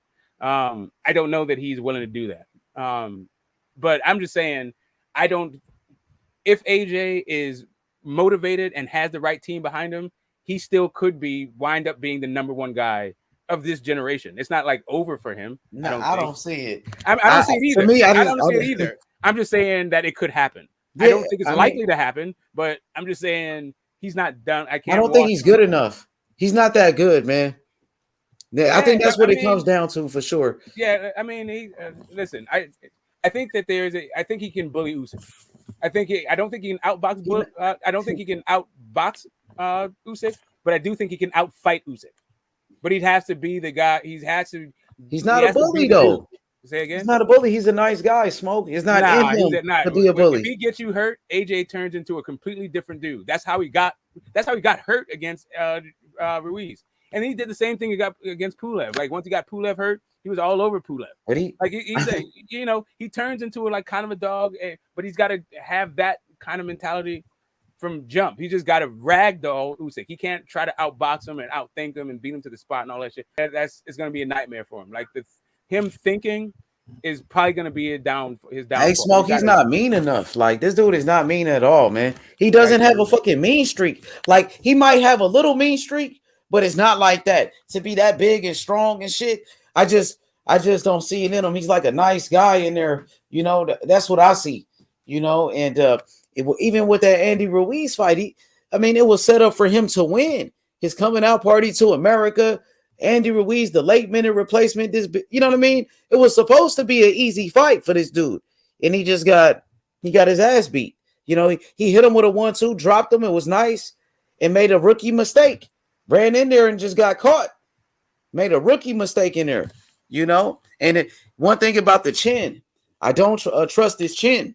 I don't think he could take the big punch like that, you know. So I think, like I said, I think he's a good fighter. He's a two-time unified champion, bro.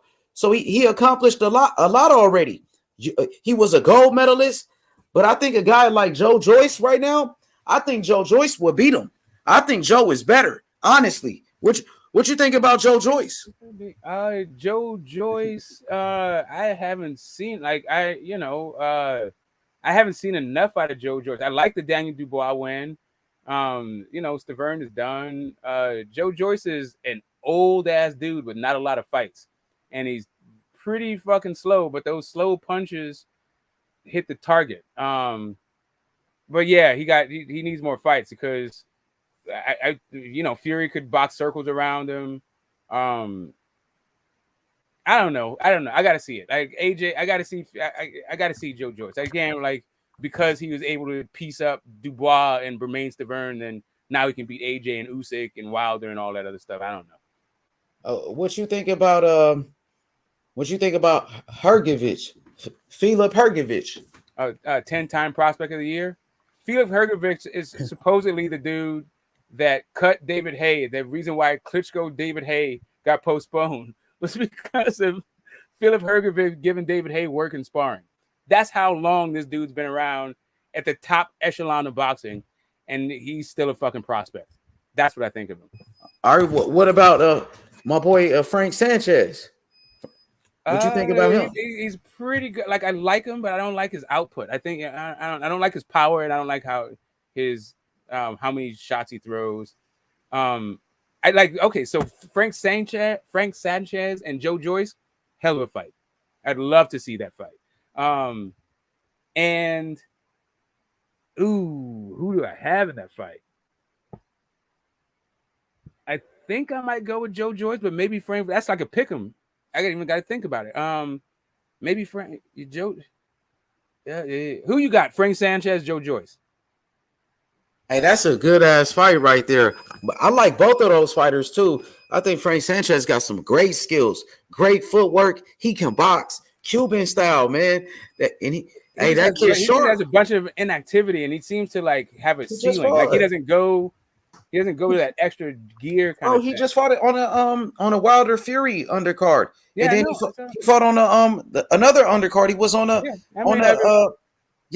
boy. I remember the Dueco fight. Luis Ortiz undercard, right? I remember the Dueco fight, and he fought somebody else. Yeah, Dueco. He beat him. He beat who else? He beat your boy Ajagba. Man, he gave Ajagba a boxing lesson, and for a heavyweight to move like that, it's gonna be hard to beat that guy. Yeah, Ajagba a little bit got. Are you guys talking about Frankie Sanchez? Yeah, Frank Sanchez, and he's trained by Eddie Reynoso. He's in the gym with Canelo. He got that Cuban style, bro. I love those Cuban fighters. I think he beats Joe. Joe is good. Now maybe Sanchez is a special fighter that probably could outbox him, but I still think Joe Joyce. I think he can knock out Joshua. Joe's got that jab though. Yeah, he do, man. He's good. Man. No, that's a hell of a fight. They got to make that fight right there.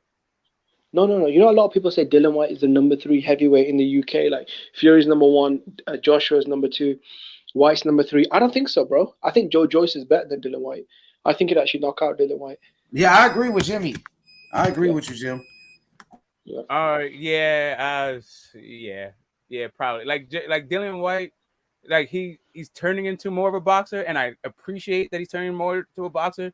But turning into a boxer, he's losing what brought him here in the first place, and that was his ability to brawl and get mean and get dirty and all that shit. So him trying to become a pure boxer this late in the game, Joe Joyce knows what he is, and he goes in. Yeah, Joe Joyce probably gets it. Yeah, no, I feel like his engine, his gas tank, his chin, his power, it's just too much for Dillian Whyte. Yeah, Dillian was if you got the Dillian Whyte that fought Joe, what's your boy used to be the WBO champ, Joseph Parker. If you got that Dillian Whyte versus Joe Joyce, probably a better fight, probably a more. But yeah, that Joe Joyce, he's a tank, man. I haven't really seen the dude hurt, and I've seen him take some. I like Dillian, bro. He's got a really good resume, for Joseph Parker, his Chisora, his chin and his tank though. Is this chin? I'm not gonna forget about Daniel Dubois, man. I think he's still a good fighter. He just got beat by a beast in Joe Joyce. So I got you. Yeah, I think they rushed him. Yeah, they rushed him too soon. That's what happens, bro, when you rush a prospect. You know.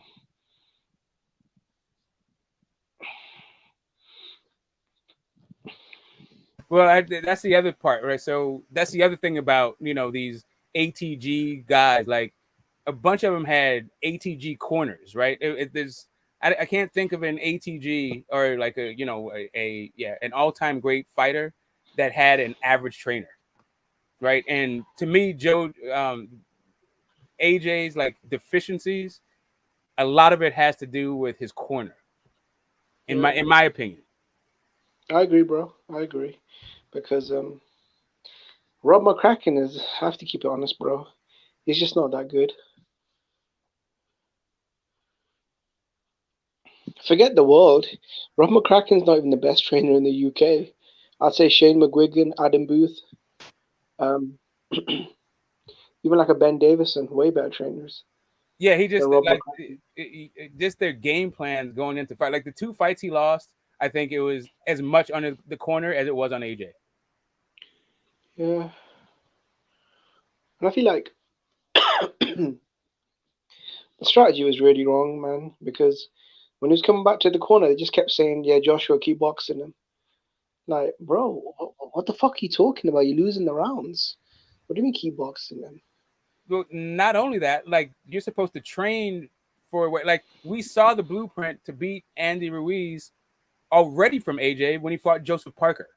So why, if you're not willing to trade with Joseph Parker, why in the hell are you all of a sudden going to start training with Andy Ruiz? Like, why don't you just do the same thing and make it boring? I mean, I get it. Like, like AJ said that he was feeling some kind of pressure because people saying his fights were boring.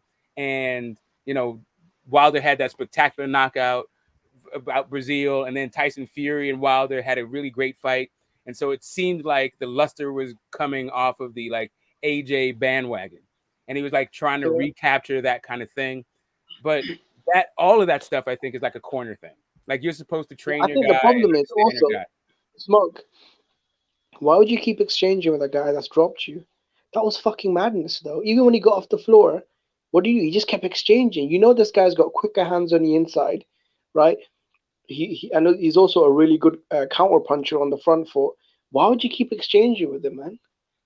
Like, yeah, you're supposed to listen, like, you're supposed to be like, he doesn't know when to beat guys up and when to bot. Like, what you did against Ruiz is what the kind of fight you take to Usyk, right? You beat him up, you hit whatever the hell you can hit, you lean on him, you press him, you do all this shit so that he can't look all beautiful on you.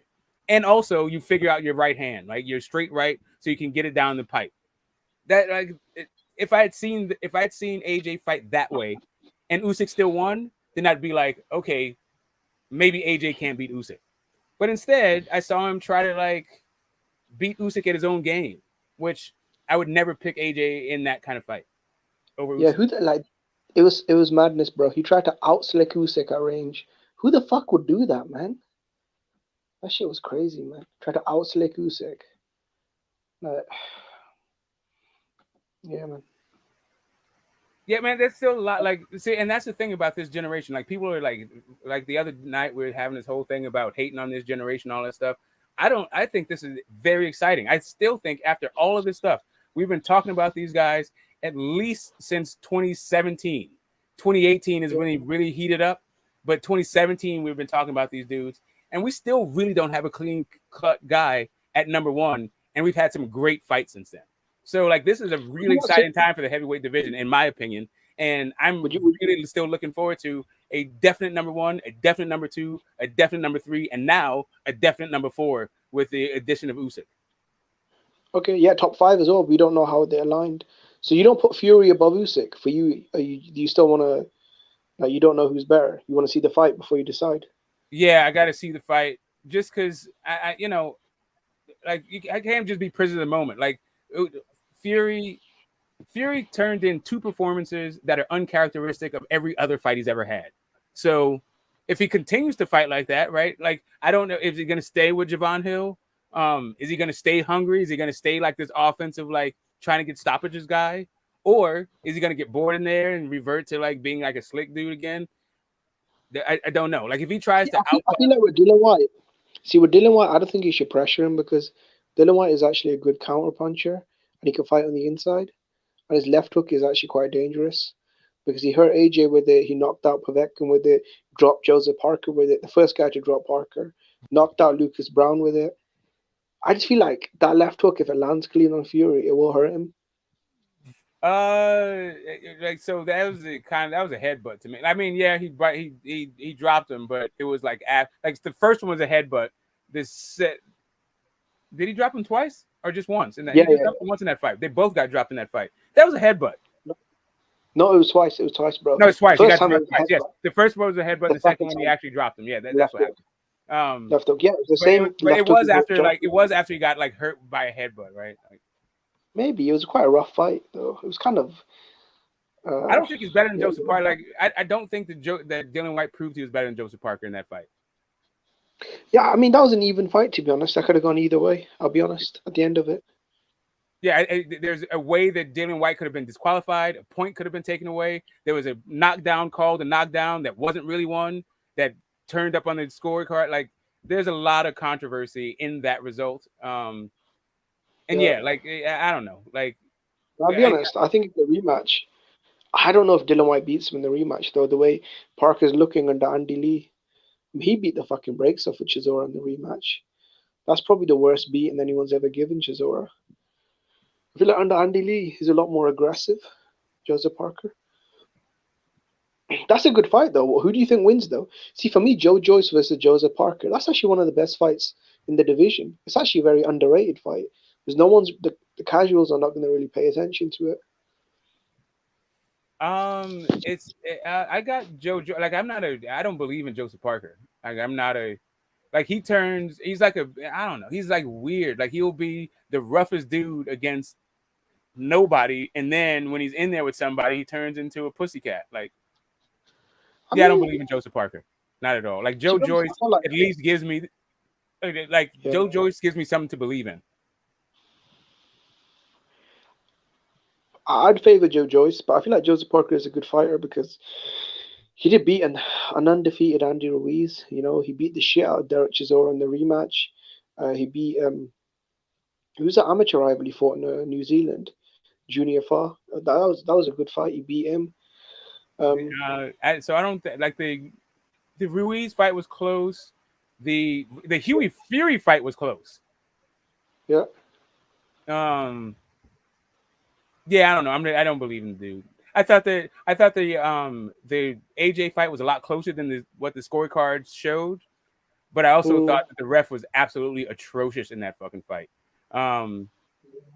Same thing with Rivas versus White. I thought that was another like ref job. Yeah, White versus Parker. I thought was a ref job. There's been a couple of ref jobs in these like victories, so it's like hard to gauge. Like, yeah, number 4 guy. I think the ref job I think Usyk is going to come out as a clear number 4. I think that Usyk beats White. He probably beats Ruiz. I think he beats Ruiz. And I think he beats Ortiz. Luis Ortiz. Oh, man, he'll beat the fuck out of him, bro. Luis Ortiz just had a 6-round war and got dropped twice by Charles Martin, bro. It's just that the only guy to beat Charles Martin was AJ, and even then, I mean, sorry, not the only guy, but the only guy at this level. We had, the Polish dude beat him too, but that was a war though. Anthony Joshua beat the. Can I be honest? I was actually surprised how easily he beat Charles Martin because here in the UK and Sky Sports, they're marking it as the best American heavyweight coming over, undefeated champion. Yeah. That's the marketing of it. Like if you saw the way he won the championship, like and who it was against and how it was, like that fight, Charles Martin did not prove that he was better than the guy he fought for that vacant title. I would still rate that win better than Stavern because at least Charles Martin was a young undefeated champion, a power puncher, a southpaw. He wasn't though. But Stavern, he was like 40 years old. He was not undefeated, a champion. He was a guy who. Like because if you remember, no, that was his if you remember, H Money said which one was a better win.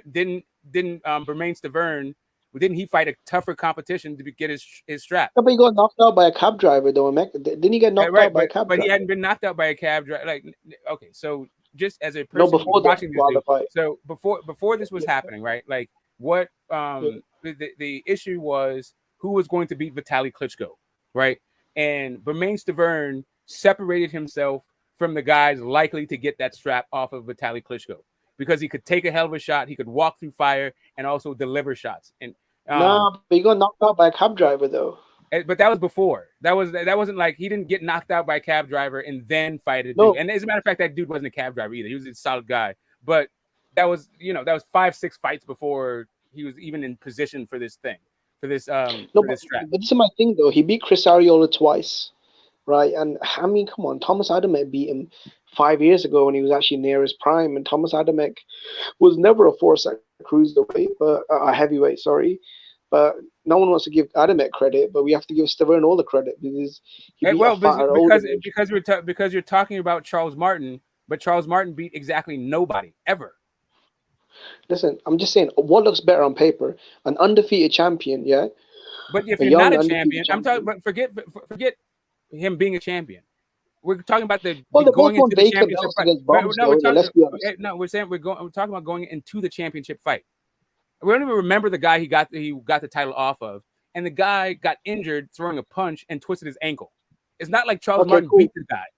He quit though, innit? He quit. So he quit. No, it's not even that he quit. He could not continue. He got injured in the fight. But that's a different issue. The issue is before going into that fight, going into the championship, that championship bout, Arreola was a journeyman. Nobody. Let's be honest. Say again? Arreola was a journeyman, bro. He was getting beat up by cruiserweights. Okay, that's fine. But what if Arreola's a journeyman? Who was the guy that Charles Martin was fighting? I think he was an undefeated. At least Arreola had been in there, like I mean, we can pull it up because I don't remember. Yeah, I know he fought Vladimir Klitschko. Like, I mean, not Vladimir, but Vitaly. He fought Vitaly. It gave Vitaly a hell of a fight, as a matter of fact. But let me see Arreola's resume. He's used as a punch bag. But this is my problem though. Like, this is my problem. Yeah, Stavern. Hey, Jimmy, Pulev wasn't that good. Let's be honest. Joseph Parker's not that good. Let's be honest, bro. Andy Ruiz is not that good. One of his best wins is Andy Ruiz. He's not that good, bro. All right, so Eric Molina, he knocked out Eric Molina, right? Compared to who though? No, I'm just saying, like, Stavern. Wilder, he beats. I'm saying Wilder's best wins, Chris Arreola. His best wins are. I'm gonna tell you. Listen, Bermain Stavern. Wilder is. We got to start. If we give Joshua his credit, let's start to give Wilder his credit. Wilder beat Chris Arreola, knocked him out. Wilder, he knocked out Luis Ortiz, who's a good fighter. Beat him when he was undefeated. That motherfucker could fight. Wilder knocked him out, and he knocked out undefeated champion Bermain Stavern. Look, Bermain Stavern, Chris Arreola, and Luis Ortiz 2 times. And he only lost to Tyson Fury. That's not that bad, bro. He had a good career, bro. It's not that bad. I think wins Chris over Arreola knocked out Jamil McCline. Jamil McCline went to war with Sam Peter for that mandatory fight against Vlad. Just give me a second, get the smoke. Let me just address what H was saying. No, look, man, those are some good wins, especially Luis Ortiz. But I'd say Klitschko, Parker, Povetkin, White. Those are better wins because those guys were all champions, apart from White. White was undefeated. White's got a way better resume than Luis Ortiz. Luis Ortiz, I'll be honest, hasn't really beat anyone. At least with Dylan White, even though he's been knocked out, he beat Alexander Povetkin, he beat Joseph Parker, he beat Chisora, he beat Oscar Rivas. Those are way better wins than anything. Okay, hold on a second. Hold on a second. Bro, can I finish, bro? Let me finish, bro. Let me finish. Oh, yeah, go ahead. You're still going ahead. Yeah. Alexander Povetkin was the number 3 heavyweight in the sport, a former champion, Olympic gold medalist. Obviously, Dylan White was undefeated. Klitschko, future Hall of Famer. Why do you keep saying Dylan White? Like, Dylan White was ranked 3rd. Like, that dude hadn't done jack shit in the sport. Like, he was undefeated, and then he went on to do resume. If you put up Dylan White's resume before, good things though. No, I'm just. But it doesn't matter because they're both prospects. So it doesn't fucking matter. Joshua hadn't done anything either. But so then what's why, the point? why are you mentioning him? You're mentioning White as if it's better than Luis Ortiz. There's no fucking way that Dillian White win, AJ beating Dillian White was better than Wilder beating Ortiz. No way. Yes, it was. Yes, it was. But Dillian White didn't fail a fucking medical test in New York, but the commission and he almost was canceled also the fight. ranked 30th in the world. Okay, cool. It was like he wasn't even ranked anywhere. Dylan White, come on, bro. Luis Ortiz was 100 years old, bro. The New York Commission almost canceled the fight. The New York Commission almost stepped in to cancel the fight because his blood pressure was out of control. Didn't Luis Ortiz just have a war with a guy people say it wasn't that good? When Joshua knocked out Charles Martin, he wasn't that good. But when Luis Ortiz gets bounced off the floor 2 times to knock him out, I mean, that's a great win. Like, wait a minute. Luis Ortiz didn't fight Charles Martin. And not only that, the Charles Martin fight was a premature stoppage. Charles Martin was fine. There's no reason to waive that fucking fight off. See, get the smoke. This is the problem, though. You don't do your research. Charles Martin and Luis Ortiz did fight. Luis Ortiz never fought. Okay, sure. All right. Oh, you mean maybe recently? Before Wilder fought. No, they fought recently. Yeah, Jimmy, why we can't celebrate both champions? We're talking about the Wilder fights. We can celebrate both of them, Jimmy. Like Joshua was a great fighter, and so was Wilder. That's all we're saying. Because if you can shit on Wilder, we can shit on AJ. That's all we're gonna say. Sure, but shall I tell you why I shit on Wilder though? Because he admitted on Twitter that he was the reason the Undisputed fight never happened. So if he's not giving me the fight that I wanted, why would I like him? How? What did he say? He said on Twitter that he turned down more money to fight Joshua. Right? He was advised to do so, Jimmy. They advised him to do that. PBC fucked up. All right. Okay, I'll blame him. Joshua didn't have those, and Joshua didn't have the belt, so it wouldn't have been undisputed. It's like Munguia. Okay. Munguia, they told him. Golden Boy said, "No, you can't fight Charlo." You know what I'm saying? Yeah, but bro, no one respects Munguia though. So like, it's not. Munguia was a champion. He's undefeated. He's a Mexican superstar boxer. There's no way that even no matter how you squint your eyes close enough, or what argument you make, there is no way that AJ beating White was better than Wilder beating Luis Ortiz. Okay, White was a young undefeated contender. Luis Ortiz was 1,000 years old who almost failed a fucking medical test in New York, right? And bro, he just knocked out fucking Charles Martin, the same guy that Anthony Joshua got credit for beating. And you keep saying that he almost got. You keep saying in a war though. Joshua knocked out Charles Martin. They almost stopped the fight, right? That was an easy fight for Joshua. Joshua knocked out in a while. Right. So no matter how old you think Luis Ortiz was, or what medical condition you thought he was in, that's Jimmy, way better than Dillian White. Jimmy and fucking Joshua just beat a 40-year-old fucking 40-year-old Pulev. Joshua just fought a 40-year-old guy, Pulev. You didn't say nothing about that. And he fought a fucking 40-year-old in fucking He was a mandatory though. No, that wasn't 40 years old. He's 40 though. Yeah, he was 40. And so was fucking Povetkin was 40 when he fought him. So he's fighting old motherfuckers. He fought a 40-year-old Klitschko. He was fucking 40. Yeah, he's fighting all these old guys. When Wilder fought Luis Ortiz was a more proven, more accomplished, and a better fighter than Dillian White has ever been in his entire fucking life. No, he's not. Yeah, I think Ortiz is a better fighter than Dylan, though. Just to be honest, he is a better fighter. If you go back, maybe he might beat him, but Smokey said more accomplished. Yeah. So you tell me a time that he beat. Yeah, he's got better resume than Dillian White. When Dillian White fought AJ.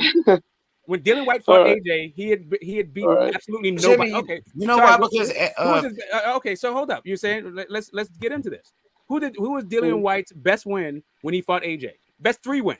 Best 5 wins. I said Dillian White's best wins are, I'd rank him. I'd say Joseph Parker's number 1. That was after the AJ fight. That was after the AJ fight. But it doesn't matter though. The quality of win age is good. I'm saying to you, bro. You said the AJ quality of win is over White. Okay, so how much credit do you give Mayweather for beating Canelo? Because Canelo did fucking nothing heading into that fight.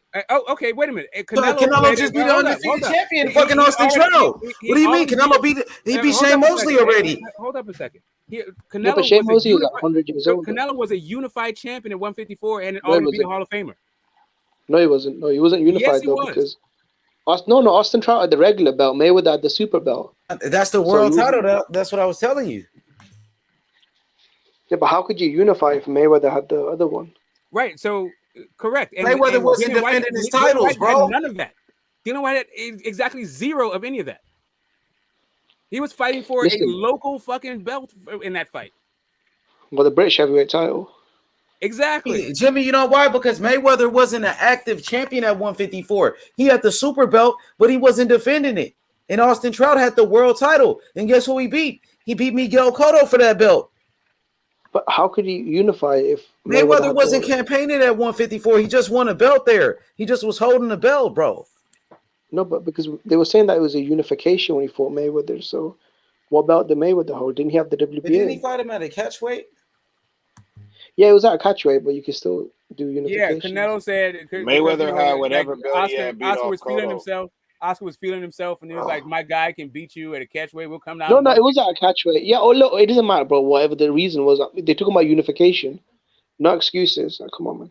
I'm just saying that Dylan White to this day has still never fought for a championship. So, like, whatever you're saying about Canelo and Yes, that point, he's the WBC interim champion. What are you talking about? Okay, what are you talking about? Bro. He said he's never fought for a championship. Yeah, because he hasn't. No. He's the reigning and defending WBC interim world champion. And he's not defending that title. If Tyson Fury wins, he's not going to become the interim champion, though, bro. No, he's a WBC interim champion. Exactly. He's not a world. He's never been in. He's the interim guy. If the champion actually leaves, then he'll become champion. Okay, how many fans come on here and defend their fighters when they've got baby belts? So Dylan White's got a baby belt. Interim champion is not a baby belt. Bro, interim belt. Jimmy, bro, you bullshitting, bro. You bullshitting. I know. I mean, come on, Rich, what's the difference between the regular belt and the interim belt? Rich, what's the difference? Let's go, Andy Ruiz. Let's do this. Jimmy, I'm gonna ignore you, bro. You better than that. Don't do that shit. Interim belt is a mandatory, bro. Okay. So what belt do you value? Okay, what about the other one, the regular belt? So which one's better? Okay, let's see. Which one? Dylan White. Look, at the end of the day, Dylan White beat more top 5 heavyweights than Luis Ortiz. He's never beat anyone, so the conversation. But that was over. after he fought AJ. So the Who AJ gives a win fuck? it does matter because AJ didn't fight Dylan White. Okay. Who did AJ fight? Who did AJ fight? Who did AJ fight? Who did AJ fight? I'll answer that. But right now we're talking about Dylan White. So again, the Dylan White that AJ fought is a guy like his best win might have been a guy named Kamil Sokolowski. Listen, bro. Listen. This is the reason why it was a big fight in the UK. Bro, this is why. This is why. Tell you why Joshua as a prospect. Joshua as a prospect. Listen. Joshua as a prospect was making $5 million, yeah, and Wilder as a champion was still making like what 700,000. And this is the reason why. Dylan White beat the fucking shit out of Joshua. Right? We're talking about. No. I'm giving you context. I'm giving you context, right? But this context that you're talking about now doesn't have anything to do with the fight. Now you're just talking about who makes more money. Let me finish. I was still you interrupting me. Let me finish. The reason why it was a big fight is because Joshua and Dylan White were both undefeated prospects on the rise, right? We're not and they had an amateur fight, but Dylan White beat the fucking shit. Bro, Dylan White beat the fucking shit out of Joshua in the amateurs. Dylan White beat the shit out of Joshua in the amateurs. Awesome. What does that have to do with his resume and going into that fight?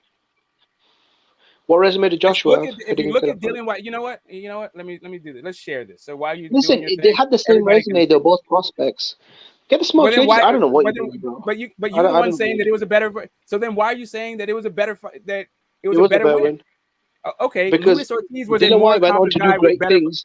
Bro, Dylan White went on to do great things, and fucking Luis Ortiz has done nothing. So that means that night that he hadn't done it yet, correct? Yeah, but now we know he had. So the night of the fight, the guy that AJ actually fought, not the future White, but the guy that he actually fought. Yep. But that version of AJ was also green as well, so it's the same thing, right? AJ hadn't gone on to become unified champion, had he? Was AJ a unified champion? He wasn't. He was in the same boat. So you're making you're making my point for me. The AJ White fight is not on the same level. Either guy. Why are you saying it's a better win? It is. That's why he got paid more. He got paid $5 million for that. Okay. And Wilder made $2 million to fight Luis Ortiz, bro. That's the reason why. Let me lift this up. That's the reason why, bro. That's the reason why. It's a bit better win because he got paid more. Okay, cool. So Well, when we're because the talking fans about want to see it more, because they knew it was a better fight. That's why Joshua made $5 million who said in they that knew it was a fight. better fight? Okay, do you Listen, think? bro, it Do was a you? better fight Okay. because it was a In bro. what world? Luis In Ortiz what almost world failed the did more medicals, people watch? bro. In which Luis world Ortiz, do the you? New York Commission almost canceled the fucking fight. Okay. In what world did the AJ White fight outperform the Wilder versus Ortiz? What world? Well, they sold out the O2 Arena and did 500,000 pay-per-view buys. Wilder fought on free TV. They had about 9,000 people there, made $2 million. AJ made over $5 million. You do know that what he fought metric you would Ortiz go by? on. You do realize he fought Ortiz for a pay-per-view also, and you also understand that pay-per-view. You also understand It was that Showtime. It was Showtime. Stop lying. both of them. He fought him The twice. second one was on pay-per-view. Yeah, correct. Yeah, the second one. The first one correct. wasn't. Correct. He fought him twice. The first one.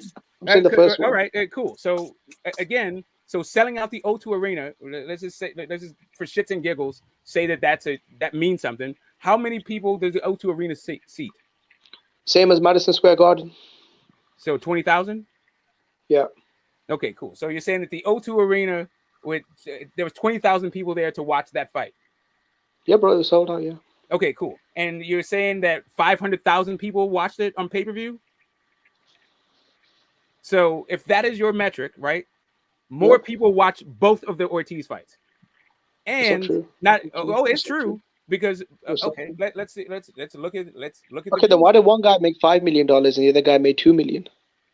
As a fucking champion. Okay, check this out. So now Joshua you're going fighting how for much the money British they belt. made. Check this out. Joshua fighting for the British heavyweight title made more money than fucking Wilder defending the heavyweight title. So, it's about levels, isn't it? I mean, if that's what you may think that, but right now we're talking about the level of competition. I'm talking about the receipts. More money. Bro. I'm talking about the receipts. Bro, like those if are the you're just receipts.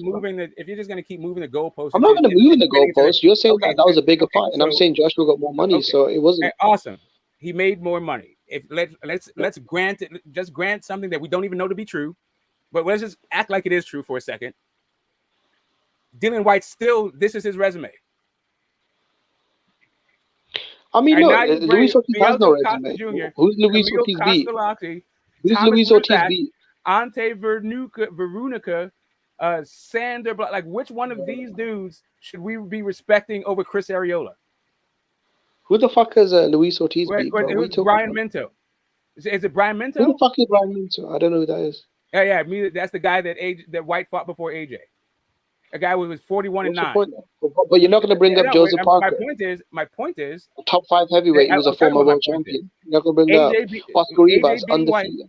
AJ beating White was not a better win than Wilder beating Ortiz. I think beating a young lion is way better than beating a 100-year-old man. A young lion? Luis Ortiz is at least 50, bro. How is Dillian White a young lion? So which one is the young lion that I should say? We should say because he beat Bika Labjinzandizi, he's a young lion? Or maybe because he beat Marcelo Nachicimento? Is that what's making him a young lion? Yeah, but get the smoke. Clearly, it was a quality win because of Luis. I don't know why this guy's being so dumb, though. I don't get why he's being so stupid, though. I don't know why you've been so dumb. We both know. Yeah. Dillian White went on to have a much better career than Luis Ortiz. Yeah, but that has nothing to do with that. Don't have anything to do with. Yeah, but if we know now, listen. Are you that fucking slow? We know now, though. We don't know. What we know is it doesn't have anything to do with the Anthony Joshua fight. All right, cool, bro. So Anthony Joshua fighting his domestic rival, right? When they're both unbeaten prospects, right? Top level prospects. Ring Magazine actually voted Joshua who said they're top level prospect? Okay, that nigga. Okay, great. So Ring Magazine did not have Dillian White ranked anywhere. After that, Dillian White was not a top level prospect. No, Joshua was. I'm saying Joshua. Correct, but that's my entire point. Dillian White wasn't. So Dillian White wasn't the better win. That was his amateur, bro. Listen, that was his amateur rival, right? He beat him in the amateurs, right? And Awesome. this was the whole story. That's the backstory. That doesn't mean that he's a better fighter. We're talking about the quality of fighter that Dillian White is, not the backstory behind the fight. Well, if he beat Joshua in the amateurs, clearly he must be something. And then after that, he went on to have a really good tear. Okay, well, hold up a second. Okay. I'd say his resume is better than Wilder's. He's beat more top 10 guys than Wilder. You already bro. have that, and now we're trying to. And now that you've said this, well, I'm just saying. It's not opinion; it's fact. Okay. He's beat more top 10 heavyweights than Deontay Wilder. I'm done. You're cool. It's fact. I'm done. You're right. It's a fact. Yeah, it is. Yeah, cool. Man. Yeah, it's good, man. Humble yourself, man. Once you've accepted, man, it's all good, man. I know. It is. Like, I keep trying to have like for real boxing conversations. I'm never going to agree with this. Who I'm actually Dylan talking White to. had a way better career than wasting my Luis time. Ortiz. Like, cool, yes. Luis Ortiz's claim to fame is almost failing a medical in New York and lying on his passport. That's his two claims to fame, bro. I'd like to hate on UK fighters. Okay. I would love to love the UK fighters if you guys stop fucking capping for these dudes. Like Dylan White wasn't fucking shit. If you could just agree that when he fought AJ, Dylan White wasn't shit, bro. Then we can understand. It's not my fault. It's not my fault that Charles Martin and Deontay Wilder got put in body bags. Is it my fault? Okay, I got you. Listen, is that my fault? Americans will tell you that those dudes were trash. Apparently, UK has a problem saying Dylan White was trash when he fought AJ. Bro, I'm not even gonna lie to you. I'm not even gonna lie to you, bro. Dillian White got like wasted by like not the WBC champ. Wilder only got wasted by Fury. Okay, Rich, who's had fought more top 10 heavyweights? AJ got wasted by nobody's champ. AJ got wasted by a guy moving up in weight and a Hall of Famer, a pound-for-pound fighter, Olympic gold medalist, undisputed champion. Guess what? Cool. Povetkin was older than Ortiz when Povetkin. Well, Deontay Wilder spent the last 3 years getting knocked out cold, bro. So I don't know what to tell you. Deontay Wilder spent the last 3 years getting beat up and knocked out. So I don't know what to tell you. Yeah. Well, you could say but by that. The top you could say that. You could say that Tyson Fury never fought AJ or Dylan White. So, like, really, what does that matter? Well, the only time Wilder fought someone good is he kept getting knocked out. So I mean, I don't know. Okay, again, Wilder fighting Ortiz, that win, both of those wins is better than. But what makes Ortiz a great win, though? Both of them. What makes Ortiz a great win, though? I don't get it. It's better than Dylan White.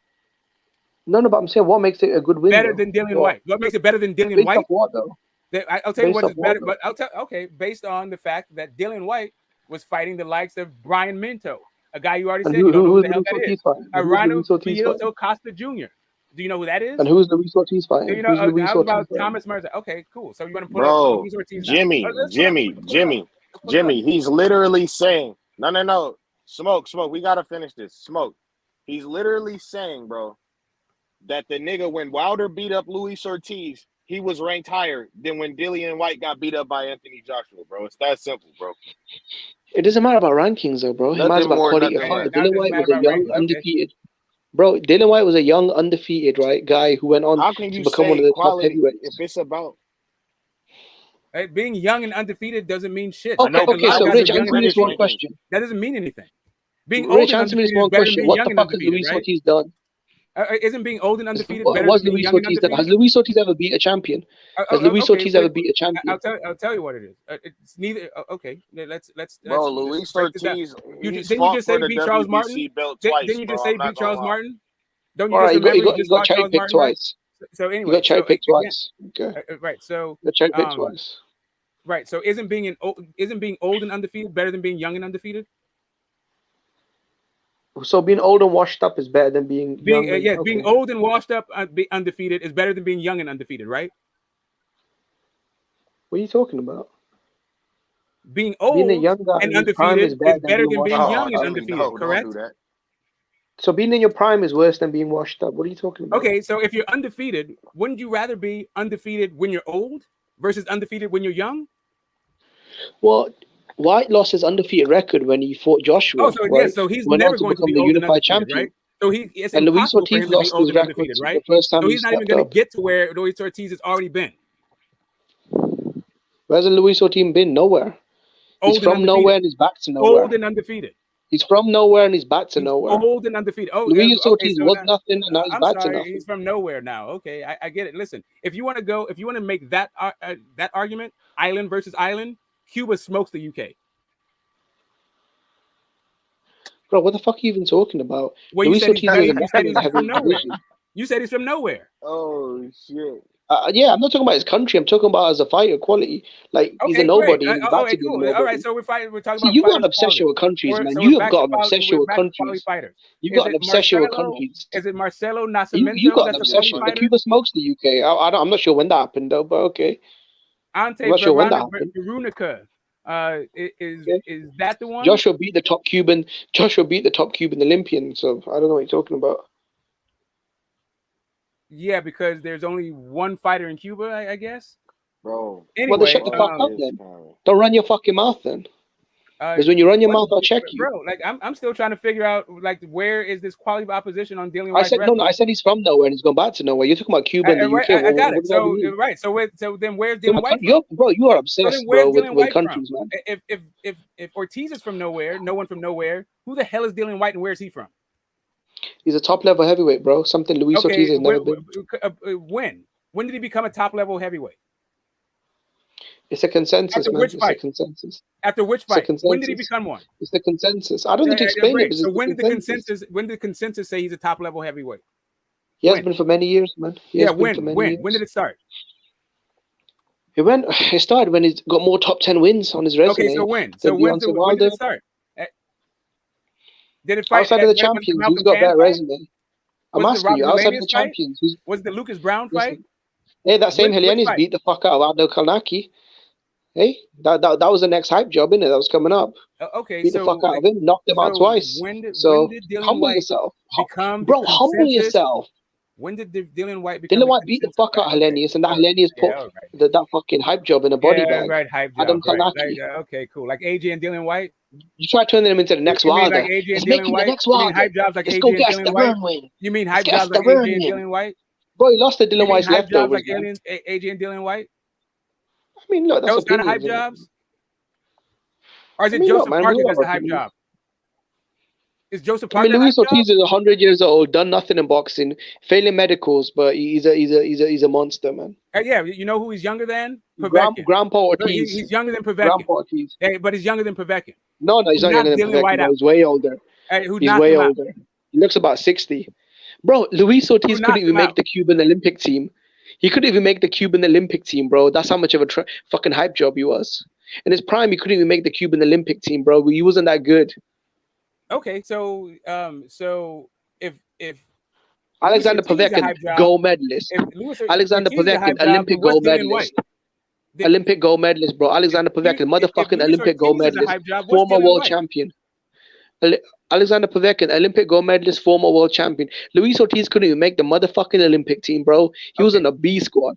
A B squad Cuban, bro. Okay, that's what he was. That's cool. So Michael Hunter was able to go to have a draw with him, but Dillian White got knocked out. And what did Dillian White do in the rematch? So which one's a hype job? Who? Well, he knocked him out cold in the rematch. So what are you talking about? Do you know what the sad thing is? I'm sorry. Did Michael Hunter get knocked how many out? of these guys did Luis Ortiz fight? How many of these guys did Luis Ortiz beat? Yeah. I'm saying, did Michael Hunter get knocked out? What difference does it make? Luis Ortiz fought no one. Luis Ortiz fought nobody. All right. So if Luis Ortiz fought nobody, then who did Joseph Parker defend his title against? Defend his title against? Yeah.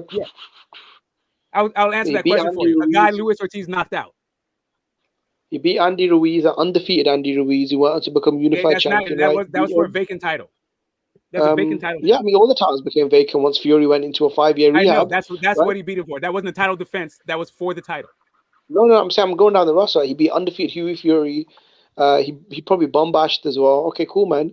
But I mean, what are we talking about? You're saying Luis Ortiz got better resume than Joseph Parker. So just so you understand, the guy that he defended his title against, that he went 12 with, couldn't last 2 rounds with Luis Ortiz.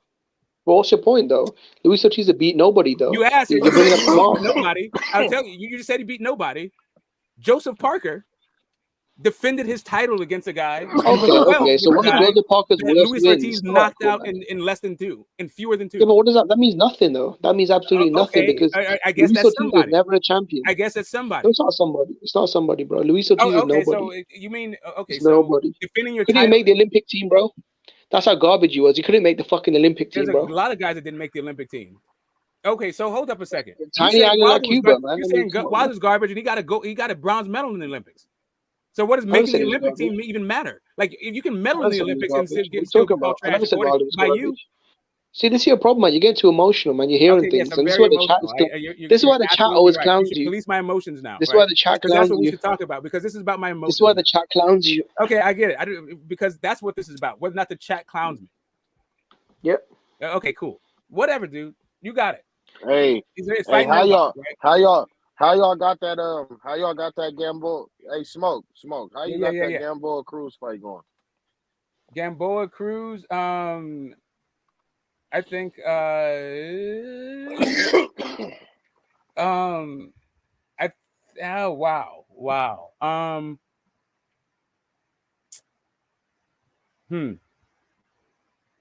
I'm not sure. I am not sure.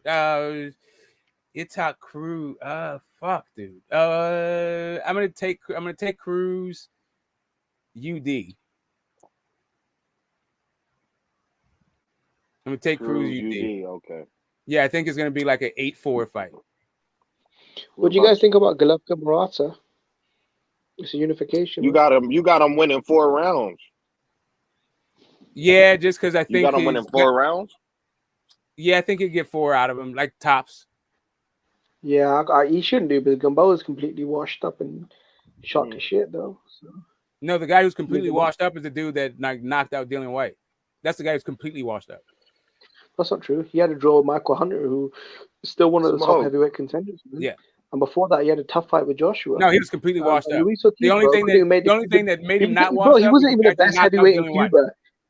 My man's not even the best heavyweight in Cuba, though. That's the problem. Luis Ortiz wasn't even the top heavyweight in Cuba. So let's forget the world. He wasn't even the top heavyweight. But hold up. Deontay Wilder got a bronze medal, and you said he was trash. So why are we talking about the Olympics? I never said that. At all. I don't know what you're talking about. I mean, it's cool when AJ gets a gold, you want to talk about the Olympics. But then when Wilder gets a bronze, you're like, oh, he's trash. So what's the point to bring up the Olympics? I never said that. I said the one time he fought a good fighter, he got, spent 3 years in a body bag. You spent the entire time talking about how he's trash. At no point did you say, oh, yeah, but he was an Olympian and got a bronze medal. Bro, I don't want to talk about Luis Ortiz, bro. He's a nobody. Awesome. He's done nothing in boxing. I know you don't. Anyway, yes, Murata's getting knocked out. Because it's all Guess what? Dylan White is fighting for the lineal heavyweight championship, and Luis Ortiz is fighting arthritis. So, there is no lineal heavyweight. No, he's fighting for the Ring magazine, not the lineal. Get it right. He's fighting for both. The WBC. No, he's not, because he's never been. No, that is lineal. That's lineal. No, it's not. No, it is not lineal. Lineal is. Tyson Fury is most. Yeah, he is lineal. No, it's the Ring magazine lineal, not the actual lineal. Lineal is when a new line is coming. All the lineal is you beat a new the guy who beat the guy. lineal. It's when the man beats the man. So if the Vladimir Klitschko was a lineal champion, right? If the man retires, there's not a new man until there's an undisputed champion, and we haven't had one yet. That's not true. Since Lennox Lewis, the last lineal guy, retired. The man was. No, smoke. Vladimir Klitschko was a lineal. Was Klitschko, and then Tyson Fury beat him, and then Fury the last ring guy was Vlad. Listen, Tyson Fury is the lineal champion. They give the Ring magazine belt to the lineal champion. No, I'm telling you that lineal is not the Ring magazine. The Ring magazine has their own thing. The actual lineal championship predates the Ring magazine. Listen, Smoke, you're not listening though. I'm about to make a really good point that would blow you. Vladimir Klitschko and David Hay, when they fought, it was consensus number 1, number versus number 2, right? Vitaly, his brother, who was the WBC belt holder, was semi-retired, bro. Right? When they fought each other, that was for the lineal heavyweight title. Number 1 versus number 2, that was the consensus. No, that's not what happened at all. Like, first off, that's not what happened at all. No, that's not what happened. That is what happened. No, David Hay versus Vladimir Klitschko was number 1 versus number 2. Just so you understand. When he beat David Hay, he became the lineal champion. No, because he did not beat David Hay to become the lineal champion. No. Yes, he did. No, he did not. He beat Shagayev to become the lineal. He beat Shagayev because it was number 1 and number 2 after Vitaly retired. Listen, you're not listening. Vitaly retired in 2013. That was a unification. That was way after the David Hay fucking fight. Like, anyway, he fought Shagayev for the title because Shagayev became the number 2 guy after Vitaly retired. Listen, David Hay versus Vladimir. And not only that, you don't become lineal by the number 1 guy fighting the number 2 guy. That's how lineals form. That's how you become the ring champion. Undisputed isn't how lineals form. That is literally how, because that is how you become the man. That's how you become the man. You become the man by having all the titles. That is how. No, man. True. That's not true. Smoke. You become lineal. Like when Terrence Bud Crawford and Earl Spence fight, because they number 1 and number 2 in the rankings, it's gonna be for the lineal championship, and they give the Ring Magazine belt to the lineal champ. That's not. It was okay. That's just so how it is. okay, again, there's two separate things that are happening. Ring Magazine has a lineal title. It's the Ring Magazine that you're talking about, not the actual lineal, which is the man beating the man. The Ring Magazine, for their championship, they have all kinds of rules. For the actual lineal title, there's only 2. You have to beat the man, or if the man retires, the next guy who becomes undisputed becomes the man because there's no other champion. That's not true. That's not true. A lineal, I'll tell you how a lineal is created. It's number 1 consensus versus number. That's how you get the Ring Magazine belt.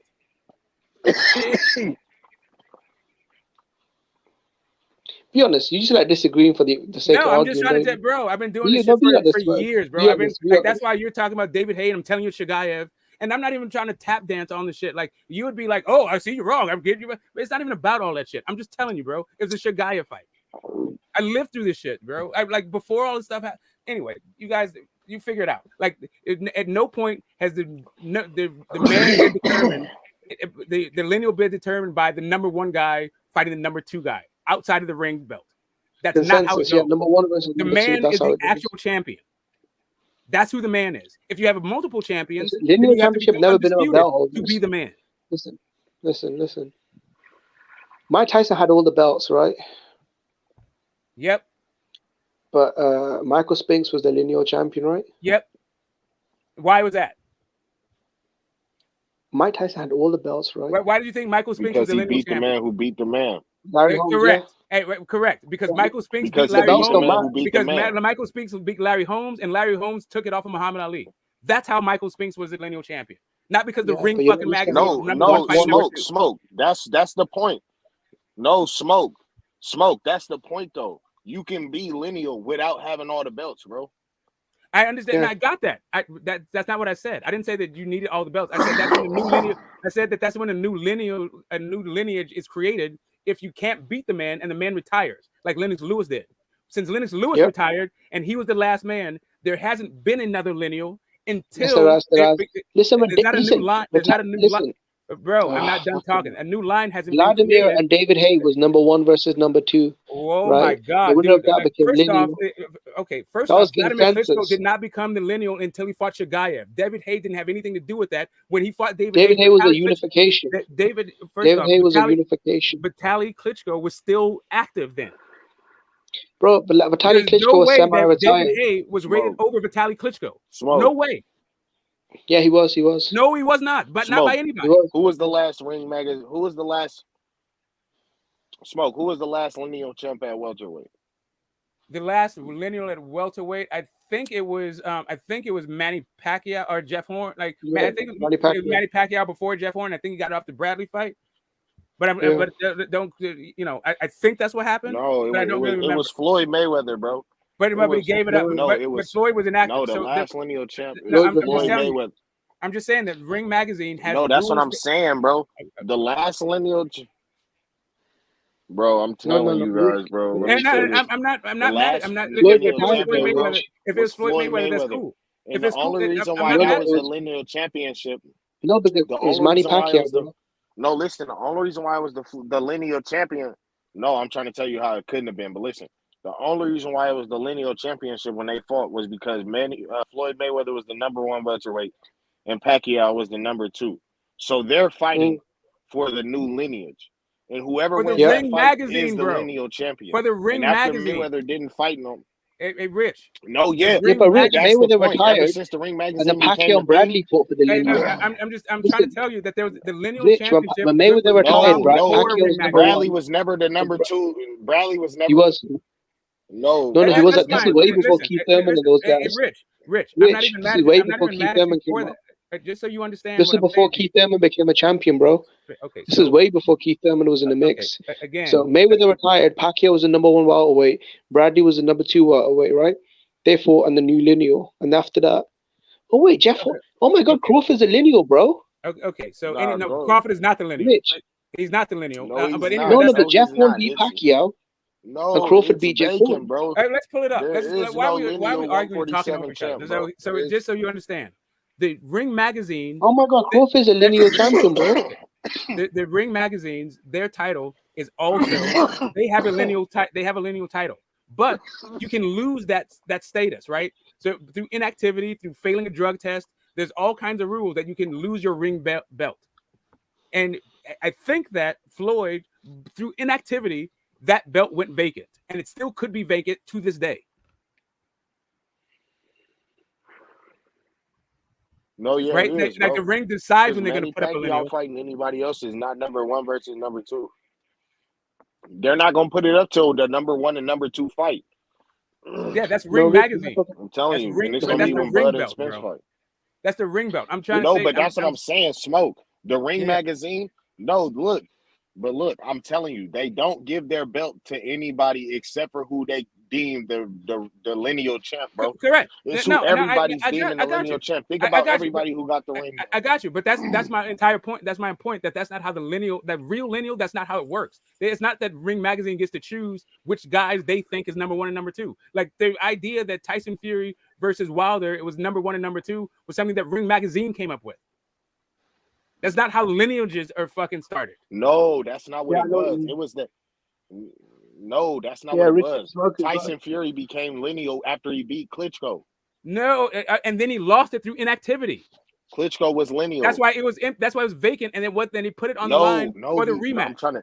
You can't. Okay, so going into the fight, going into the first. That's what I'm telling you. You can't even lose. You can't lose the lineal belt. Rich, you do lose the lineal belt, and that's why going into the first fight between Fury and Wilder, there was no Ring magazine champion at heavyweight. It was vacant.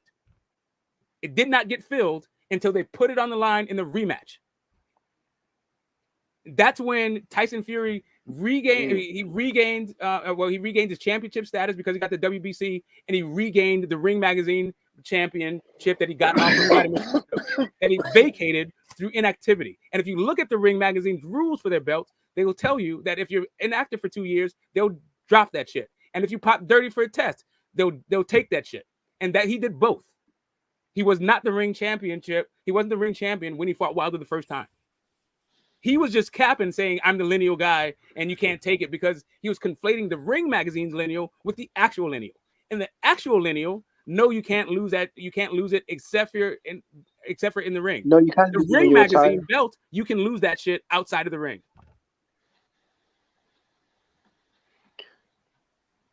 Yep.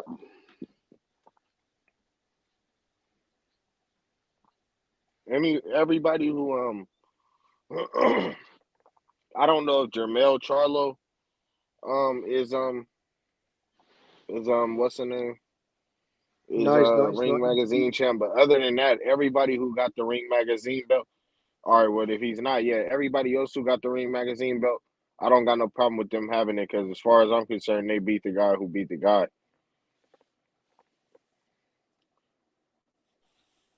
I'm not mad at the ring. I'm not mad at the ring belt. I'm just saying that there's two different things happening when we're talking about lineal. Smoke, you make a good point, though. Do you find it weird, though, when Joshua and Parker fought, it was number 1 versus number 3, right?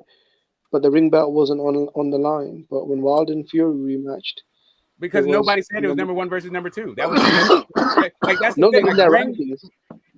Like in nobody their rankings, but that they weren't ranked that way. That's the whole point. Is that Wilder at that point was the longest reigning champion. There's no way that like Joseph. No. I'm saying their own ranking. Listen, Smoke. I'm saying in their own rankings, right? When Joshua unified against Parker, right? That was a unification. It wasn't a one-way championship trade, right? It was a 3-belt unification, right? When Joshua or 4-belt if you count the IBO, right? Right, and it was Joshua was number 1 ring, and Parker was number 3, and under certain rules, the number 1 guy and the number 3 guy can unify if the number 2 guy wasn't available. The ring didn't put their belt on the line, but when Wilder, who was number 2, and Fury, who was number 3, when they fought, they put the ring belt on the line. So it's hypocrisy, you know. Ring magazine in their own rankings, Smoke. In their own rankings. I'm just saying that Parker was not rated high. He wasn't ranked higher than Deontay Wilder when AJ and Parker fought. That's all I'm saying. But bro, that's what I'm saying though. You're not listening. Joshua was number 1, and Parker was number 3, right? And the ring under their rules, according to them, the number 1 guy and the number 3 guy can fight for the vacant ring belt if they feel like the number 2 guy isn't available, right? They didn't put that on the line, right? But when Wilder fought, who was still number 2, Joshua was still number 1 in the Ring magazine at that time.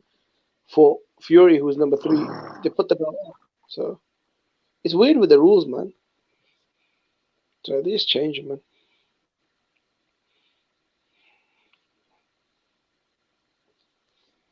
Oh shit, the smokes drop off. Nah, I'm here. I hit the wrong button. I was trying to stop the sharing the screen. Hit the wrong button. No, I hear the point you're trying to make. All I'm saying is the ring is not the ring has their own lineal thing. It's not the actual lineal. The actual lineal is something different that was around long before Ring magazine. But who's the record keeper though? Who's the official record keeper of the lineal? But really boxing fans, like it's not that hard, right? It's just like you beat the man. Like it's like when there's a new Undisputed, you figure it out. Like But so isn't Crawford the lineal though? Because when Mayweather retired, which he did after the Berto fight, Manny Pacquiao was the number 1 welterweight in the sport, and this is before Keith Thurman became a champion. Tim Bradley was the number 2 welterweight. Consensus, Ring magazine, Box Rec. But you got to beat the guy, like unless they didn't put it on the line because Floyd Mayweather retired undefeated. Yeah, it went vacant. So it broke the lineage, right? It broke the lineal. So it broke their lineage. Right? Yeah, I mean, yeah. Like the last undisputed at welterweight we had was Donald Curry, right? Zab Judah at welterweight. I thought he was at 140. Corey Spinks. Yeah, we had the Corey Spinks fight, right? Maybe it's Corey Spinks. No. It was Zab Judah because he beat Corey Spinks in the rematch to get his belts back. Mm-hmm. But when he lost into Baldomir, not all the belts were on the line. I don't know, man. Yeah. I mean, this is it's all like it's a little bit of a blur. But yeah, it's not Donald Curry. It's not Donald Curry. It's more recent than that. It's the Corey Spinks thing. And Judah, there was belts on like Costa Zoo was also like weird. The 140 and 147, there was a whole bunch of like weirdness happening with the with those belts then, and it just kind of blurs together for me right now. No, I know Costa Zoo's a Hall of Famer. He's in the Hall of Fame. Yeah, he's in the Hall. Yeah, and I know a lot of people say he's one of the greatest super lightweights. So I'm pretty sure he was lineal because, I mean, he had a really dominant reign of the division. Because when Ricky Hatton beat him. Yeah, but lineal is not that. Anyway, but Ricky Hatton, like I think Costa Zoo had all the belts and then dropped one. So Ricky Hatton was never undisputed, but I think Costa was. Yeah, at one point. Ricky was just unified. I think he had 2, 3 belts. I'm not quite sure what's going on with Zab Judah at 140. Because I know he had a whole bunch of things like Costa. That Costa knockout of Zab was ugly. Like I don't think Zab ever lived that one down. Zab got knocked down, got up, looked at the referee and told him don't play with matches, and then went down again. That's when the referee waved it off. When Zab found out, he tried to choke out the referee. That was the ugly one. That like his legs and all that stuff. Like I wasn't the biggest Zab Judah fan just because I didn't like his attitude at all. I thought he was like he just reminded me like it's kind of like Adrian Broner, where your self the way that you present yourself is like is bigger than your actual skills, right? Or he hadn't proved it. I thought Zab Judah was a hell of a fighter. Actually, I thought he was way better than Adrian Broner, but he was just like way too fucking cocky and way too arrogant. But I didn't want to see him get done like that. I didn't like him, but I didn't want to see him get done like that. Whereas Adrian, when you think about Zab Judah, they're working as a male nurse. Yeah, when Adrian Broner humped Maidana, I was very happy. That was weird, man. Yeah, I was like, you need to get your entire ass whooped. I wasn't a fan of his before then. Anyway, I didn't even think he really beat. No, because I had friends over because I was a big Adrian Broner fan. So I had friends over. When he started humping Maidana, man, they were looking at me like, Jimmy, what the fuck, man? Is this your favorite fighter? That shit was crazy, man. Yeah, it gets hard to track it, to keep it tracking, like especially in every division, because I mean, trying to figure out who is lineal in middleweight, since I mean, I get like after the Kevin Pavlik era, it gets kind of Sergio Martinez beat Pavlik for the lineal, and Cotto beat Sergio, and then Canelo beat Cotto. So, and I guess Canelo moved up, so there is no lineal at middleweight right now. But the number 1 guy is Golovkin, and the number 2 guy is Demetrius But Johnson. that's the ring shit. That's that ring shit. I think I mean, look, the closest we're ever gonna get is Golovkin versus Murata winner, and that's it. Because Andrade's moved up, and Charlo's just, doing his thing. So that's it.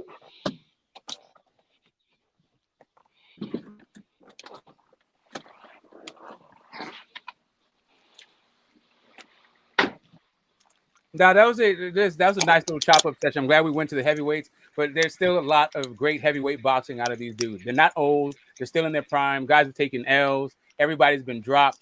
There is no clean slate.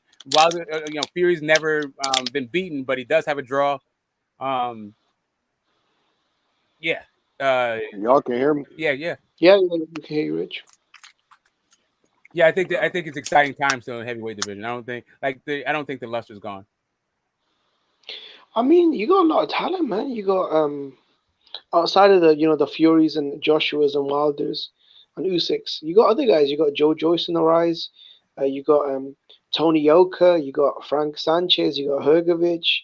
You got Daniel Dubois might make a strong comeback if he beats Trevor Bryan. Who else have we got? I'm trying to think. You know what they should do? They should make Deontay Wilder versus Andy Ruiz. Because in America, that's probably a big fight. You guys are more familiar with the American market than me, but I'd think that's a big fight. Wouldn't that be a big fight? Andy Ruiz versus who? Deontay Wilder. I think Wilder is still a big fight.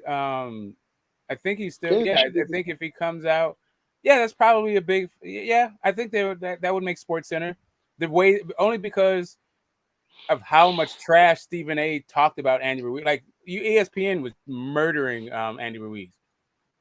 Like it wasn't even really about AJ. Like it was just like, oh, look at this fat dude.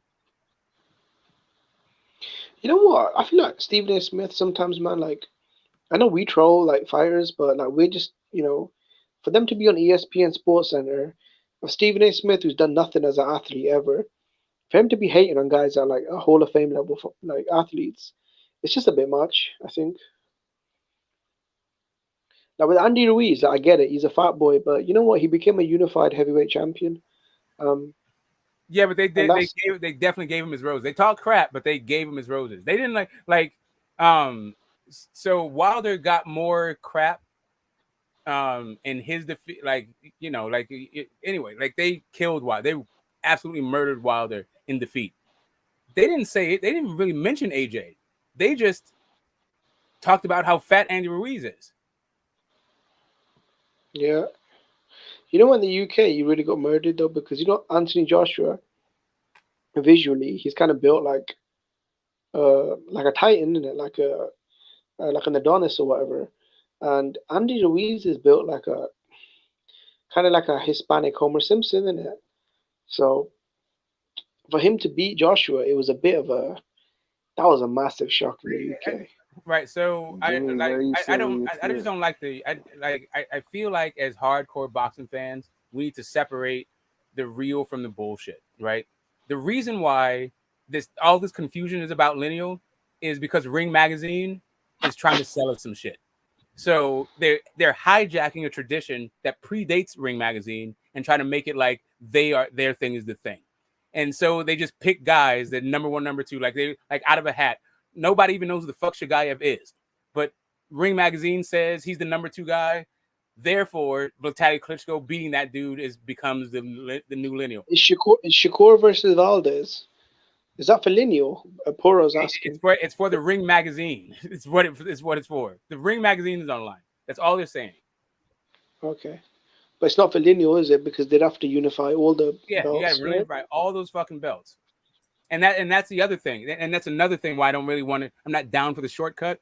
Is that I mean, also as hardcore boxing fans, I thought we were supposed to really want undisputed fights and only give guys the proper designation as being the best once they've cleaned out the division and shown that they're the best. Yeah, but to be honest, if Shakur beats Valdez, though, would you really even care, though? Let's say if Shakur beats Valdez. I mean, after that, would you even want to see him fight the other guys? Because, I mean, Shakur beating Valdez, like, if he's gonna stay at 130, then yeah.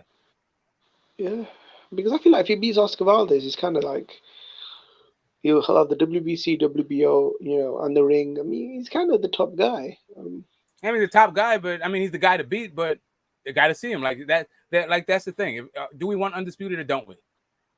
Are we just gonna like argue who's the top guy? Or do we want to have it proven in the ring? Yeah, but I mean, it depends, Mo. Because when Canelo's fighting Caleb Plant, I don't think those fights are easy to make, bro. I was just thinking about that today. Like the one champion is gonna be on PBC and the other one is on DAZN and Shakur's on Top Rank or ESPN. You feel me? Who's on the So it's zone? like, Who's on the zone? I think Ogawa. Yeah, they might as well send him to ESPN. Maybe. And then what about the other dude, the PBC dude?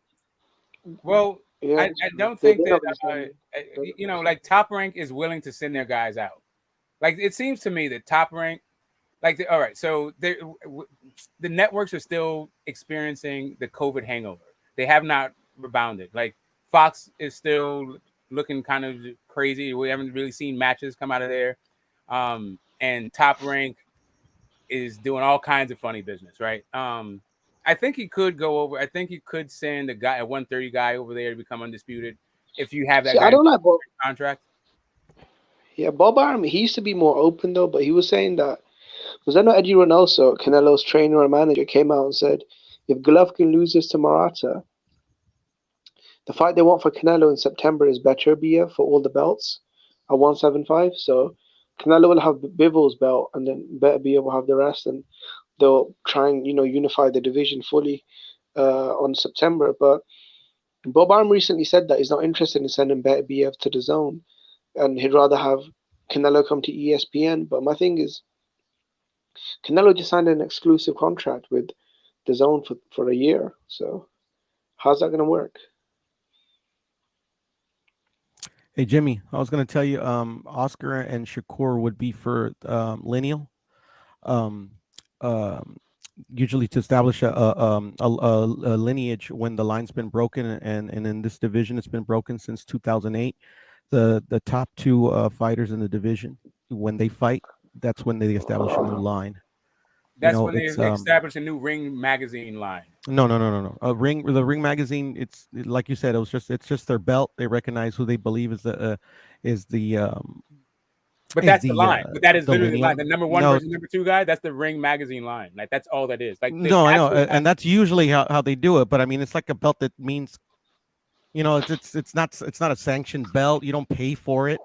It's more like an honor. It is what it is. Like it has a place in boxing history and tradition. Like I'm not shitting on the belt. I'm just differentiating. No, I'm not. I'm just saying like I don't care. I mean, if you're shitting on the belt or not, I'm just Smoke. stating the facts. Smoke. When I went and read on it, it pretty much said that it started back in 1920 and they stopped it in like 1990 or something like that, and then bought it back in 2002. Who's and they? Then in 20. Who's they? This was on Wikipedia. No, you're saying that they stopped it. Who's the they that you're talking about? I'm talking about the Ring magazine. Yeah, the Ring magazine, correct. And when they describe it, you feel me? And this could be wrong, but I got it off Wikipedia. But when I get boxing knowledge, when I go to Wikipedia, I got you. It'd be solid. So this is the Ring magazine. It was pretty much saying that they used it as a lineal belt ever since the 20s. Yeah, that's took the Ring it away magazine in the 90s. Yes, that's the Ring magazine. But hey, look, but it's been a lineal thing. Like when I understand. Rich, that's 100 years. I understand that. I'm saying that's over 100 years, Rich. Yeah. Okay, just so you guys understand what I'm saying to you, Ring magazine took a designation that was already existed before Ring magazine existed, and they started using that designation for their belt. The lineal championship predates 1920. It goes back to like the 18th, like the man beating the man is a thing from like 1890, 1880 or some shit like that. Ring Magazine took that thing and included that in their belt, that kind of mentality, right? But with the Ring Magazine, the way that they're different is that the Ring Magazine, you can actually lose that outside of the ring. The actual lineal title, you cannot lose outside of the ring. You must lose it in the ring, unless a guy retires. And then, because it used to be the only one belt, but by the time it got to a thing, Ring Magazine had a thing. We had, by the 60s, there was 2 recognized belts. So then it became an undisputed thing. So when Muhammad Ali came out of retirement to fight Joe Frazier, that fight was billed as the undisputed champion in Joe Frazier against the lineal champion in Muhammad Ali, because Muhammad Ali had never lost his belt in the ring. See, and that's my point. Because there's more than one belt, you don't have to be undisputed to beat the guy that beat the guy in that division. That is how you get undisputed. But what about the box rec? The undisputed is a product of more than one belt. What about the box rec? But look, but for Valdez and Shakur, I don't have a problem with the lineage being broken in 2008, and because Valdez and Shakur is number one and number two. That the terminology just gets confusing if you start saying shit like lineage getting broken, because really all you're talking about is the ring belt. But that's because they adopted the lineal shit. Like right, but the lineal stuff, it still existed, even though it wasn't even about the ring belt. When I said all that shit about Ali and Frazier, it had nothing to do with the Ring Magazine belt at all. It was like what the lineal thing is. It's like you in order to be the man, you have to beat the man. That's what lineal is. It's not like number 1 versus number 2, and we decide who number 1 and number 2 is, and then there's a new line because we decided that guy's number 1 and number 2. That's the Ring Magazine shit. No, I'm not looking at the Ring Magazine, and that's a little convoluted. That's why, I mean, like literally, there's no set rules on like how these rank. The WBA, WBO, WBC, whatever, man, ABC 1, 2, 3. They all have different ways of how they rank their fighters. Obviously, BoxRec does, but I mean, like, so I go with the transnational board or whatever, and then they pretty much just they get all the rankings from all the major organizations, and they fucking use I don't fucking probably get an average of like what about the box rec belt? And they just rank them. What's up? Yeah, they just released the belt. But lineal is not about rankings. It literally is not that. It's you have to be the man. It is now, especially when the line has been broken. Yes, when the line was broken. So when Rocky Marciano retired, right? It didn't have a new, and then it went to Floyd. It went to Floyd Patterson, and there's a new line from Floyd Patterson from Rocky Marciano to Floyd Patterson. And then how was that line established? Say again. How was that line established, bro? It was established from right. I mean it. Because I don't know. That's what I'm asking. Right. It was from John L. Sullivan. Before there was 2 belts. I mean Rocky Marciano, like he retired, obviously, so the line's broken. But then they gave it to Floyd Patterson. Right. Patterson? Right. Because because at that point there's still only 1 belt. So Floyd, they had a whole tournament, and then Floyd Patterson became the heavyweight champion. And because he was the new guy, a new line was established when Floyd Patterson became heavyweight champ. But then, by the time Sonny Liston fought Muhammad Ali, we got a second sanctioning body. That's when the WBC. So they made a tournament. Say again. I'm saying so I'm sure they didn't hand Floyd Patterson a belt. No, when he won that tournament, that's when it was decided that he was the guy. Yeah, because there's only one belt. Back then, they had a tournament. Patterson won the title. There was still only 1 belt. Yeah, I get it, but I mean, they made a tournament to win that belt, right? Yes, the winner of that tournament was the new champion. Okay, all right. And when they got a new champion, they don't do tournaments anymore, So no, I mean I got it, but that line, that new line from Floyd Patterson, it went straight all the way through to Lennox Lewis. But then when Lennox Lewis retired, we haven't had another undisputed since then. Undisputed, no, but we do have a lineal, which is Tyson Fury. No, we have a Ring Magazine, which is Tyson Fury. Which is a lineal. I mean, there's no because set rules, is what I'm trying to say. There are set rules. You're just saying that there's no set rules. I'm telling you what the set rules are. So what's the set rule is, bro? I just said, listen, you can win. Oh, they did a tournament. Okay, they did a tournament. I can tell you what Tyson it is. Fury to be. I can tell you what. So for Tyson Fury to actually be the lineal, he would have to become undisputed. But he hasn't become undisputed. Correct. So all he is the So Ring how was magazine Klitschko's a lineal? How was the Klitschko the lineal then? He was a Ring magazine lineal. He got it by fighting Shagayev. Wait, so do you not have George Kambosos as the lineal champ? No, I don't have. There is not. Like the winner of George Kambosos. That's the thing. There ain't no set rules. Right, but no, you keep saying there's none, even though I keep telling you what because they are. like literally, like everybody does what they want. Like literally, the Ring magazine. You could call it the Rich magazine. Like I mean, excuse me, I'm sorry. No, the but Rich Smoke, belt. Smoke, no, Kambosos is illegal. The winner. No, because when Kambosos, bro, but Kambosos won the WBC belt, he was elevated to franchise, undisputed. right? The winner of Kambosos versus Haney becomes undisputed and the lineal champion. And the Ring magazine. Lomachenko had the belt. The Ring magazine's already on the line. It's already there. And that would be kind of silly though, because there's been 7 undisputed champions in the history of boxing. I mean, like you would never have a lineal. What? Because you're saying that you have to be undisputed to reestablish the lineage, the lineal champion. You have to become undisputed if you don't beat him. If the guy retires, right? Like No, that's what I said. That's what I said. Yes, if he retires, there's not a new line established because there is no real man until all of the belts are unified. Because as long as there's another champion out there, you're not so difficult to unify these belts, bro. I mean, it doesn't make any sense. It does make sense. It's just hard. You just don't like it because it's hard. Of course, it makes sense. I don't give a fuck about it, bro. Like okay, then why you to me it doesn't matter, bro. I'm a fan, bro. I'm not these fighters that have to pay fucking sanctioning fees. I mean, I got it. And fucking that's just hard. It doesn't make sense. It's just hard. No, it doesn't make sense, bro. It is hard. It can be both. It can be both, bro. It can be hard and it cannot make sense, bro. Okay, cool. So if I mean, they add belts like they fucking like I change my fucking draws every day, bro. Come on, man. You would never have a lineal champion. Do you think it makes sense to consider a person not the man if there's another champion in that division? Listen, Kambosos is the lineal because when Lomachenko beat Luke Campbell, he was a WBC champion. Then he had a unification back to back. Okay, he did not unify a recognized title. No, it wasn't. He did. Nah, Lomachenko became lineal after he beat what's the name? Oh yeah, Linares. Yeah, Linares. I think it was Linares. Yeah, it didn't have anything to do with any of that stuff. Like I'm saying, and that was a Ring magazine thing. Like Linares. Anyway, whatever. I'm not on the Ring magazine, to be honest. The Ring magazine. I'm saying Ring magazine jacked the title, right? Like, so we keep saying lineal, but it's the Ring magazine thing, lineal, that we're talking about, not the. Smoke. What about the BoxRec belt? The same BoxRec got belt as well. Like we might as well. Shit.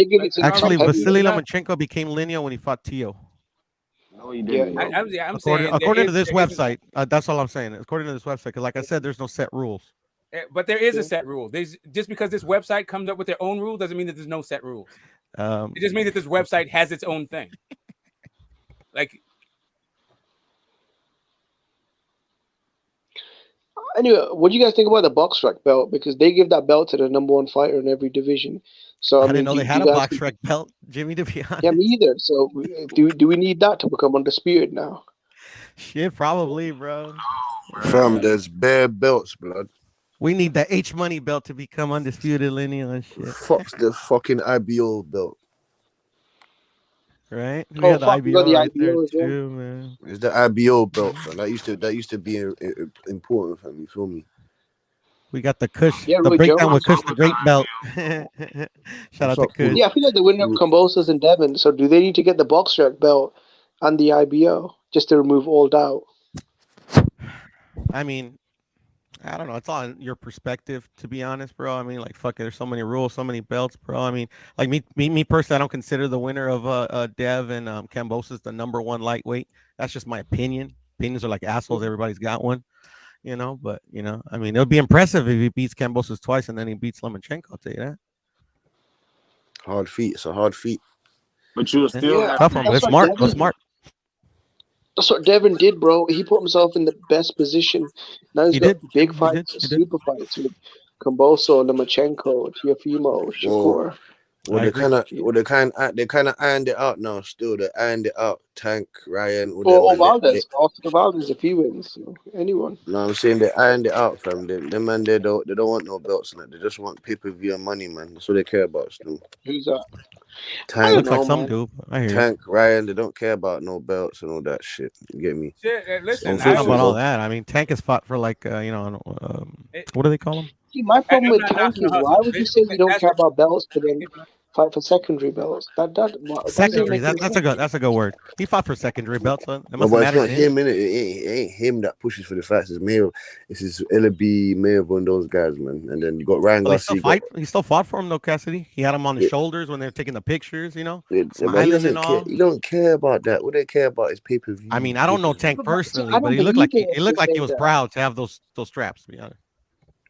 Yeah, see, I don't believe it when they say Tank don't care, because then why keep fighting for them? Like, don't tell me because you don't care. Paying him. That's a good point. They're paying him good money. That is a very good point, Jimmy. They're paying him good money. There's the evidence is here. The receipts is all here. The receipts of what the man's saying is here. The guy said, "I want big fights. If the money's right, then we'll make it happen. Also, if the money ain't right, if the money ain't right, there's no big fights." Any boxer will take whatever belt they can get. Any boxer will take whatever. I never seen a boxer not take a belt. Yeah, what do you mean? If I read it both through the WBC belt in the that ain't the point. I'm not saying Tank shouldn't have fought for the regular belt. I'm just saying it doesn't matter to me. If you can't go undisputed with it, I'm not going to talk about it as if you can go undisputed with it. So I heard Pearl. You said you want who would you recognize as being the best lightweight, or how would you recognize a fighter as being? To be honest, if it beats Lomachenko, I think it would be up between Tank and Devin. But Tank will still have to win, of course. You have to keep his mojo going, keep the roll going. I just Would it matter who he fought? What do you mean? I think it would. I think it matters. Yeah, for sure. Yeah, it matters. Because while Devin taking care of Kambosos twice, you feel me? Why not Tank and Loma get it on? Oh no, that'd be great. That would be great, Rich. That'd be great. They all need to rock each other. That's how you find out. That's it, fam. Play each other. Yeah, because I feel like that's asking a lot of Devin to fight Kambosos, Lomachenko, and Tank, and these guys. You need to fight everyone. Tank, you need to fight Kambosos. You need to fight everyone, fam. Ryan, you need to fight fucking Devin. You need to fight Kambo. You need to fight everyone, fam. Then whoever's the fuck. So Devin has to fight the whole world, but they don't have to fight each other. Fuck that shit. How does that even make sense? Come tell me you're the man. Devin number one if he beats Kambosos twice. And then they do that same type shit with Canelo. But I was gonna say that I do like that Lomachenko and Tank fight, and then the winner fight whoever undisputed, because I think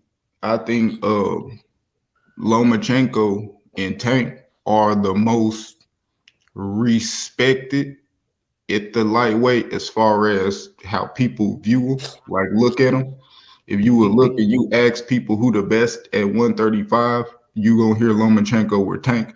I'm pretty sure, but the people that hold the belts is the people that, you know what I mean? That's the stamp, really the stamp of approval. So that's why I say if Devin beat Kambosos and then he beat Lomachenko, he'll really be that guy.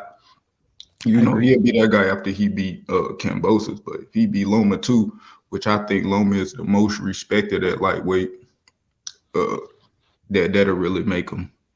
It ain't no capping whatever he say he is. If he say he the best, then he the best. If he say he undisputed, all that shit, you gotta respect him as that, because I think Loma, he really the most respected at 135. Me personally, I think. I agree with you. Hey, yo, Q, who you got as the top 4 fighters at 147?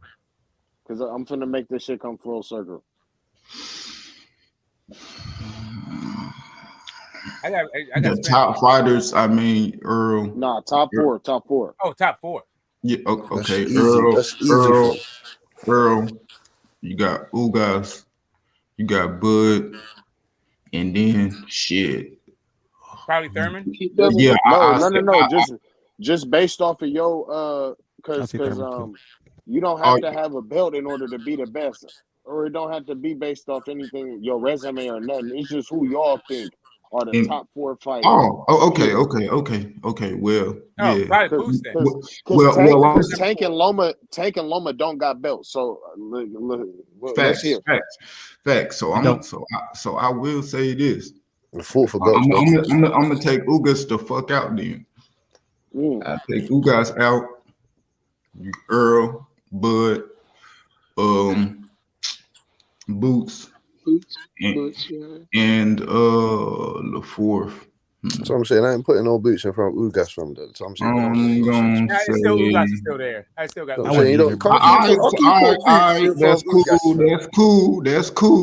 That's cool. Let me throw my fourth in there. You know what I mean? Go ahead, bro. Do it. I'm gonna say shit. Probably.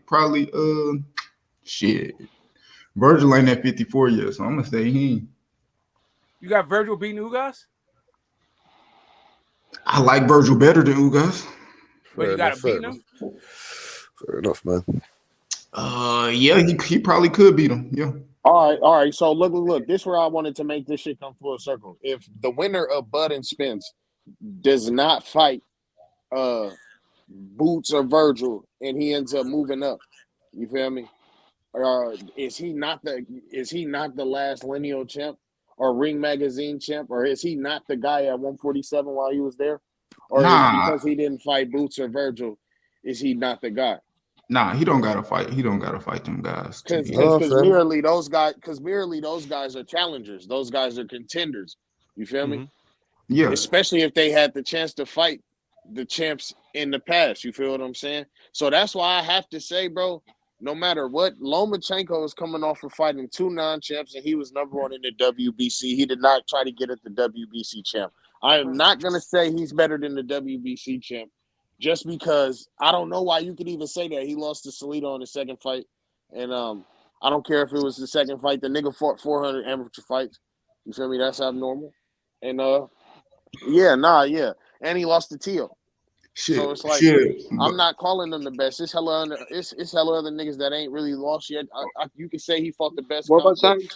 See, I ain't call him the best though, Rich. I said Loma is like the most respected when it comes like when niggas look at it. I mean, what would you say, Rich?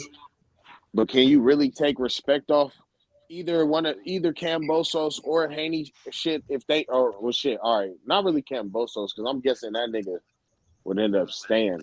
But can you really take credit and not say that the winner of that fight is not the best just because he ain't beat them niggas?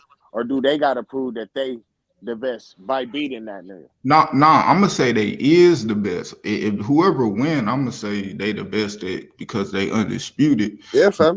But I'm saying this though, like to put the extra respect on your name is to go beat them.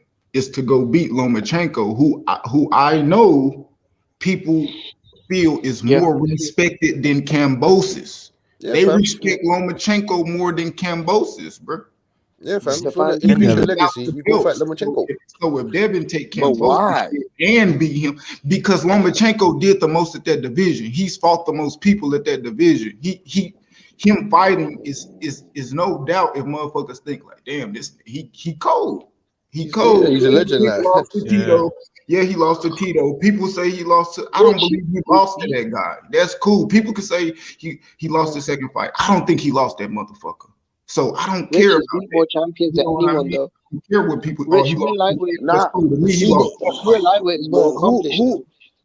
Who else has lost within their last 4 fights? Has a loss, and we still talking about him.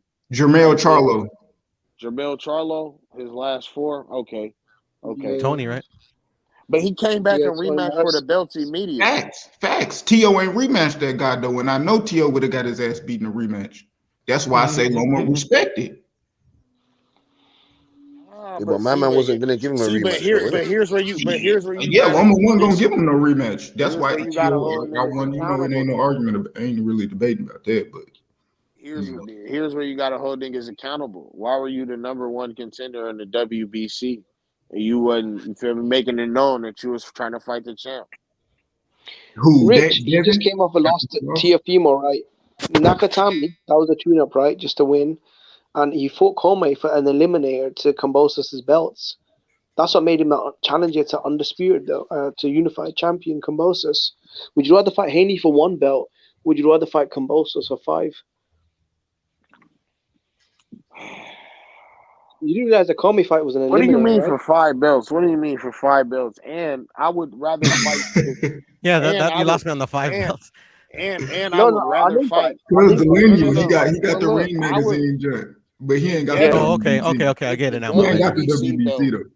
If the He got it. WBC He got it. belt But is whatever. available for me to fight for before I can fight for the other 3 belts, I would try to get that. Especially Yeah, if but it's the WBC belt. Yeah, but bro. he wants to beat the guy that beat Teofimo, right? Because Teofimo won't give him a rematch. He's at 140. So what can he do? Well, he can beat the guy that kicked the shit out of Teofimo, who's got 5 belts. Nah, but what about the fact that when he went into the Nakatani fight, you feel me? Yeah, but bro, come on, he just lost to Teofimo. With the zone really gonna give Lomachenko a check? Come on, man, bro.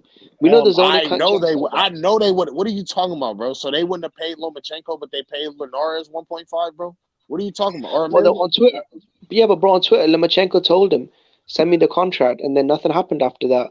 And you could that say, dude from Devin Haney, bro, come on, we saw the guy from Devin Haney you could say Promotions. that the Nakatani come on was and a say they got tune-up. interested. You could say Rich, that the bro. Nakatani was a tune-up, right? But what the fuck he need a tune-up After a for if loss he in would have shoulder beat up on surgery. Tio? No. But I thought he would have beat up on Tio. Who? He was shook. Raleigh was shook. My bad, fellas. But he needed a tune-up though. That shit was crazy. Bro, Rich, you're not listening, bro. He was coming off of a loss and a shoulder surgery, right? Look, we know would he been able Teofimo. to beat up Tio or what? I mean, most people thought he would beat Tio in the rematch, right? And I agree. I think he would have beat the shit out of Tio in the rematch. So he didn't need the tune-up. I don't agree. So he didn't. Yeah, I don't agree either. So he didn't need the tune-up. Listen, bro, when you're coming off of a loss, unless the zone will be to cut him off didn't say that was tune-ups. So he did need a tune-up. Who? I mean, Nakatami was a top 10 lightweight. He knocked out Verdejo. Nah, He gave Lopez a tough fight. tune-ups, bro. Them one tune-ups. Like, Nakatani wasn't a tune-up. Nah, Nakatani has never been an interim champ. Those was fights to get Lomachenko back in position to get It wasn't a tune-up fight, just not on the level of Lomachenko. I mean, those are tune-up fights, bro. Nakatani Rich, who's the guy from Devin Haney? No. Hold on. Who's the guy Let from me Devin finish Haney this. Promotions? Let Who's me the guy finish from this. Devin Haney If Promotions? Nakatani That said has they don't never, want to fight Lomachenko. Nakatani Bro, has come on, never we should- even been. All right, I get what you're saying, but Nakatani has never even been an interim champ, bro. I know. That doesn't mean he's a tune-up. No, but he's most definitely a tune-up, bro. No way. Bro, he's a contender like Jojo Diaz. He like gets Jojo socked Diaz. on all the time. No. Bro, come on. He's lost.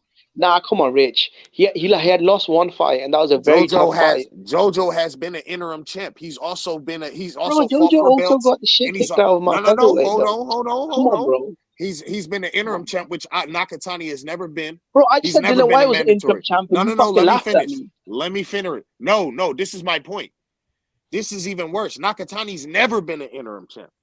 JoJo not only has been no. Not only has JoJo been an interim champ, he's been an actual champ, bro. Like, Okay, what are we cool. talking about? Featherweight, yeah? A featherweight. Okay, cool. All right. He was a champ at super feather. Okay. For a belt at featherweight too, though. That's what I'm saying. See, not only has he fought for a belt at one division, he's fought for a belt at 3 divisions. So listen, Nakatani was a top contender in the division. Listen, bro, he was one of the top contenders. He was a top contender in like one of the sanctioning bodies. It was like Yeah. the WB. So that ain't no tune-up. The Ring Magazine had him in the top 5. It was the IBF. No.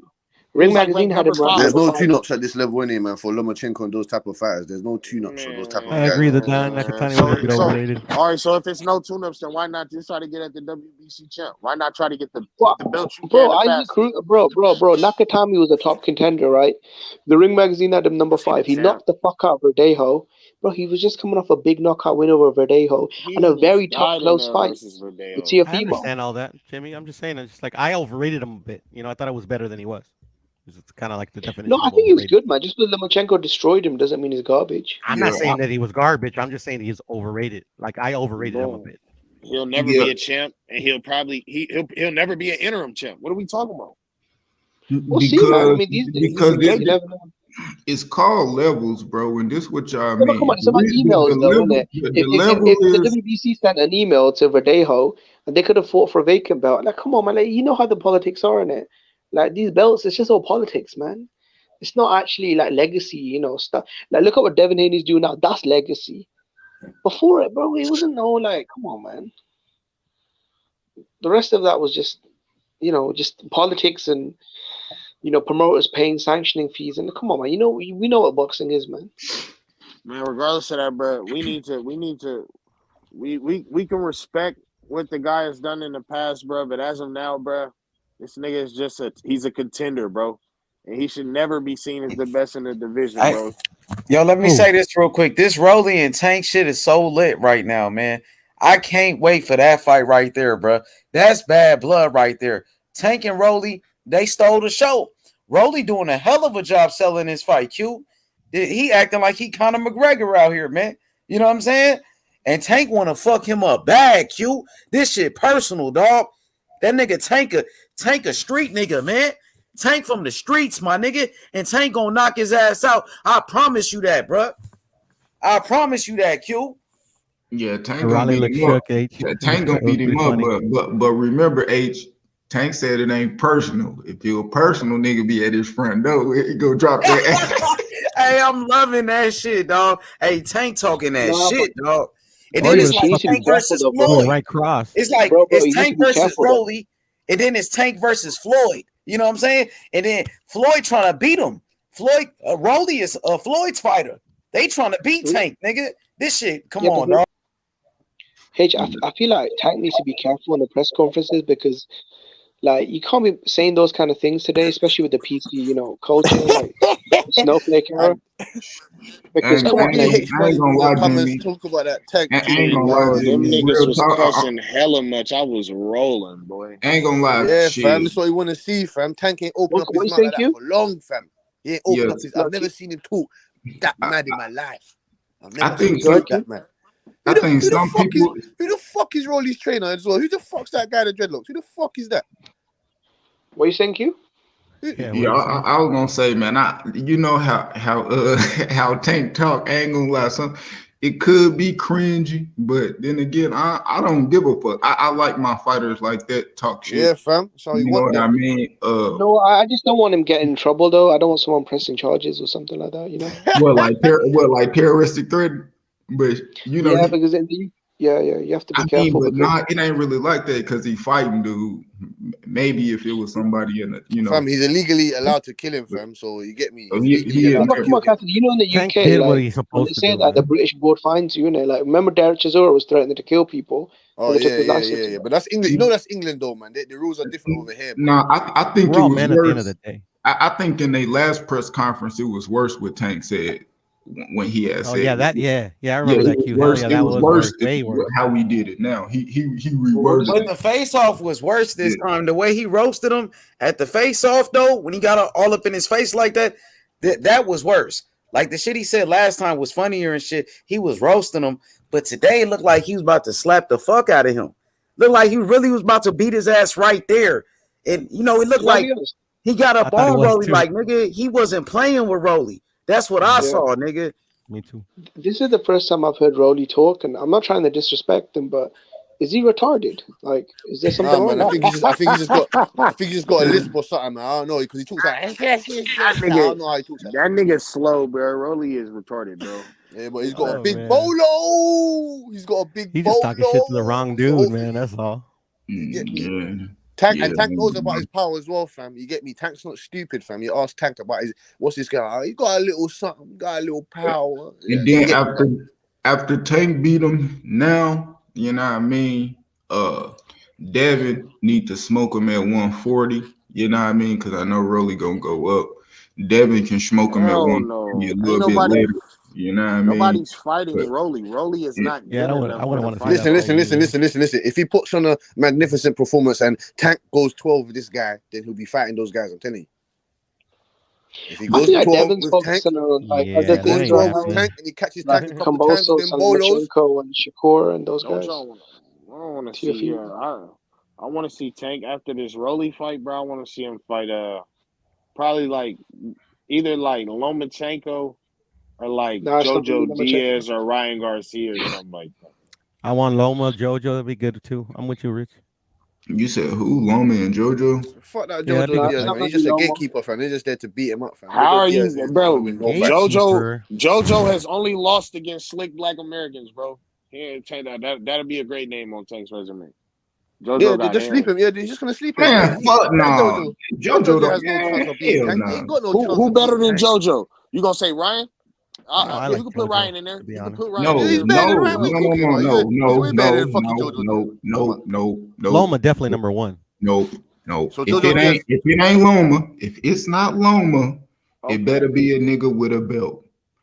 Tank don't need to fight none of them other niggas. Tank gonna smoke them. We ain't about to look at fucking JoJo like he gonna nigga. Please. Wouldn't Devin have all the belts? JoJo is a better win than Isaac Cruz. No, he's not. And Barrios definitely is. Most definitely. No, he's a better win. He's a better win, but he ain't a better fighter. No, he's not. Yes, he is. He is a better fighter than both of them. JoJo beat up on Isaac Cruz. No, Isaac Cruz will pitbull JoJo Diaz. Isaac Cruz will show him how to fight. Too bad it never happened, bro. But JoJo it's a bad style match. So you think JoJo, even though it's two different styles, you think JoJo Diaz is gonna put up a better performance than Isaac Cruz did against Tank? Yeah, bro. Hey, wait. You said against Tank? Tank? Yeah. Tank. JoJo fight hella southpaws, yeah. So you think he'll put up a better performance? I mean, it could be, but then at the same time, that nigga, like, when you more slick than JoJo, you feel me? Because JoJo be really wanting to set his feet and shit, you can get up on that. So Tank could end up serving him. I have to be honest. I don't rate Isaac Cruz, though. I have to be honest. I would say JoJo's better. He ain't better. JoJo's a better fighter than Isaac Cruz. Fair enough. No, he's not. I got JoJo. I don't think Isaac Cruz, bro. He ain't stronger than Cruz. He ain't got more heart than Cruz. He ain't no pitbull that Cruz. Bro, That JoJo pussy up. He's nothing for Devin Haney. No, come on, JoJo. Nah. Come on, JoJo was a champion at 130, and at 135, he had the interim belt, right?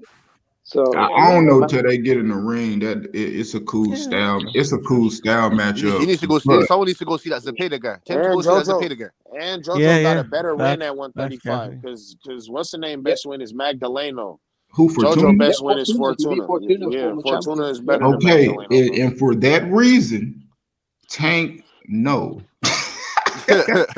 No, I'm saying that nigga's better than Isaac Cruz, though. What you talking about? Ain't he better than he way better? This nigga's fighting Rolly, bro. What are we talking about? This nigga's fighting Rolly. Everybody's better than Rolly. Everybody's better than Rolly, bro. That's true. Rolly's I fucking agree with shit, you on that bro. one, Rich. What the fuck, Everybody bro? is better that than nigga Rolly. Rolly's ass. That nigga can fight fucking. He can fight Coleman, and it's a better fight than Rolly, bro. That's what I'm saying. That nigga better fight JoJo. Yeah, that's true. That's true. Loma. Hey, you can't write off the guy. I ain't taking none of y'all niggas' word for none of that. If I, you know what I mean. If I see the nigga get smoked, Jackson Marino beat Rolly, and then Comey knocked that dude out cold. So I'm not in this bitch saying Rolly. I'm not in here grading Rolly or none of that. I'm not even talking about Rolly. I'm telling y'all after he fight Rolly, fighting JoJo, fuck no, my guy. Yeah, that's a dub. That's a dub. We gotta be realistic. It don't make no bro. sense, He's bro. not fight. It don't make no sense. We over here talking about he don't need to be fighting Rolly. He don't need to be fighting no fucking JoJo. Yeah, he that doesn't. ain't shit. No, JoJo is better than Rolly though. He's a higher. Okay, if that's what you think, I'm not going off if who you think is the fuck better. I'm just going off the fucking fight, nigga. The nigga just lost. He just lost. He's little. I don't give a fuck about seeing this motherfucker who just lost fight fucking Tank, who about to beat this nigga ass and who need to be getting a title shot, my guy. Literally, man. Literally, man. If it ain't Kambosos, it's not Lomachenko, it's not Haney, it's not Ryan Garcia. We don't care. If it's okay, so if he fights somebody that don't got a title, if he finds somebody that don't got a title, it better be. Oh, what you wanna see? Oh, what Pudo? All right, so what if it ain't Loma? What if it ain't Loma? Who you want to see him fight? If it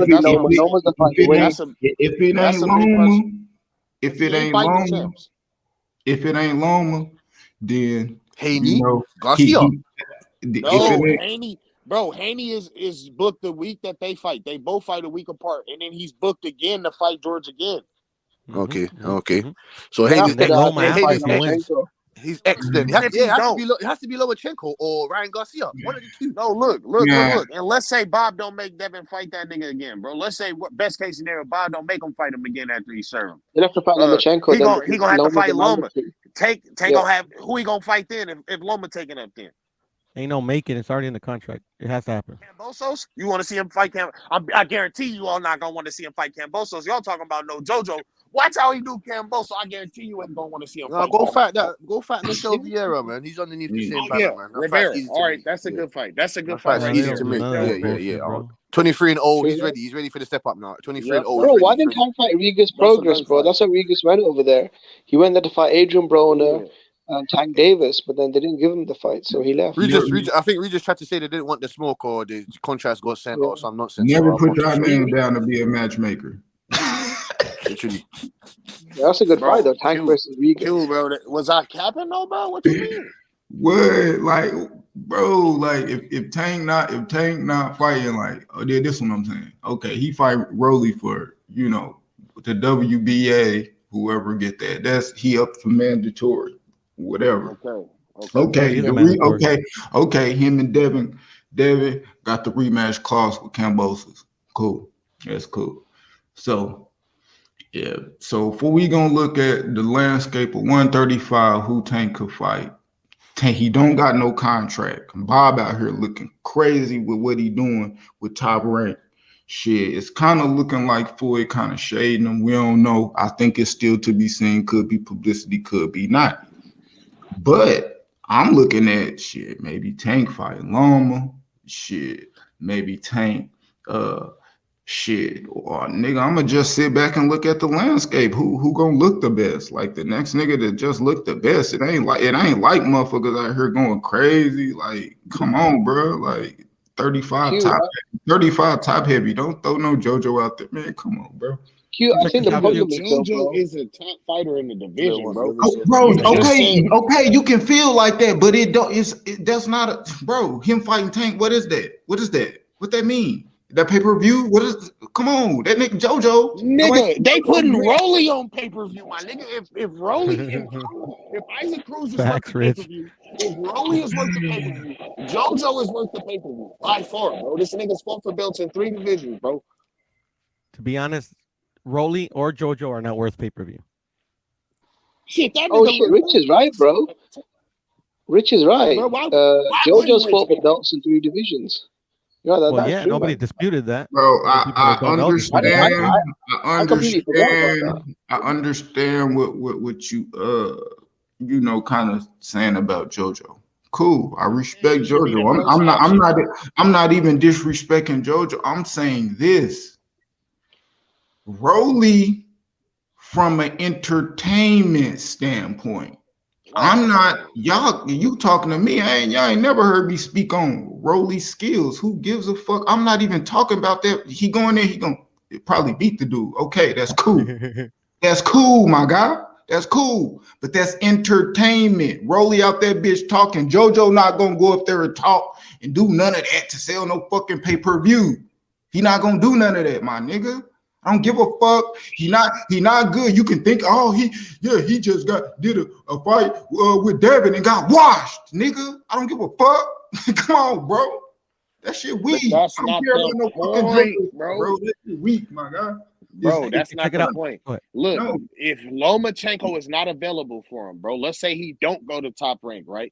Let's say he does not go to Top Rank. And Lomachenko is not available for him. And Kambosos and Devin, the winner of that, is obviously not available for him, right? Who else is left on the fight? Ryan Garcia. And who else would you say if he's campaigning at 35? And let's say in this scenario he is. So who else is I'm gonna sit back. You sit back and you look at what the weight division has to offer after 135 fights have been made. That's what you do. You go off momentum. You fight off momentum. When you building your name and you in the position that Tank in, not gonna be able to fight for none of the belts. You go off momentum. JoJo ain't got no momentum. Fuck, I'm gonna fight this nigga for. He don't got no momentum. He don't got no momentum. Coming off a win. He gonna be coming off a win. Either that or, like I said, Ryan Garcia, Michelle Rivera. He better punch that nigga and make him do a fucking backflip then. All right, so what about? He better go viral. He better go viral. He better go viral with the dub then. Make him go viral with the dub, nigga. Because if he look basic, we don't give a fuck. If he look regular, we don't give a fuck. If he go 12 rounds, we don't give a fuck. Real talk, my guy. All right, so fuck JoJo. What about Ryan and Michelle Rivera? That would you need that from? They better look good in their last fight. All right, so momentum. So if them niggas who are obviously the next best guys, who else? Bro, I just told you I'll sit back and look at 135 and going off who looked the best and go off the momentum shit. If it's not for a belt or you're not fighting a nigga that's respected like Loma, you just don't go out there and fight. Just come on, my nigga. No. All right, so fight the next. So fight all those guys, whoever those guys is, whoever got the best win most recently out of those 4 guys. JoJo, Ryan, Michelle Rivera, and whoever the fuck else. On me, whoever William got that moment. Yes, sir. Hell yeah. Nakatilia just had a big win. On me. If Isaac Cruz fit Gamboa, rematch him. Yep. All right, then. Yeah, that's how we go. Ain't that momentum? All right, that's what we going off of. No, but don't say. But you were saying. No, but you were saying. I'm saying no to JoJo. JoJo got the best win. I'm saying no to JoJo because he just fucking lost to Devin. Clear, not close. He got the best win. And he's with Oscar, man. They don't give a shit for their fighters. Bro, if he got the best, like I said, hit the nigga, make him do a front flip, call the nigga out. But if you go in there and win UD, okay, who gives a fuck? What if they all win UD and JoJo? Who gives a fuck? It better look crazy. It better look clear. Nigga, 10 rounds to none, make it drop a nigga 4 times. Like, it better look crazy. Some better go viral. We better talk about it. Say less. Go ahead. In 2 days. I just think I got JoJo. If we not talking about the champs, I got him in the top 5. So do I, Rich. And this nigga fighting like a top 15 in Rolly, so it's like we might as well jump in the top 5. Rolly ranked right under him in the sanctioning body that he fighting in, bro. Rolly Rolly is shit. Accurate anymore. Man, I took a shit earlier and I seen Rolly, bro. No cap, bro. Rolly is shit, bro. Nigga, that's cool. That shit cool. But at the end of the day, 10, bro. But at the end of the day, who gives a fuck? We talking about Tank. You know what I mean? Tank the reason why these Tank the reason why these nigga relevant. Tank the reason why some of these niggas resume. Tank the reason why niggas resume look how it do. Niggas fight a fighter nigga because Tank just fought him. True fight, true false, right or wrong. Man, that nigga Tank. Is that true fights right or wrong? Do niggas not fight them up? Do niggas not fight who Tank has just fought just because Tank fought him? Right or wrong? I think that's facts. Right. It might be right. Facts. Every nigga at 135 damn near. Cause you seen after Tank fought Leo Santa. I mean, after he fought Isaac Cruz, Ryan was trying to fight him. You seen the Gamboa who fighting him. Devin fought the nigga right after Tank. And what he say? I'm gonna be the worst than Tank did, nigga. What you talking? Exactly. That's what I'm saying about Tank. I don't give a fuck about Rolly. But what I'm telling y'all is, nigga, Tank that nigga, and the nigga that nigga has to fight. Okay, know it if you want to. But like I said, every nigga, all them niggas want to fight who Tank done beat up already. No, niggas is not.